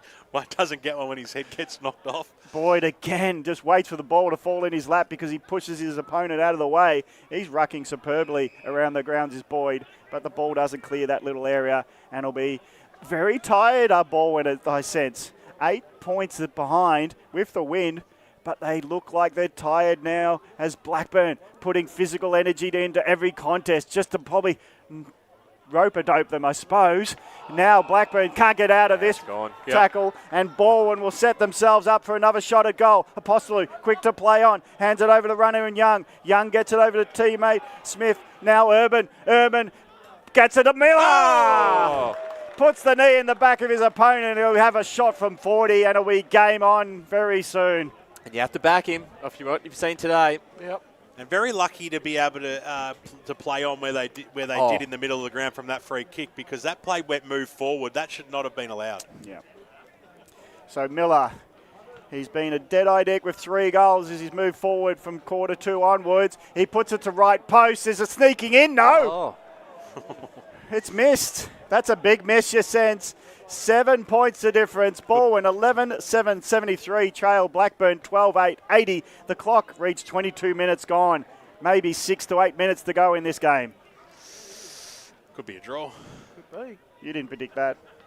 I'm way off in my prediction. Don't you worry about that. Blackburn with the kick in goes towards the Harry direction. Over the back there was Wood. He tried to pull it down as well. They'll go for every single stoppage they can get their hands on at the moment. And a nice reach by Old Mate over the fence there to get the ball back for the umpire. He obviously doesn't go to Adelaide games. It looks like he must do Pilates or something. It was pretty decent. Kick the umpire throws it in now. Over the top there. Carmody's in there as well. We're going to see a lot of players follow the football. We're going to see a lot of stoppages in these last few minutes. Jaya picks himself up. Just forward of centre for Balwyn. Nicely done there by the big man in Boyd, who pushed Harry off it but couldn't get boot to ball. But Jaya once again burrowing himself into the contest. Restart. Harry up against Boyd. Knock into the middle. Can this open up something here as Schreiber has got tackled over the head. He's been pinged for holding the ball. Free kick to Blackburn. Just reversed it, has he? Has he just reversed it? He's just reversed it in the middle of the ground. It'll be a free kick going to Balwyn. For afters. Wowza. So Young. No, back to Schreiber, who should have got the free kick, in my opinion, to begin with, because he did cop tie, but the umpire couldn't see it. As it comes to Knipe, on the left boot, goes inside forward, 50 or thereabouts. Miller was in the front spot. The ball hits the deck. Quickly wrapped up, and we will have a ball up. 45 metres out from the Balwyn goals. Blackburn has still got to attack the game. They can't just go back into their shell. They're hanging on for dear life, but there's tired legs on both teams. Running out of the pack, Markowski. 2 goes, he spins like a magician out of it, gets to the Schreiber from 50 on the left foot. He puts it to the left post. What's it doing? It's a goal! What a goal. What a goal. He defied the congestion around him, went left, went right, went onto his left, and he kept it within the goal. And what a beauty that is. It's a point the difference, 24 minutes gone in this last term. 80 plays 79. It feels like Blackburn have got a lot to do to hold on. But here come the Tigers. Off about 2 steps as well. It's a hard kick. And Geez, the ball, especially under pressure. It had some hang time though, didn't it? Oh, It didn't look like it was coming down. It even went, will I miss? No, I'll come back this way. Harry went early. Boyd was in there too. Bowen Smith came charging through. Little toe poke up towards the half-forward line. Handball over by Knipe. Gets it away. Step around the body by Lamont. You little beauty. What a goal there. The Tigers, they know how to come late and steal something, don't they, the Balwyn Football Club? What a goal there by Ned Lamont. That's his second, and Balwyn had the lead by 5 points. BDS, we've seen this before. We've seen it before somewhere. Unbelievable, and you just knew as soon as they got a couple back and they got within striking range. Yeah. And now it's got to be, can they, I mean, there's a good chance they can blow this out depending on the time. Well, they can't with a couple of goals. And if they get another goal here, Ball. Well, that's 2 minutes to go. It's game over. That next score wins this. Have Blackburn got a shot at glory? They've got to get it out of the middle. Boyd again stands tall as they all tire. Blackburn try to get out of the congestion. Again, Schreiber stands up, running off the back line, but his hand pass is intercepted. Quick ball to Waller. Late punch in over the top was a great one for Balwyn. Schreiber again at ground level. He has been a tyro this quarter. He's always putting his body on the line. He body lines the ball and he holds up again. He's my best player, to be honest, today. Blackburn, 90 seconds. Got to get a shot at goal that goes through the middle to win. We know it's not the scoring end. We've been banging on about it, but no kick seems to go beyond 40 metres in distance today. And even when it does, it drifts off to the left pocket. What will Blackburn do? Punch, ground level ball, scrapping forward and winning it was Slimming. He gets it out wide to his teammate in Chambers. Long kick into the forward line, not where Blackburn wants it, but they've got it in hand now. Kick around the corner will be Lamont, the last goal kicker, and he'll say, we'll play in our own time. I've taken a mark and I'll stop and have a think. Reckons he can kick it for me. I was going to say, you reckon he's done this during training from that very spot? He puts a long ball in. It's going to 2 metres out. Will a fist come in? Any score's not good for Blackburn because then they can't win. And they hold up 2 metres away from their own goal line defensively, that is. Blackburn don't want to rush it because it's a 5-point margin. They know it, and they've cleared outside defensive 50. Will they get the last mark? Fly comes in from Elliott. He can't take it. Ground level left behind. Silvani's deep at his defence. Doesn't know what he's doing there, so he lets it go. Ball flies around. Blackburn, they don't want to hit the line, and it goes out of bounds on the wing, and there's a minute to go. Blackburn need to go half the length of the field and then somehow kick a goal. Seems impossible. Feels like a miracle. It could even be less than that as well. The umpire throws it in, and Balwyn do it again and steal the game from the jaws of victory as a handball over the top. Slimming was in there. He'll be happy to hold it out. The umpire said, I'm not going to pay anything now. Give it back to me, boys, and a quick restart will ensue. Centre half forward here for Balwyn. Blackburn, last throw of the dice here. They need something. They made a miracle, really. Swung out of the tackle there was Boyd. It came out towards the half forward line. It's going right to, there's the siren. They've done it again, the Balwyn Football Club, and that's what class sides do. They never say die.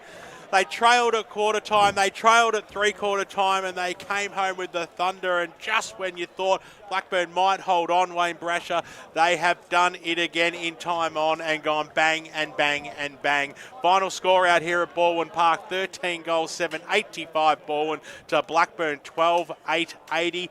This has set us in really good stead for the season. Oh, yes. A magnificent start to the EFNL season by the two premier sides from last year. Well, they gave us another epic performance this afternoon. The game could have gone either way. I just felt in the end that Blackburn, they had a couple of opportunities in that last quarter to kick a couple of goals, but I just didn't think they didn't set up well enough in that last quarter to give themselves the best of opportunities. But you just can't take it away from the premiers. They know how to win, and that will to win is something that other sides just don't have. Well, they had that. We said 4 goals was the target at three-quarter time. Daniel Wood had that shot on the siren at three-quarter time, albeit a very tough shot from there.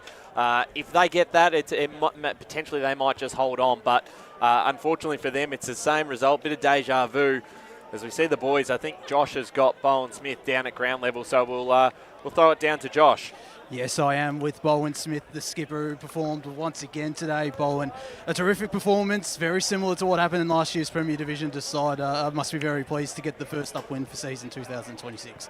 Yeah, very similar to the grand final. We always seem to play close ones against Blackburn, but in three-quarter time, we're confident that we can run over the top of them.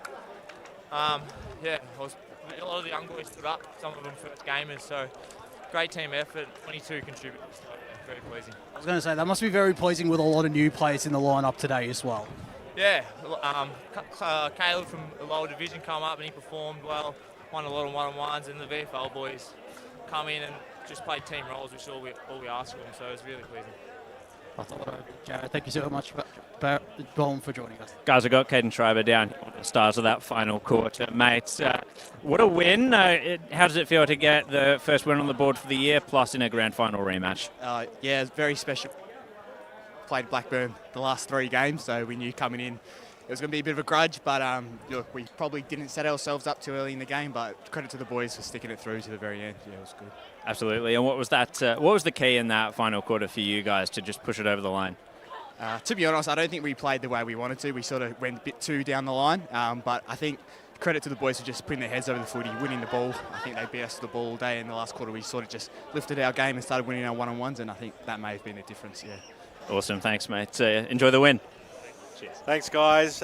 Jared Beanland and Josh Ward down boundary side, riding the line today in what would have been a very entertaining game to watch down at ground level. And I tell you what, those Red Jackets are just walking away with their heads down and just like, what can we do to win a game against this goddamn football club? Not them again. It's unbelievable, isn't it? But look, I know they'll be disappointed, gentlemen, but look, Blackburn,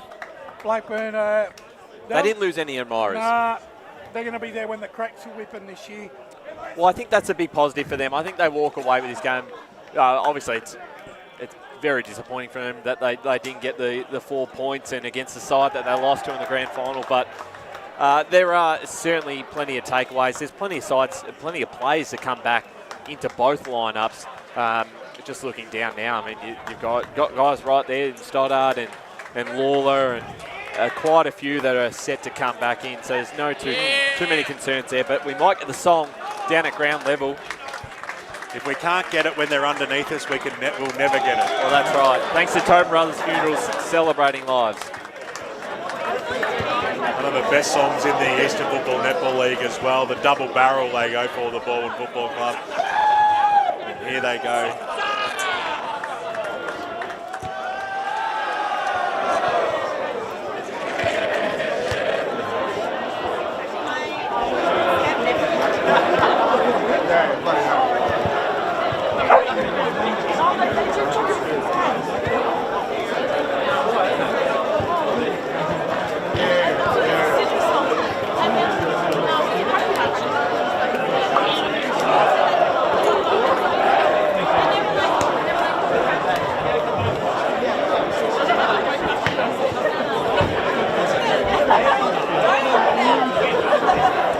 I think we'll just scrap that. Yeah, I can't really hear it, but I think one of the boys is just talking to someone down there. We'll cut that down.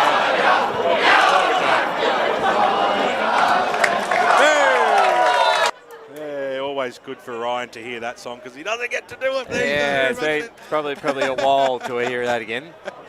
Fantastic win by the Balwyn Football Club today. Let's go through the major goal kickers on the ground. For them, Jimmy Miller, what a sensational game he played today. He kicked 3 majors. He was the only, Ned Lamott with that fantastic finishing game-winning match. He kicked 2 goals, singles to Markowski, Pollock, Slimmings, Chambers, Schreiber, Boyd, Apostolou and Jordovic. Whilst for Blackburn, who were really stiff today once again, but a very gallant performance in defeat. 2 goals to Jackson Carmody and Fraser Elliott, whilst Sharkey, Wood, Wooler, Salmon, Worm, Answorth, Mackenzie Dorian also kicked a couple as well. So fantastic game out here. 5-point win to the Balwyn Football Club. They've opened their account in 2026 magnificently, the premiere of 2025. We're going to have a break here on EFNL Game Day, brought to you by Eastland, and we'll come back and we'll wrap up what was a fantastic day out here at Balwyn Park. But there can only be one winner, and today it was the Tigers.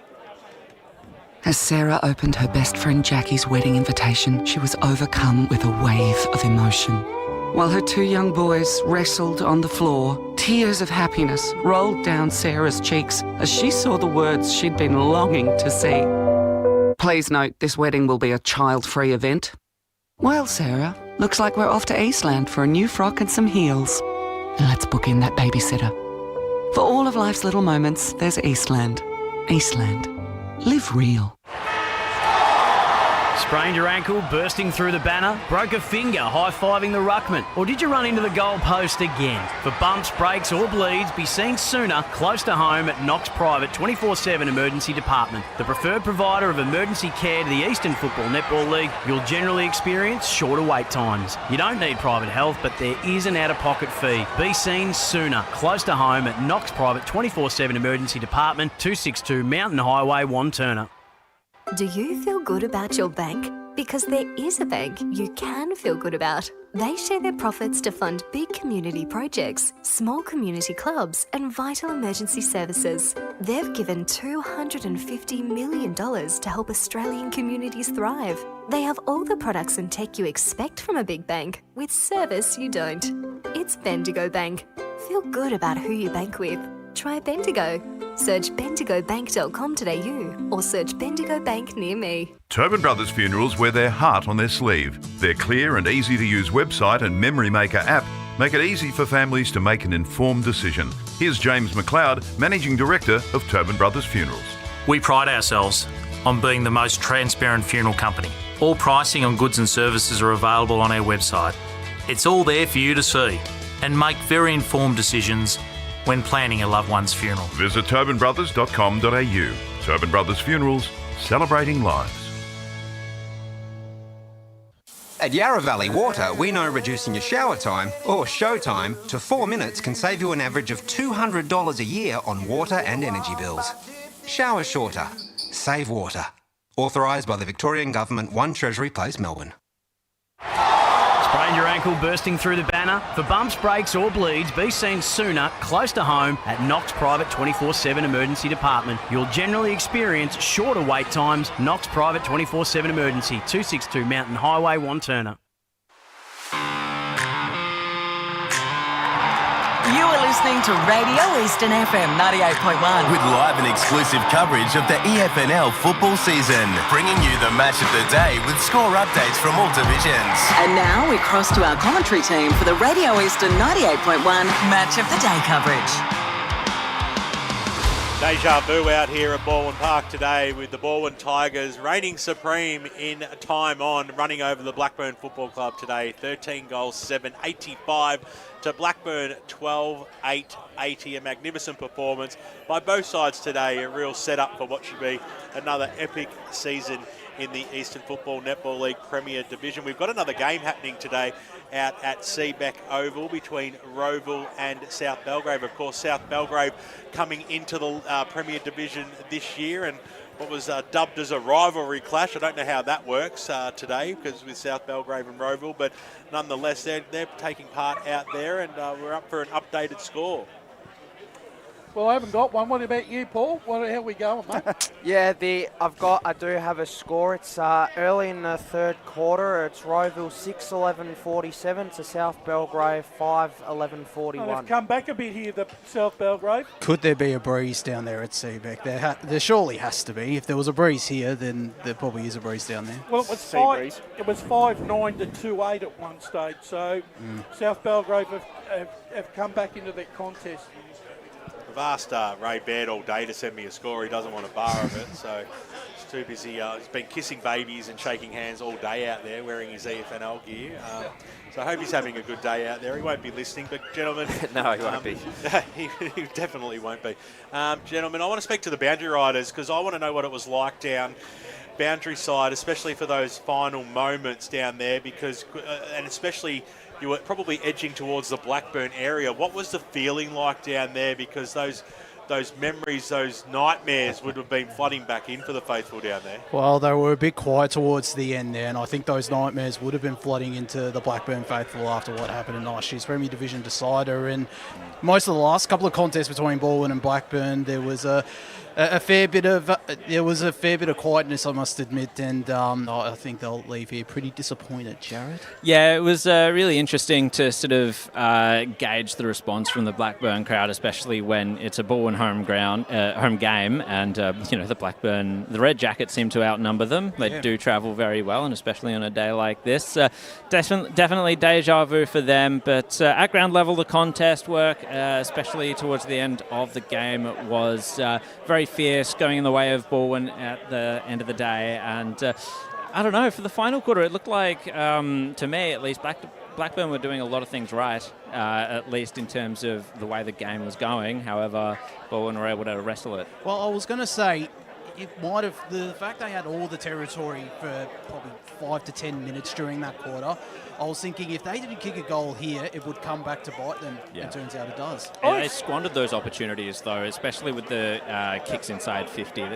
They were just a hair off being perfect, you know? I just said to Ryan off air, I actually thought that Blackburn probably they didn't attack the corridor enough, and when they went into their forward 50, they went too much to the flanks and given themselves too hard an opportunity, Jared. Yeah, no, you're not kick wrong. goals. You need it straight in front with the breeze like that. And you did point out, Jared, as well, that they were kicking to the contest as well and hoping one of their players would take a big pack mark, and it led to their downfall in the end. Yeah, 100%. Those Balwyn interceptors can be very, very deadly down there. Well, let's have a look at our votes for today, gentlemen, as well. For the Eastland player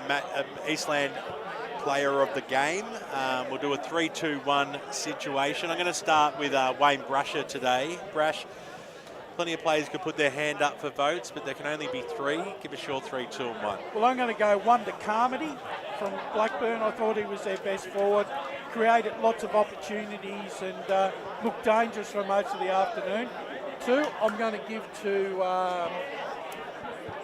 Jack Boyd. I thought for 3 and a bit quarters, he basically took control of the ruck, and I thought he was one of the more bigger dominating. Apologies to Jimmy Miller, but I'm going to give my 3 votes, and you alluded to this guy throughout the broadcast, BWS, and I think the goal that he kicked in the last quarter, I think basically sealed the deal, and that was Schreiber. I think he was the best player on the ground. I agree with you. Great stuff, Brash. Paul Yaconi, your 3, 2 and 1. Thank you. Yeah, so my 3, 2 and 1, my 1 vote goes to Carmody from Blackburn. My 2 votes go to Boyd, and my 3 votes go to Schreiber.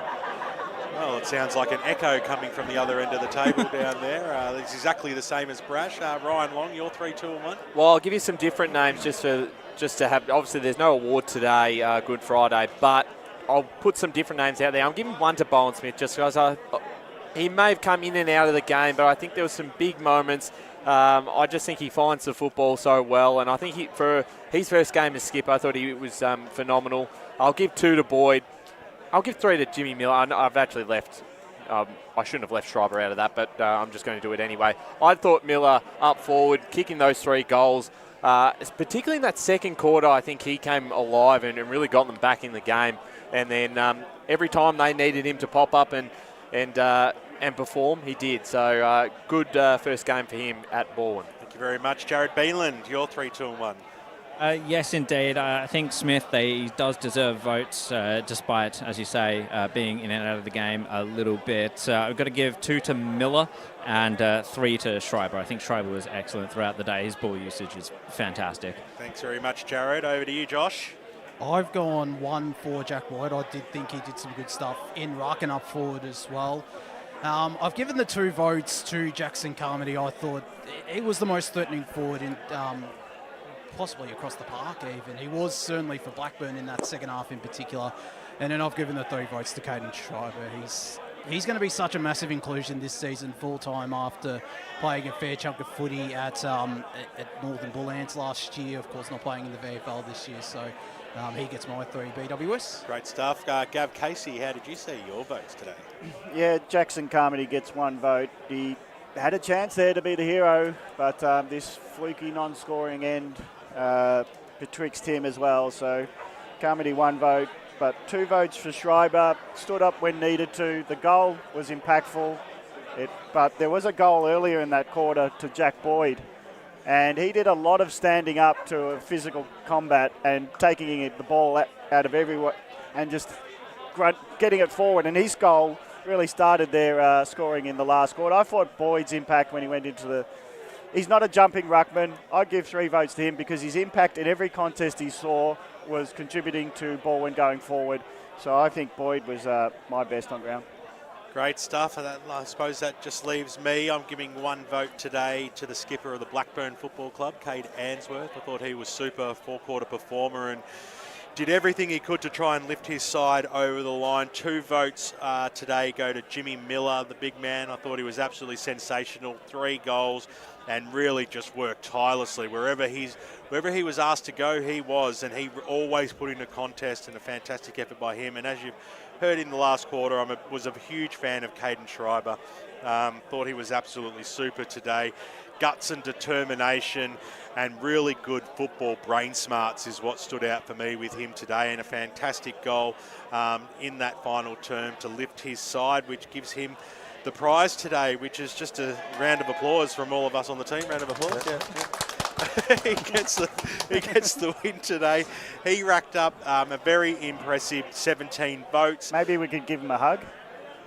Potentially, yeah. That's only because you want one still, Gav. Yeah, you can line up for that. I hope you're all right. No, it's okay to not be okay, Gav. But, I'm okay with that. Jack Boyd polling really well also with 10 votes, and right across the board. Jimmy Miller was in there. Carmody was in there also. So fantastic by all players out on the park today. And as we're about to wrap things up out here, it's been great to be back, hasn't it? It's 195 days since we called the Premier Division Grand Final last year, and that's a nice break for you, Ryan. What have you been doing in the meantime? Been in Europe, had a nice break, and back to the footy. You have some big news. Congratulations! Thank you. What's those big news? He got engaged. Well done, Ryan. Yeah, you finally put a ring on it. Congratulations. Another round of applause. It was almost 10 years. I was in trouble if it wasn't this year. Great stuff. But time to say goodbye to the team. Thanks very much to Matt Spider-Lee, who joined us on pre-match, and of course half-time. Always does a fantastic job, Spider. And if you haven't seen it yet or listened to it, check out his podcast, Spider's Web, with the legendary Brett Davidson, out on the airwaves at the moment. Let's go through the rest of the team. Paul Yaconi, great to have you back on board, mate. Thank you, guys. Appreciate. Better late than never, Jared Beanland. Good on you, mate. Well done today. 195 days and 2 hours. That's how long it took you to get the tram here. Great to have Josh Ward back on the team. Thanks, mate. Always a pleasure, and it's great to be back on the EFNL media team. Great job behind the scenes as well that you do. To Wayne Brasher. Love sitting next to you up on a balcony, mate, calling the footy, loving it. Yeah, thanks, BWS. It's a pleasure when you're in town and Gav's around. It's like getting the whole band together. Nice stuff. And Ryan Long, the media manager. Well, it's day one, mate. It's going to be a long season, but you did a great job today. Long road ahead, but looking forward to it. Thanks, BWS. And Gav Casey, loved it, mate. It's been a long time, but it was a pleasure today. My pleasure. Great stuff. And, of course, LKLM Media, Meg Green, Lee Green, Katie Green, the best in the business. We'll be back again to do it all again next week, but there's still some streaming going out at Roeville, so tune into that one as well on YouTube. It is indeed. It's on the same channel, so, pop over there when you're done. Thanks, mate. Great work. Signing off out here at Balwyn Park. Once again, it was Balwyn today taking home the chocolates. They were 5-point winners over Blackburn.